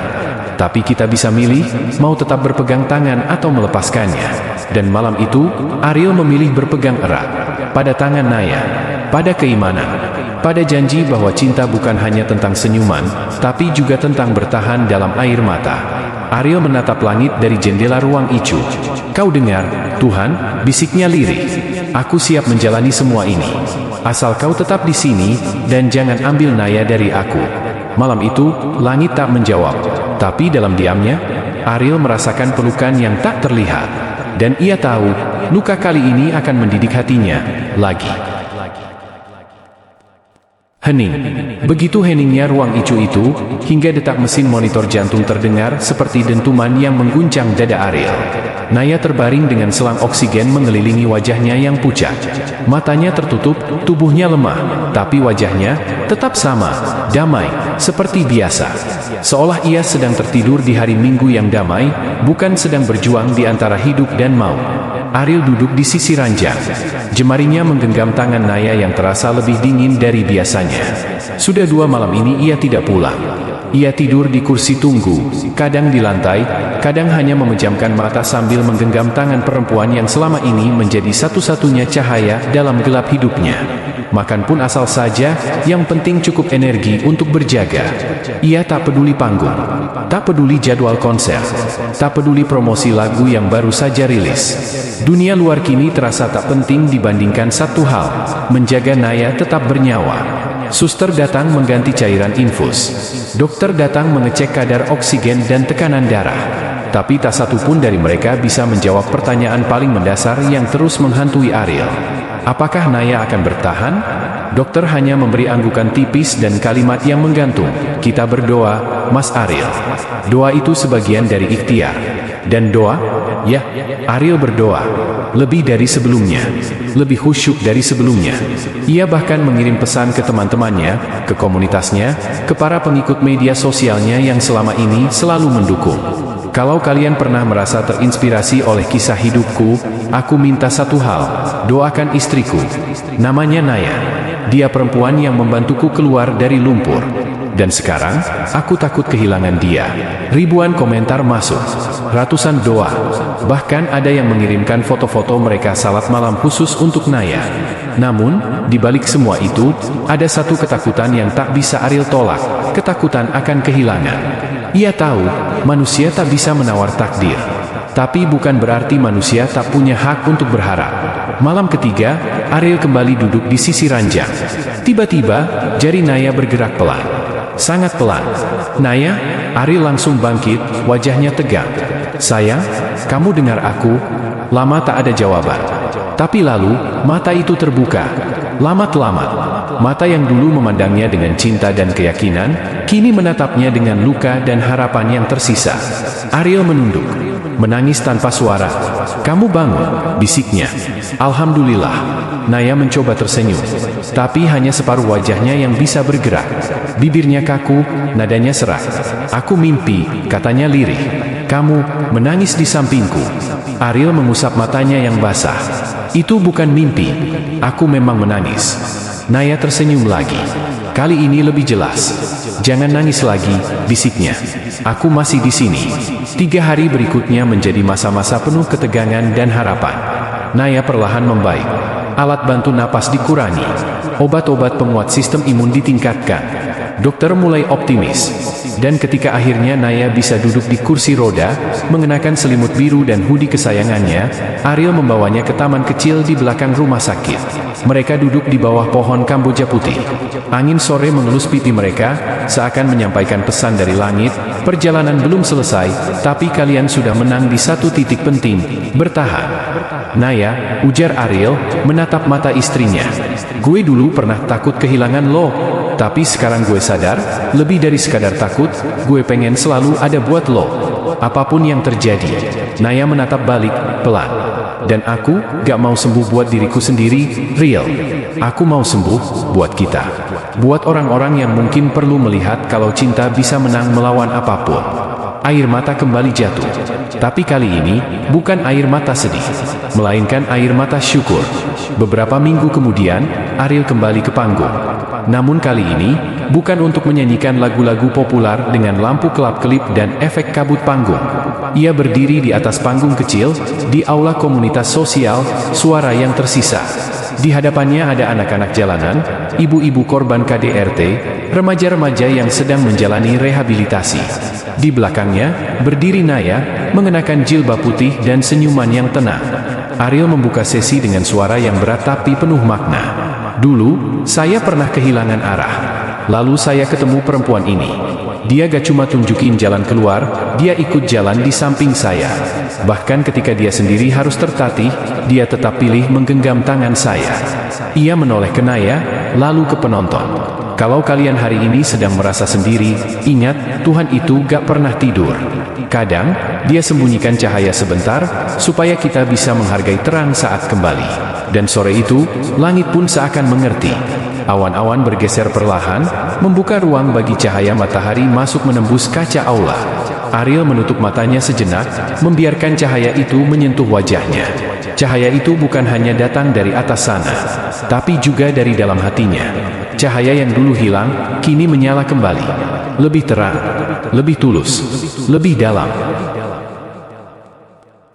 2 bulan setelah masa kritis Naya, rumah mereka tak lagi penuh dengan suara mesin medis. Aroma herbal digantikan aroma kayu manis dari dapur. Sofa tak lagi diselimuti selimut rumah sakit, dan dinding kamar tak lagi bergantung infus atau oksigen cadangan. Namun, yang paling terasa berbeda adalah hati mereka. Ariel kini bukan lagi lelaki yang sering berdebat dengan waktu dan kesibukan. Ia lebih sering di rumah. Dan kalaupun harus keluar kota karena urusan musik, ia memastikan satu hal sebelum berangkat. Naya baik-baik saja dan tahu bahwa ia akan pulang. Hari itu, Naya berdiri di balkon lantai 2. Angin pagi menyibak ujung kerudungnya. Sinar mentari menyentuh pipi yang mulai merona. Tubuhnya belum sekuat dulu, tapi matanya kembali berbinar. Masih mikirin surat dari label? Tanya Ariel yang tiba-tiba muncul di sampingnya sambil membawa 2 cangkir teh madu jahe. Naya menoleh, mengangguk. Aku cuma kaget. Tawaran duet? Di acara sebesar itu? Ariel tertawa pelan. Kamu pikir cuma aku yang lihat kamu kuat? Ternyata dunia juga tahu kamu punya suara yang bisa menghidupkan hati yang hampir mati. Naya memalingkan wajah, senyum kecil muncul. Tapi ada ragu di matanya. Mas, aku takut. Takut dunia itu nelen aku lagi. Takut kehilangan makna. Takut suara jadi cuma alat hiburan, bukan penyembuh. Ariel menarik nafas panjang, menyentuh tangan Naya dengan lembut. Dulu aku juga takut naik ke panggung lagi. Tapi kamu tahu, takut itu bukan untuk dihindari. Takut itu untuk digandeng, diajak jalan bareng, supaya kita tahu mana yang lebih besar, rasa takut kita atau tujuan kita. Beberapa hari kemudian, Naya akhirnya setuju latihan vokal lagi. Mereka menyewa studio kecil milik teman lama Ariel. Tempat itu sederhana, tapi hangat. Dindingnya dipenuhi poster band indie dan catatan lirik yang ditulis dengan spidol. Bau khas ruang rekaman membuat Naya tersenyum nostalgia. Tapi ketika ia berdiri di depan mikrofon, suaranya gemetar. Aku gak bisa. Kenapa? Tanya Ariel lembut. Naya menunduk. Kayak ada beban berat di dada. Bukan karena sakit, tapi karena takut gak bisa bikin orang merasa seperti dulu. Suaraku gak sekuat dulu. Ariel maju, berdiri di sampingnya. Ia tidak banyak berkata-kata. Ia hanya menyalakan rekaman musik instrumental dari lagu yang dulu pernah mereka ciptakan bersama, tapi tak pernah mereka nyanyikan di atas panggung. Nada demi nada mengalun. Dan perlahan, Naya menutup mata. Lalu ia mulai menyanyi. Suara itu tak sekuat dulu, tapi justru karena itulah suara itu menyentuh. Ada getaran, ada luka yang sembuh, ada cahaya yang menembus gelap. Dan ketika lagu selesai, ruang itu hening. Ariel tidak bertepuk tangan. Ia hanya menatap Naya dengan mata yang basah. Itu bukan suara penyanyi, ucapnya. Itu suara penyembuh. Naya tersenyum, menangis dalam diam. Ia tahu, ia telah kembali. Bukan ke panggung besar atau sorotan kamera, tapi kembali ke dirinya sendiri yang pernah hilang di tengah badai. Hari pertunjukan duet pun tiba. Bukan di festival musik besar, bukan di stasiun TV nasional, tapi di acara amal untuk anak-anak difabel yang diadakan di aula sederhana dengan sound system sewa dan lampu seadanya. Namun, justru tempat sederhana itulah yang membuat panggung jadi suci. Di sana, Naya dan Ariel berdiri berdampingan. Ariel menggenggam gitar, Naya menggenggam mic. Penonton, puluhan anak-anak yang duduk di kursi roda atau dibopong di pangkuan ibunya masing-masing. Beberapa dari mereka buta, beberapa tak bisa bicara, tapi semuanya menyimak dalam diam. Lagu pertama selesai.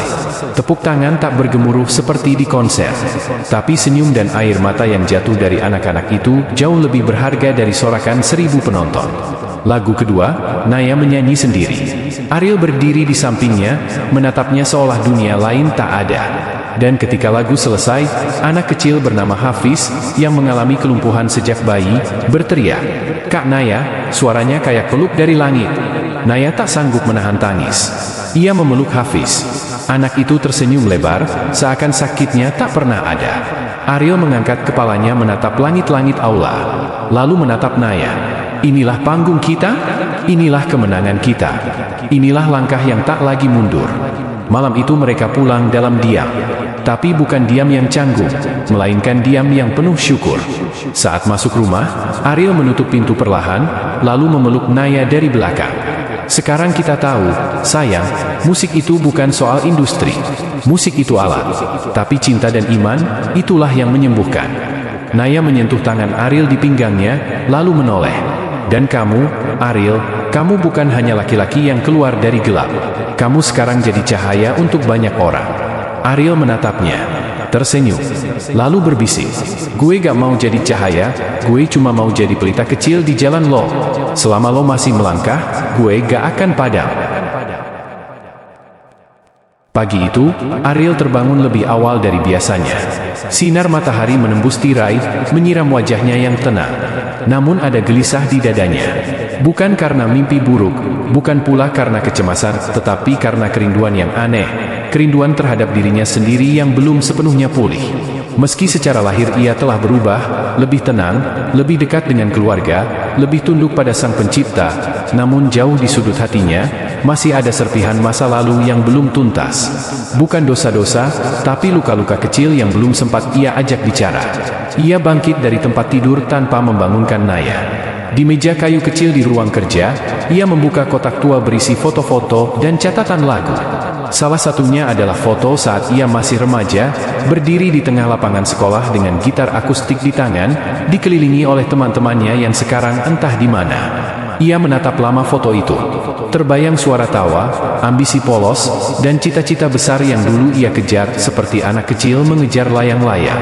Tapi seiring berjalannya waktu, cita-cita itu berubah menjadi perlombaan, lomba pengakuan, lomba pencapaian, hingga akhirnya menjerumuskannya pada kegelapan.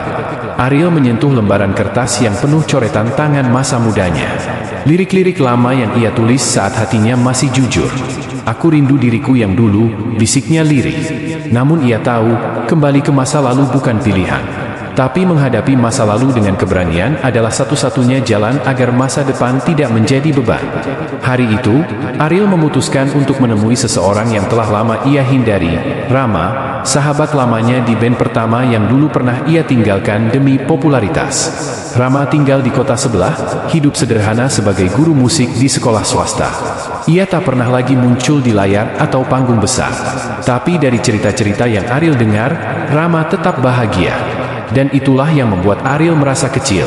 Setibanya di sana, Rama menyambut dengan wajah datar. Bukan marah, bukan pula ramah. Hanya hening. Kabar lo, cepet nyebar, RI, kata Rama sambil menyeduh kopi. Gue tahu lo udah berubah. Tapi kenapa sekarang? Ariel menatap sahabat lamanya itu. Tak langsung menjawab. Ia tahu, minta maaf bukan soal kata, tapi keberanian untuk mengakui luka yang pernah ditorehkan. Gue ninggalin lo di titik lo paling percaya sama gue. Gue gak akan minta lo lupain, Ram. Tapi gue di sini bukan untuk itu. Gue cuma pengen lo tahu, gue sadar. Rama duduk, menarik nafas, lalu menatap Ariel. Lo gak usah minta gue lupain, karena gue udah lama maafin. Gue cuma nunggu lo sadar bahwa panggung yang kita bangun dulu bukan buat sorotan, tapi buat nyembuhin kita sendiri. Kalimat itu menampar Ariel pelan-pelan. Ia mengangguk, merasa dadanya terasa lebih ringan. Masih main musik? Tanya Ariel, mencoba menghangatkan percakapan. Rama tersenyum. Setiap hari, tapi bukan buat industri. Buat anak-anak yang butuh suara biar gak takut hidup. Malam itu mereka jamming bersama. Tanpa kamera, tanpa penonton. Hanya dua sahabat yang menambal persahabatan dengan melodi lama. Dan di situ, Ariel merasa pulang ke dirinya yang dulu, tapi kini dengan jiwa yang baru. Keesokan harinya, Ariel dan Naya mengisi waktu mereka dengan hal-hal yang bermakna kecil tapi dalam, menyiram tanaman, membacakan dongeng untuk anak yatim di panti, dan membuat lagu-lagu ringan untuk komunitas pemuda di lingkungannya. Salah satu lagu berjudul, Jalan Pulang Itu Dekat, menjadi viral secara organik. Lagu itu bukan dipromosikan, tapi menyebar dari mulut ke mulut, dari hati ke hati. Banyak orang yang merasa lagu itu seperti diciptakan khusus untuk mereka. Seseorang bahkan mengirim email panjang pada Ariel. Seorang pria muda yang pernah ingin bunuh diri, tapi mengurungkan niatnya setelah mendengar lagu itu di radio komunitas. Mas Ariel, saya gak tahu kenapa, tapi lagu itu seperti suara dari Tuhan. Terima kasih karena mau jujur dengan luka-luka Mas sendiri. Karena kejujuran itu, saya berani hidup lagi. Air mata Ariel tak bisa ditahan membaca pesan itu. Ia menunjukkannya pada Naya. Sekarang gue ngerti, bukan panggung yang nyelamatin orang, tapi hati yang gak takut terluka, yang berani ngomongin gelap dan cahaya. Suatu sore, Ariel berdiri di tengah halaman rumah. Angin sore meniup rambutnya yang mulai memutih di sisi pelipis. Di tangannya, gitar akustik kesayangannya tak pernah terlihat semegah dulu, tapi justru terasa lebih hangat. Naya mendatanginya, membawa 2 cangkir teh hangat seperti biasa. Kamu masih nyari, kamu, yang dulu, tanya Naya. Ariel tersenyum. Enggak, sekarang aku udah berdamai. Ternyata, aku gak butuh jadi orang baru. Aku cuma perlu ingat siapa aku sebelum dunia bikin aku lupa. Mereka duduk berdua, menyaksikan matahari tenggelam. Tak ada musik, tak ada suara. Hanya detak jantung dan detak waktu yang mereka nikmati bersama. Dan di sanalah titik balik mereka, bukan untuk kembali ke masa lalu, tapi untuk melangkah ke depan tanpa ragu dan tanpa niat untuk mundur lagi. Hujan turun pelan seperti alunan piano klasik yang tenang. Ariel duduk di ruang musik kecilnya, ruangan yang dulu penuh dengan alat rekaman mewah, kini berubah menjadi tempat sederhana untuk menulis, merenung, dan menghadap langit. Di sudut ruangan tergantung tulisan tangan Naya, musik bukan untuk didengar, tapi untuk dirasakan. Hari itu adalah tepat 1 tahun sejak Ariel memutuskan meninggalkan panggung besar. Ia telah menemukan ketenangan dalam keheningan, dan makna dalam kesederhanaan. Namun ada satu bagian dari hidupnya yang belum ia pahami sepenuhnya, suara batin yang dulu membawanya keluar dari kegelapan. Malam itu, seperti malam-malam sebelumnya, ia menuliskan bait-bait lagu. Tapi berbeda dari biasanya, jemarinya berhenti.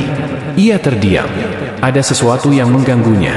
Sebuah bayangan, samar dan perlahan-lahan muncul, bukan dari luar, tapi dari dalam dirinya sendiri. Itu adalah suara yang membisikkan harapan ketika ia terpuruk, suara yang menyelamatkannya di kamar hotel malam itu, saat jiwanya nyaris menyerah. Ia sadar, itu bukan hanya suara batinnya. Itu adalah doa ibunya. Ariel masih ingat jelas malam di mana ia nyaris menenggak alkohol dengan pil tidur. Dunia terasa begitu gelap, dan seluruh tubuhnya seperti tenggelam dalam kehampaan. Tapi di detik terakhir, ia mendengar suara lembut, lirih, seperti gumaman dari jauh. Ya Allah, jangan biarkan anakku hilang. Itu suara ibunya, yang bahkan telah lama meninggal. Tapi entah mengapa, suaranya datang begitu nyata, begitu dekat. Malam itu Ariel menangis, dan untuk pertama kalinya dalam bertahun-tahun, ia bersujud. Dan sekarang, suara itu kembali. Ariel menatap langit-langit kamar. Lampu temaram menyinari wajahnya yang mulai tampak lebih matang. Di dalam benaknya, potongan-potongan kenangan masa kecil terputar seperti film, ibunya yang mengusap rambutnya sebelum tidur, yang mengajaknya salat meski ia mengantuk, yang menyanyikan lagu-lagu penuh makna sebelum ia tahu apa itu makna. Suara ibunya, walau telah tiada, masih hidup di dalam dirinya. Ia mengambil kertas kosong, dan mulai menulis lagu. Kali ini bukan tentang cinta dunia, bukan tentang luka atau penyesalan, tapi tentang satu suara yang tak pernah hilang, suara dari langit yang terus memanggilnya pulang. Judul lagu itu, Doa Ibu Tak Pernah Mati. Keesokan harinya, Ariel membawa lagu itu ke panti asuhan tempat ia biasa mengajar. Di sana, anak-anak kecil menunggunya dengan wajah ceria. Tapi hari itu ia tak sekadar mengajarkan teknik vokal atau irama. Ia menceritakan kisah tentang seorang anak lelaki yang kehilangan arah, tentang dunia yang mencintai suara emasnya tapi tak peduli jiwanya yang hancur, dan tentang satu suara yang menyelamatkannya, suara dari langit, yang tak pernah menyerah meski sang anak sudah ingin menyerah pada hidup. Anak-anak itu terdiam. Beberapa meneteskan air mata. Salah satu anak kecil, usia sekitar 7 tahun, maju dan memeluk Ariel sambil berkata, "Aku juga kangen suara ibuku." Ariel terpaku. Dadanya sesak. Pelukan kecil itu terasa seperti pelukan dari masa lalunya yang tertunda. Beberapa minggu kemudian, Ariel diundang oleh sebuah komunitas ibu-ibu pengajian untuk berbagi kisah. Ia bercerita dengan hati yang terbuka tentang betapa suara ibu, baik secara fisik maupun spiritual, adalah pelindung sejati, dan bahwa banyak pria yang merasa kuat justru karena pernah dibentuk oleh doa dan tangisan seorang ibu. Di akhir sesi, seorang ibu menghampirinya. Wajahnya sudah berkerut, tapi matanya jernih. "Mas Ariel, saya bukan siapa-siapa. Tapi malam-malam, saya sering doakan anak saya yang gak pulang-pulang.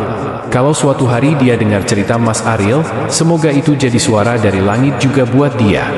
Ariel menggenggam tangan ibu itu, menahan tangis. Dalam hatinya ia berjanji, akan terus menyuarakan apa yang dulu menyelamatkannya, bukan hanya lagu, tapi ketulusan. Malam harinya, di rumah, Naya melihat suaminya duduk diam, mata basah, bibirnya bergetar membaca komentar demi komentar dari para pendengar yang mendengar lagu barunya. "Mas, ada yang kirim voice note. Mau ku dengarkan?" Ariel mengangguk. Suara itu dimainkan, dan terdengarlah suara serak-serak penuh tangis seorang pria paruh baya. Ariel, saya tidak kenal kamu. Tapi lagu kamu tentang ibu menyelamatkan saya. Saya sudah hampir melompat dari atap rumah tadi malam. Tapi saya ingat suara ibu saya yang dulu selalu bacakan doa sebelum saya tidur. Dan sekarang saya tahu, suara itu masih ada. Terima kasih. Ariel tak bisa berkata apa-apa. Ia hanya menunduk, lalu bangkit, mengambil air wudhu, dan salat malam dalam diam. Tangisnya tumpah di atas sajadah. Ya Allah, andai aku dulu benar-benar mati, aku takkan pernah tahu bahwa Engkau begitu sabar padaku. Malam itu langit seakan lebih dekat. Dan suara dari langit, kini menjadi suara dalam hatinya yang paling dalam. Bukan untuk dinyanyikan, tapi untuk ditanamkan. Karena sejak malam itu, Ariel tahu, ia bukan sekadar penyanyi. Ia adalah pembawa pesan. Pesan dari suara-suara yang dulu luput ia dengar, tapi kini hidup dalam setiap langkahnya menuju cahaya. Langit malam menampakkan warna kelam yang lebih pekat dari biasanya. Di luar, hujan tak lagi sekadar rintik-rintik. Ia turun deras, menghantam jendela ruang kerja Ariel seperti kenangan yang tak diundang. Di dalam ruangan, Ariel menatap layar laptop kosong. Lagu terakhir yang ia ciptakan, tentang doa seorang ibu, telah mengguncang banyak hati.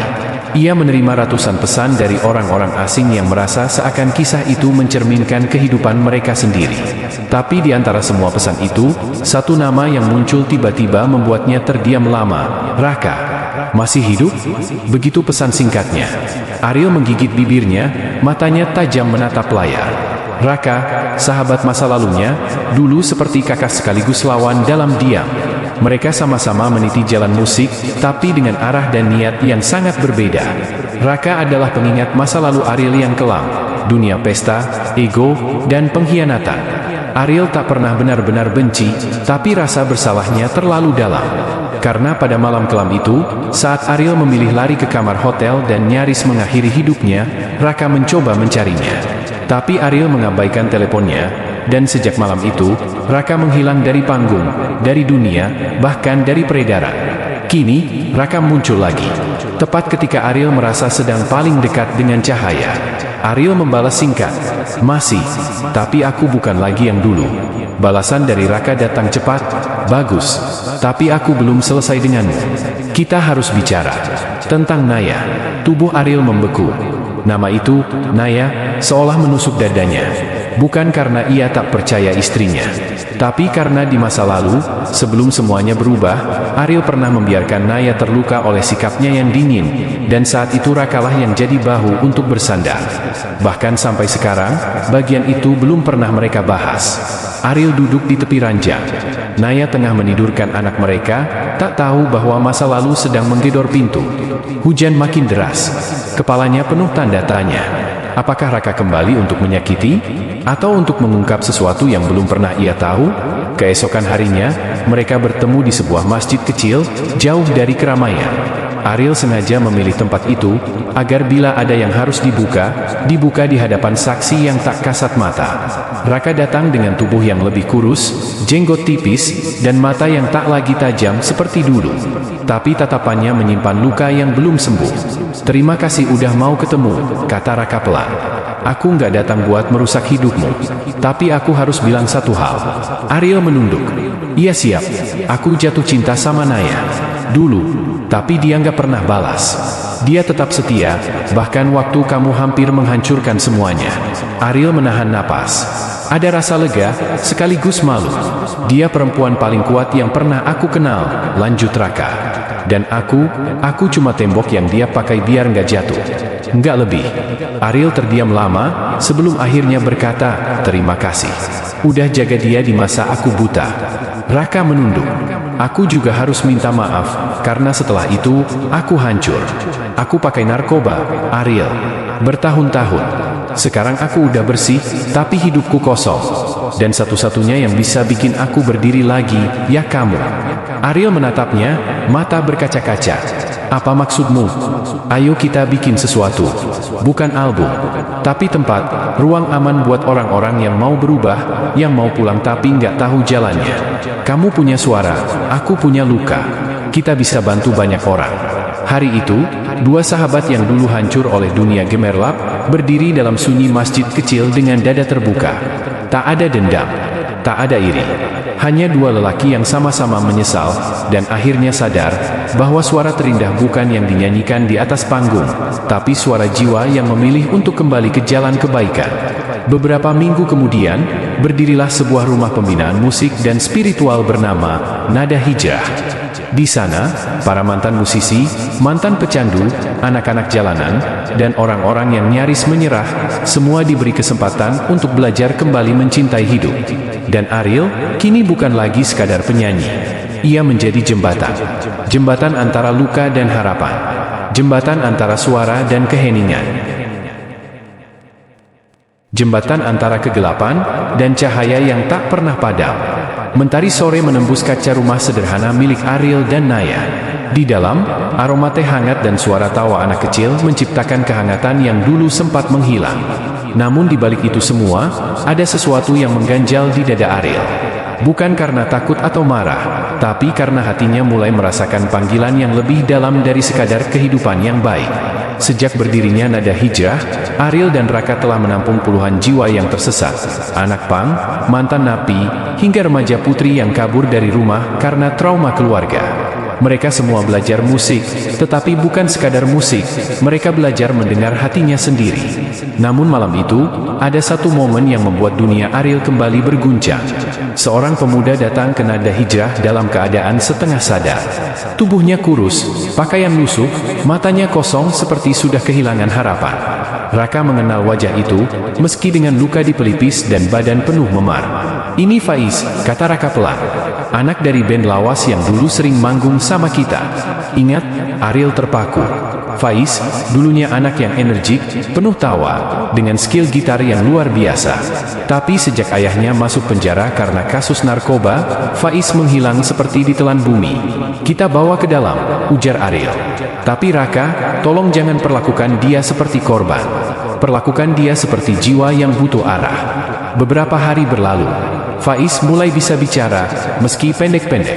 "Aku gak punya siapa-siapa lagi, Bang," katanya sambil menatap jendela. "Dunia ini terlalu gelap buat aku." Ariel duduk di sampingnya. "Aku tahu perasaan itu, Faiz. Aku pernah di titik paling gelap. Tapi tahu gak, justru dari gelap itu, aku mulai bisa lihat cahaya. Karena hanya di gelap, mata kita bisa benar-benar mencari terang." Faiz menunduk, dan untuk pertama kalinya, air mata menetes dari wajahnya. Hari itu, Ariel tidak menghibur dengan lagu, tidak memberi nasihat panjang. Ia hanya memeluk Faiz. Pelukan tanpa kata yang seolah berkata, "Kamu berharga." Malam itu, Ariel duduk sendiri di musola kecil di belakang rumahnya. Tak ada gitar, tak ada kamera. Hanya sajadah, tasbih, dan suara hujan yang turun pelan. Ia menunduk, lalu bersujud dalam-dalam. "Ya Allah, aku telah Kau bawa dari lumpur kehinaan ke jalan penuh cahaya. Tapi setiap kali aku ingin bersyukur, aku hanya bisa menangis. Karena aku tahu, aku belum cukup layak untuk semua ini." Tangis Ariel pecah. Suara napasnya tercekat.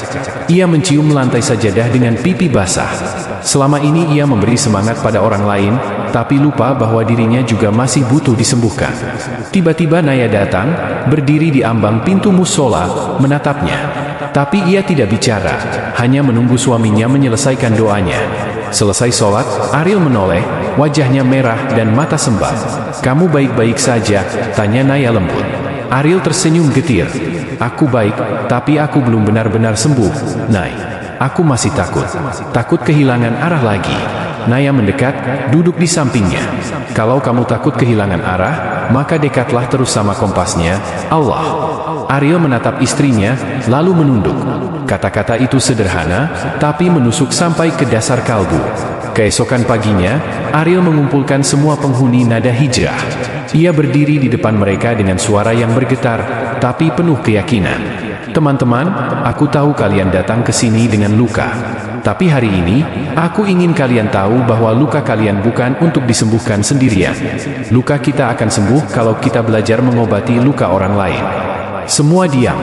Bahkan Raka menahan tangisnya. Ariel melanjutkan, "Mulai minggu ini, kita akan mulai program Suara Pulang.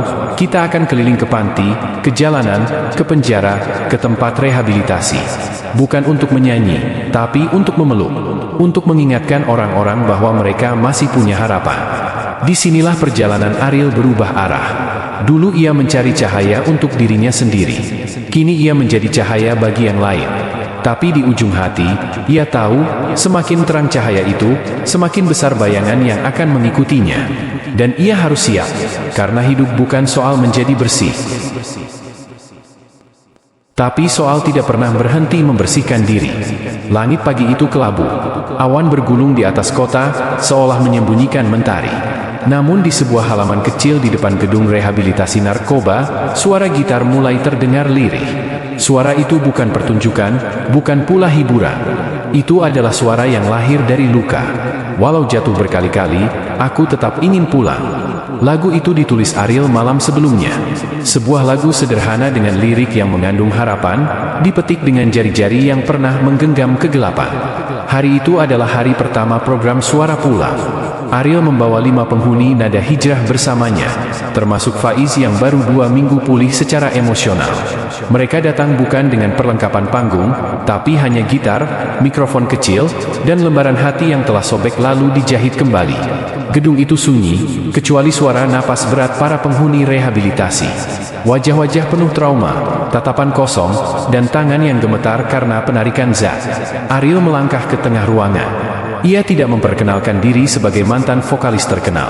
Ia hanya berkata, "Aku Ariel. Sama seperti kalian, aku juga pernah kehilangan jalan pulang." Hening. Lalu seorang pria dengan bekas tato di leher tertawa sumbang. "Loh, vokalis itu, kan? Yang dulu masuk berita gegara overdosis di konser?" Ariel tersenyum tipis. "Benar, itu aku.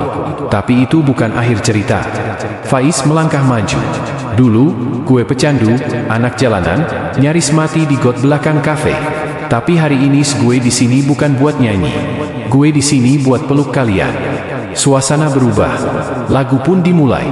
Mereka menyanyikan lagu Suara Pulang, disusul testimoni masing-masing anggota nada hijrah. Bukan cerita keberhasilan, tapi cerita kejatuhan.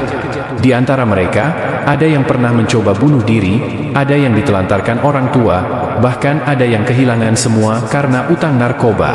Namun kisah-kisah itu tidak berakhir dengan putus asa.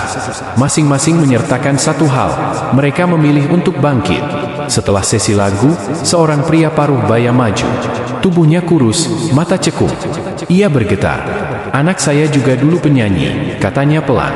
"Dia overdosis di kontrakan, usia 23. Sejak itu saya gak pernah mau dengar lagu lagi. Tapi lagu kalian bikin saya pengen peluk anak saya lagi, meski dia udah gak ada." Ariel tak kuasa menahan air mata. Ia berdiri, memeluk pria itu.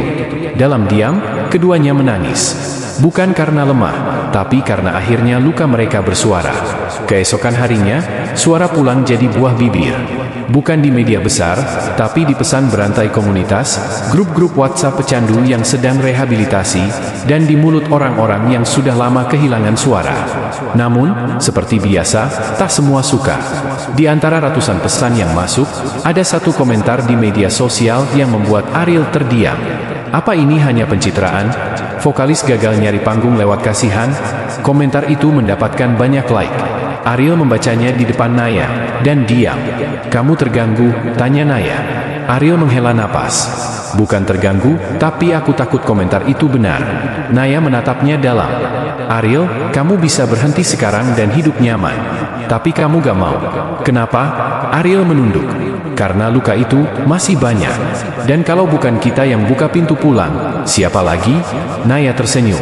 "Kalau begitu, teruslah jadi suara untuk mereka yang bungkam." Malam itu, Ariel duduk di ruang kerja. Di hadapannya, ada puluhan surat tulisan tangan.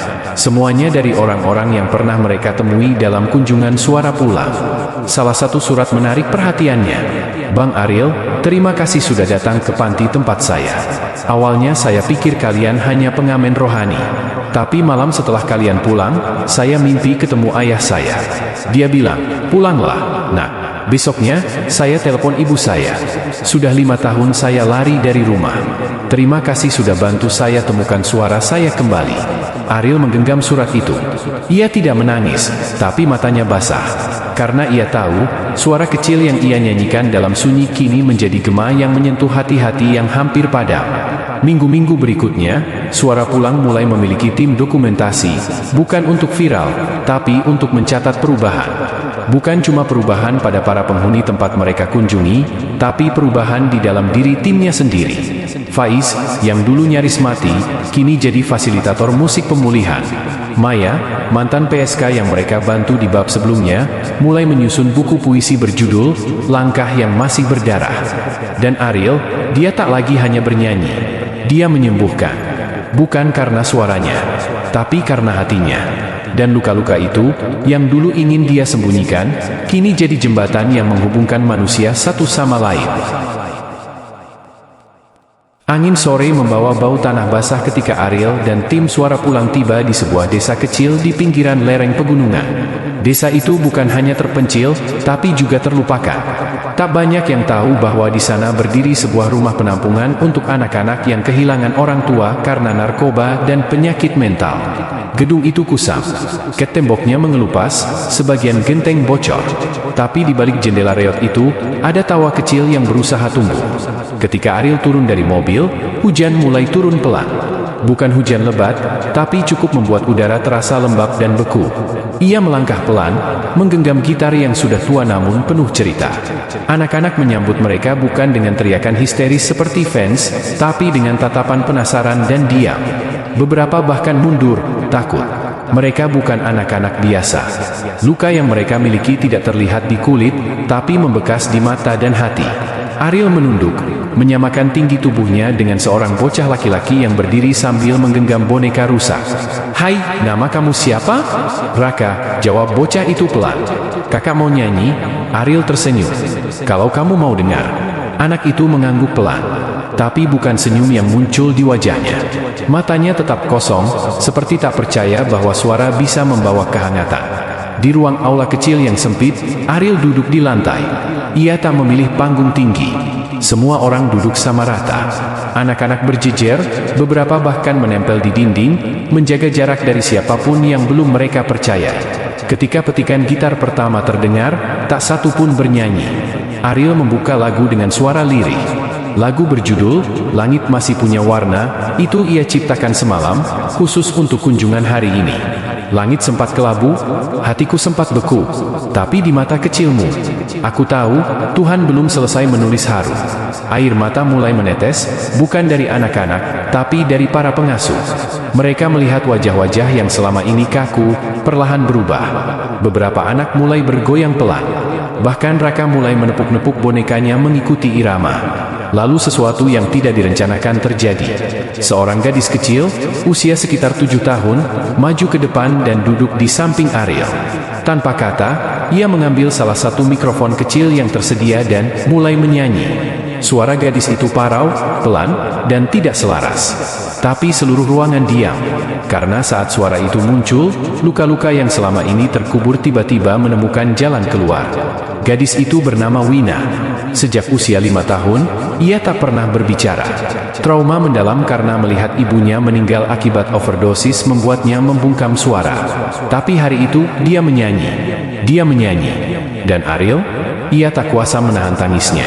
Setelah sesi berakhir, Ariel duduk sendiri di halaman belakang rumah penampungan. Hujan reda, namun dedaunan masih basah. Ia membuka buku catatannya, menulis dengan tangan gemetar. Mereka tidak butuh konser. Mereka butuh disapa. Bukan diselamatkan, tapi didengarkan. Suara mereka mungkin kecil, tapi dunia harus diam sesekali untuk bisa benar-benar mendengarnya. Seseorang duduk di sampingnya. "Faiz." Ia memegang 2 cangkir teh hangat. "Kamu tadi luar biasa," kata Faiz. Ariel menggeleng. Yang luar biasa itu Wina. Bayangkan, suaranya terkunci bertahun-tahun. Dan hanya dengan satu lagu, ia mulai bicara. "Aku gak nyangka suara bisa begitu kuat." Faiz tersenyum. "Kita bukan penyanyi lagi, bro. Kita ini pembuka pintu." Ariel menatap langit. Matahari mulai muncul dari balik awan. Cahayanya menembus dedaunan, menciptakan kilau-kilau kecil yang menari di rerumputan. Beberapa hari setelah itu, tim Suara Pulang mengunggah cuplikan pendek dari sesi bersama anak-anak. Mereka tidak menyebut lokasi, tidak menampilkan wajah penuh. Tapi yang terdengar adalah suara Wina, menyanyikan bagian kecil dari lagu Ariel.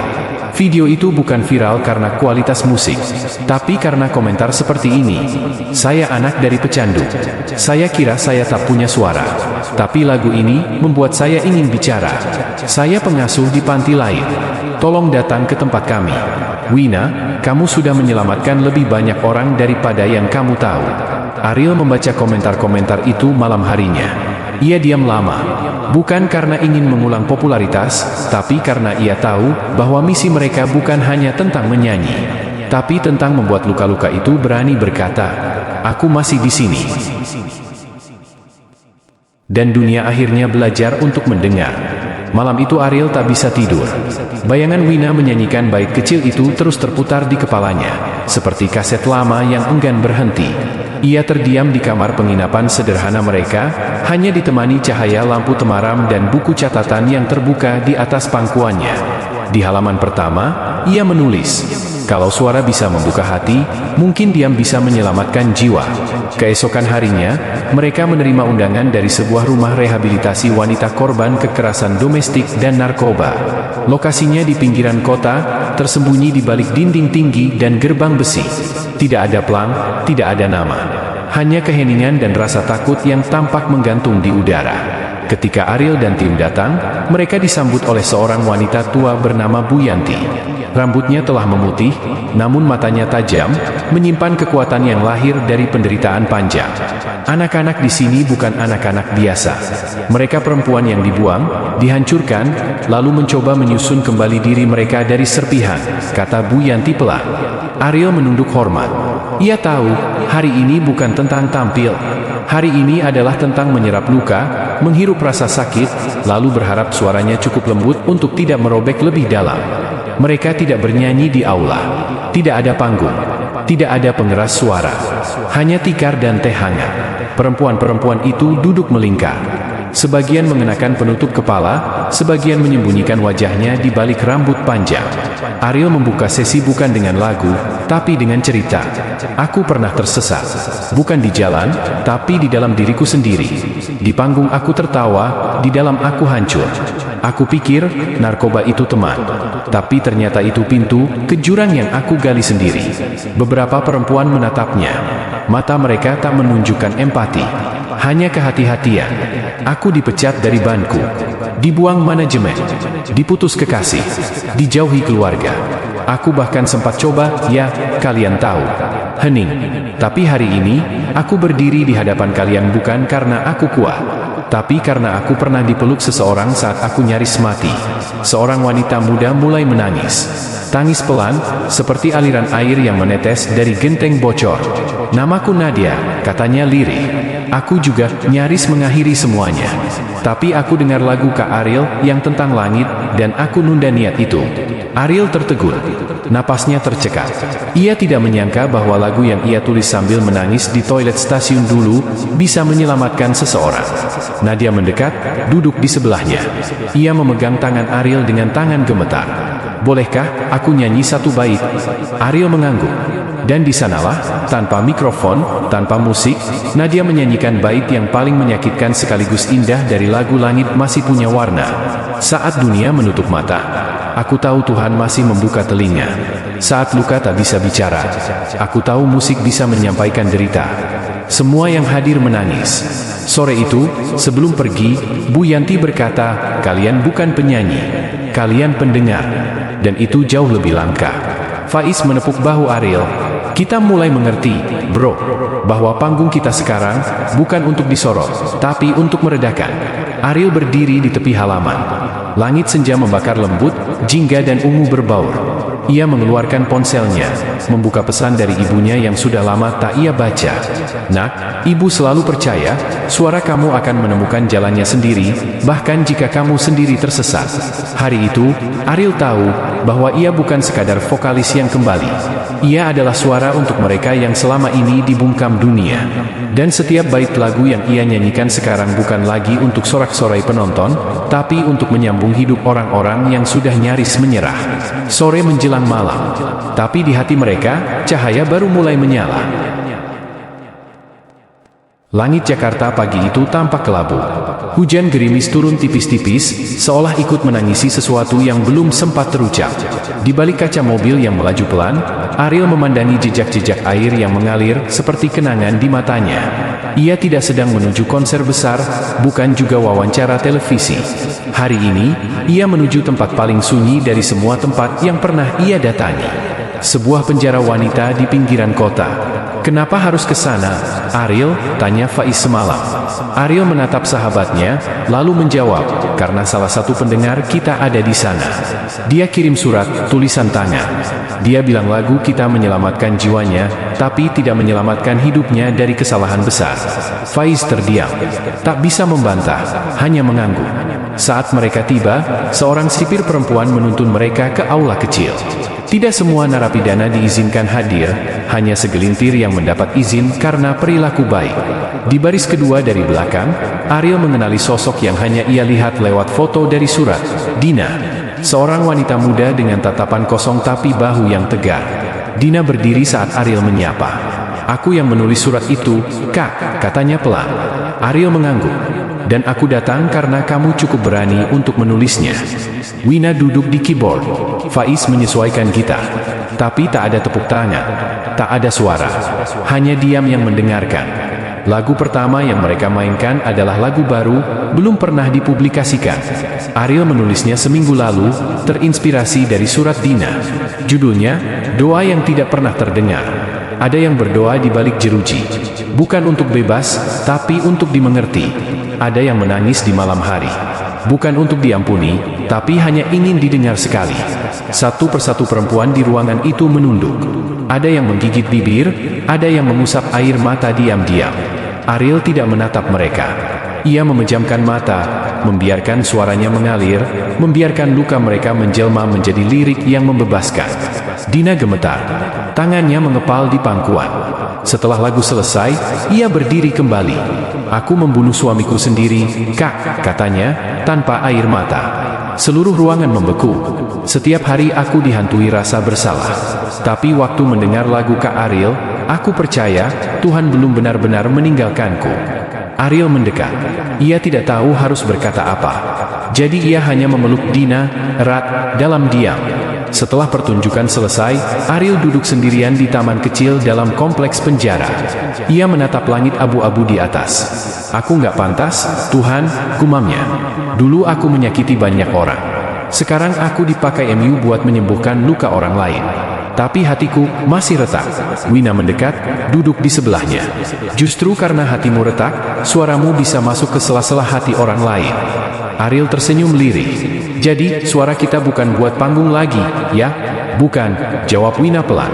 "Suara kita buat jiwa-jiwa yang kelelahan." Di perjalanan pulang, mereka tidak bicara.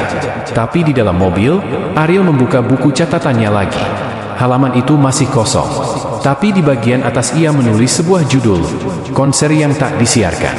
Dan di bawahnya, "Di tempat paling kelam, aku mendengar suara paling jujur. Bukan dari mic, tapi dari hati yang patah." Tiba-tiba, ponsel Ariel bergetar. Sebuah pesan dari nomor tak dikenal masuk. Hanya satu kalimat, "Kak Ariel, saya mendengar lagu itu di penjara. Terima kasih karena menyanyikan doa saya." Ariel terdiam. Di luar, gerimis berhenti. Tapi di hatinya, sebuah hujan baru mulai turun, hujan yang membersihkan, bukan menghanyutkan. Ia menutup matanya dan membiarkan perasaannya hanyut dalam ketenangan yang langka.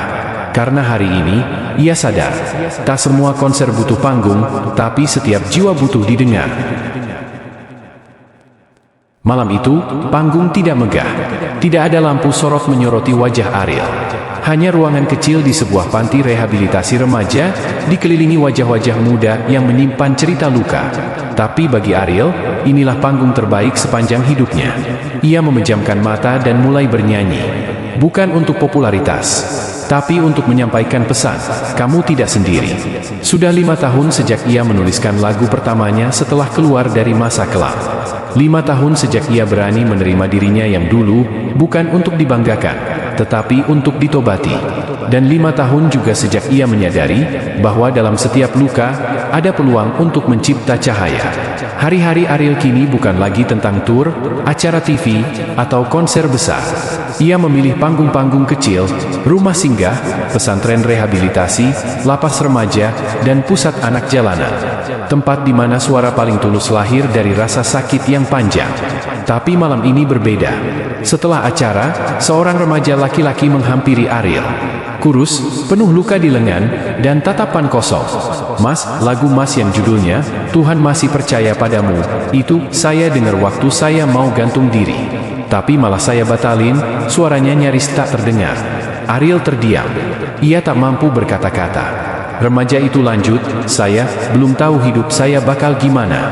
Tapi sejak dengar lagu itu, saya pengen coba jalanin dulu. Kali aja masih ada harapan." Ariel memeluknya. Bukan sebagai idola, tapi sebagai sesama manusia yang pernah berada di tepi jurang. Di rumah, Ariel duduk di studio kecilnya. Banyak pesan masuk ke inbox, komentar, dan video reaction dari berbagai penjuru dunia. Tapi yang paling menyentuh, bukan jumlah viewer, melainkan satu komentar yang membuatnya terdiam. "Kak Ariel, aku pernah bunuh diri dan gagal. Tapi hari ini aku hidup karena mendengar kisahmu. Kamu tidak hanya bernyanyi, kamu menyelamatkan." Ariel menatap kamera. Hari ini ia tak akan menyanyi. Ia hanya ingin berbagi, seperti biasa. Suaranya pelan, tapi penuh keyakinan. "Terima kasih, karena kalian telah menjadi bagian dari perjalanan ini. Dari seseorang yang pernah hancur, jatuh, dan berdosa, kini aku melihat hidup bukan lagi sebagai panggung, tapi sebagai amanah. Setiap lagu yang kutulis, setiap cerita yang kubagikan, adalah bentuk tanggung jawabku terhadap kalian yang pernah merasa tak ada harapan. Kalian yang sedang jatuh, ingat ini, cahaya tidak datang dari luar. Ia lahir dari luka yang kamu peluk dengan sabar. Jangan menyerah. Jangan diam. Bicara, menangis, teriak kalau perlu. Tapi jangan padam. Dan untuk kalian yang masih di sini, tetap mendukung, tetap mendengarkan, aku ingin mengucapkan terima kasih. Tanpa kalian, cerita ini tidak akan pernah menemukan jalan. Jika kisah ini menyentuhmu, bantu aku menyebarkannya lebih luas lagi." Ia menatap lurus ke lensa, lalu berkata dengan penuh ketulusan, "Klik subscribe agar perjalanan ini bisa terus berlanjut. Gunakan super thanks atau super chat untuk mendukung karya-karya yang menyentuh hati. Bukan untuk saya, tapi agar pesan ini sampai ke lebih banyak jiwa yang butuh harapan. Setiap dukunganmu bukan hanya angka, tapi doa. Dan setiap doa bisa jadi jawaban bagi seseorang yang sedang ingin menyerah."